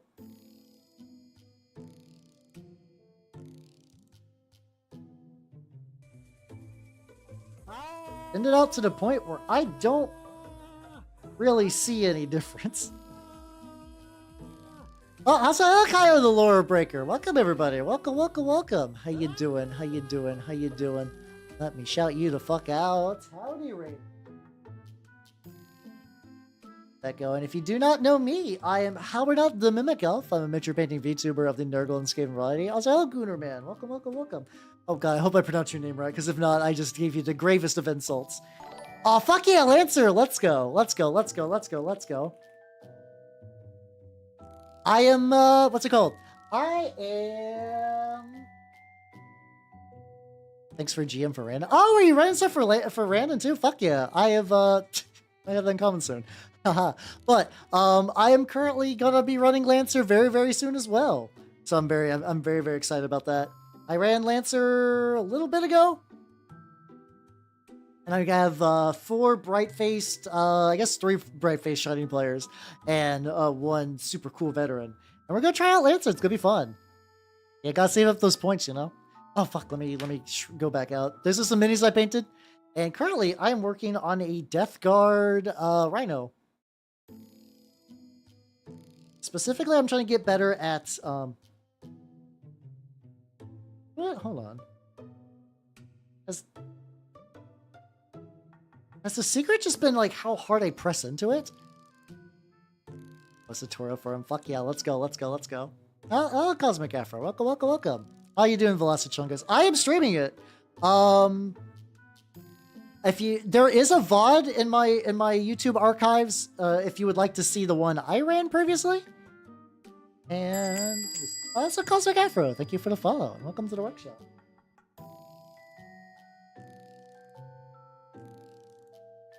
There you go. I have to lean over to get to my keyboard. But I will be streaming Lancer again. Also, probably in a homebrew setting, because I did a stream where I built a Lancer setting that I thought would be more fun for me to run games into, because I I don't care for a lot of the default answer setting, if I'm going to be honest. I think it's an interesting thing to read, but I don't think it's conducive for a game where everybody's in mechs. It reads like a very, very interesting cyberpunk setting.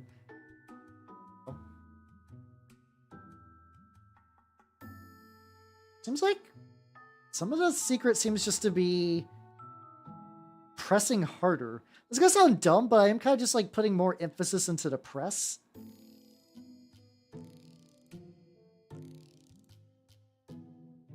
It's kind of working out. So Valkus, welcome, welcome, welcome. Yeah, I don't mind the hard sci-fi point. Oh, you did see it. Oh, gotcha. Oh, okay. Yeah. I'm gonna try to build off of that. For me, it's not the hard sci-fi. It's just like there's a lot of mech tropes that I feel like a player wanting to play a mech game is gonna want to hit. Like you get like a lot of wars. I still need to do that. VOD. I'm sorry. You keep bugging me on it. Someday I absolutely will, but if you just, it's gonna take some time. Do not worry. It's like, it's creating these like little spots. I wonder almost if I just want a bigger spot.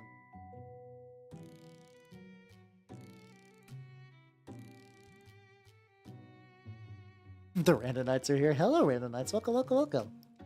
Oh yeah, no, Pathfinder's got, yeah, I forgot Pathfinder has like 2 stuff like that. Yeah, I'm going to use the bottom of this as like a test. I'm going a little bit later than I usually go. Normally I'd be wrapping up around this time, just cause. But I want to try to get there's like a nice natural crust around here, so I think this is going to be pretty apt to get like some chipping where that's kind of at. I think so?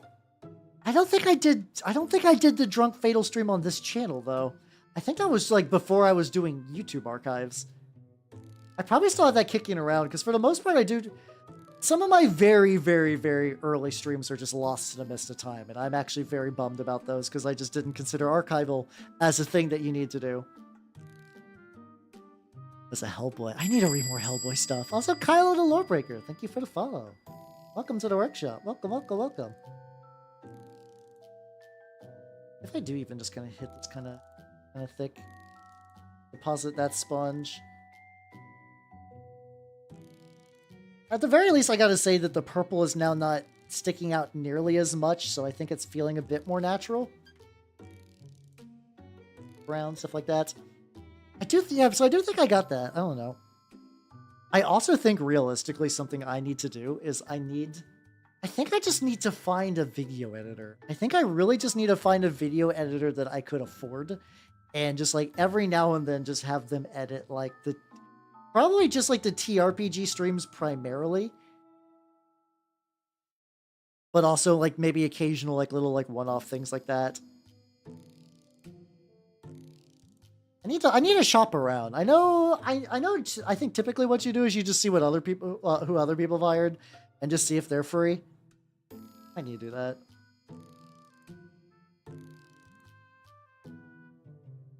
This. Or maybe even I think at this point I might just need to do brush style. I do what's it called? I think I need to do the initial like light layer kind of haphazard, and then I just go back in with this and just kind of.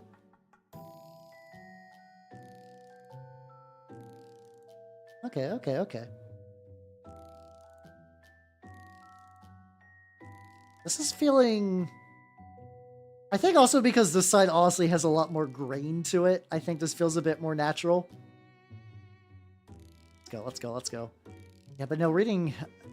Hellboy's like one of those series, like along with like Sandman, I'm kind of perpetually on the verge of like I really need. I actually do own a couple of Sandmans. I don't know if I own any Hellboy, weirdly enough. I did though. Funnily enough, I was like when I went because like I need to pick up some painting supplies. Like I ran out of like primer.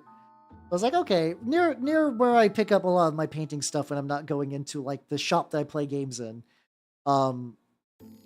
There is a used bookstore, and like sometimes I like to go in there and see what they got. And, like I've gotten some like comics and stuff from there, which is pretty nice. But I was like, do they got Star Wars Legacy? Which is that like weird kind of like edgy. It's either like it's either 90s or like 2000s. I want to say it was like a 90s one because I think it might predate the prequels. But it is very much like this is like an edgy reboot. It's in the future of the galaxy. And then you got Luke Skywalker's descendant. I don't know if they ever like come out and say if he's like what his relationship is. Or at least I don't know it. I was looking for that fucking there. I was like, what? In hindsight, I should have just looked for a good comic. Thank you for the hydrates.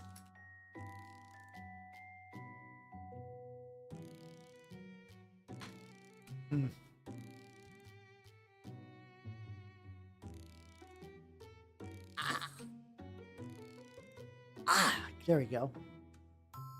Got that big mimit stretching. Oh yeah, no, I found some great stuff. I am blessed by an incredible secondhand bookstore. I showed it off earlier. Like this is gonna be a little shiny, so heads up. But like somebody just traded in a bunch of old white dwarves. So like I think this is the oldest one they had. I was like, fuck yeah, let's go. But like I was able to find a copy of Mordheim there. I found a bunch of Star Wars Saga rule books a while back. It's like unfortunately they've kind of started realizing that certain books are rarer in the TRPG scene. Man, they got a copy of the book of Weeaboo Fighting Magic behind the counter. Seeing Toma Battle be like a collector's item is insane. A decent amount. I think I see Mordheim copies going for like roughly $100 online. I got mine for like 30 or 40 from them. They had 2 copies there at the time, and I only got 1 because I was like, I want somebody else to have the joy of finding this.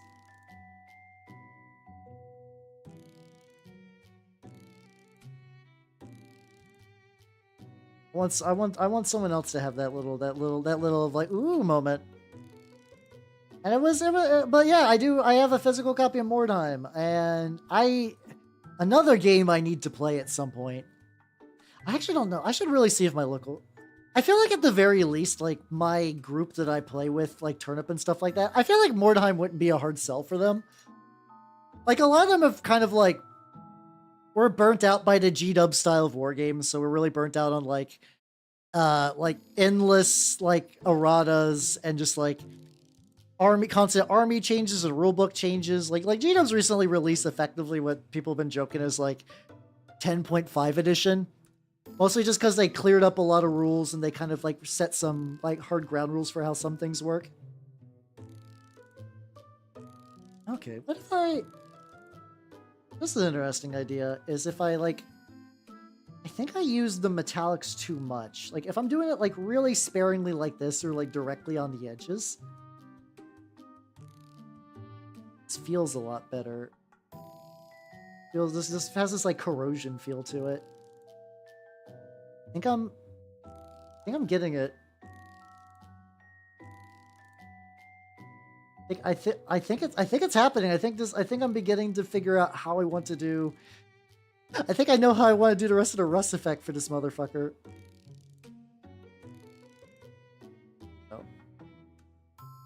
No, I'm a little biased because this end has a lot of pre-made crust. Once we get to like flatter ends, I don't know how it's gonna work out. It's all good, Rufus. Have yourself a good night and take it easy. I actually need to also wrap up for the night. I just want to get these kind of like last little bits of like. I get like the very, very edge. Like just the edge.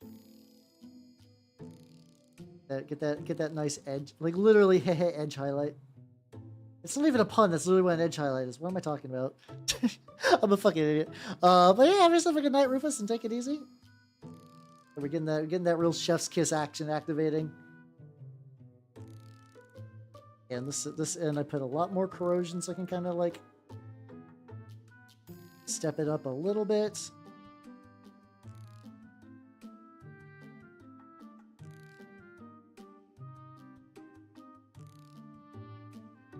Up at the bottom. Let's go. Ah, not. Oh god, I did like 20 minutes longer. No, I'm gonna be wrapping up soon. I'm just doing like, I effectively want to have this as like a, yes, this is how my corrosion's gonna look. And I am very happy with this for the most part. Like I think the other side I fucked up. I kind of spent a lot of time learning what not to do.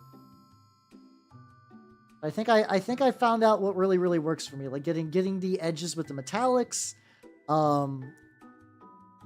having not that big of a color highlight difference. Okay. And I think with that in a way that I'm very happy about, I'm going to wrap up for this. Go ahead and up the music and go to the outro screen. Yay! All right, thank you for coming, everybody. Thanks for stopping by. I had a lot. I don't know when we're gonna get back to this fucking rhino. At some point we will. Oh fuck yeah! Let's go. Schedule wise, I will not be streaming tomorrow. I will be streaming next Tuesday for Disco as usual. So keep an eye on that. And otherwise, let me see who is doing stuff. Oh yeah, Shimada's having a anniversary thingy where she's playing some jank bullshit games. So let's write to Shimada. Well, first of all, I'm going to. I have so many tabs up. Thank you for coming, everybody. On the YouTube side, I am going to be ending the YouTube a bit. You will see me on YouTube next Wednesday. Ideally, maybe painting, probably not painting rats, probably painting, doing a project with real human teeth. So if you like Turtle 28 and you like teeth, tune in for that. Maybe rats on Sunday or Saturday if they come in. We'll find out.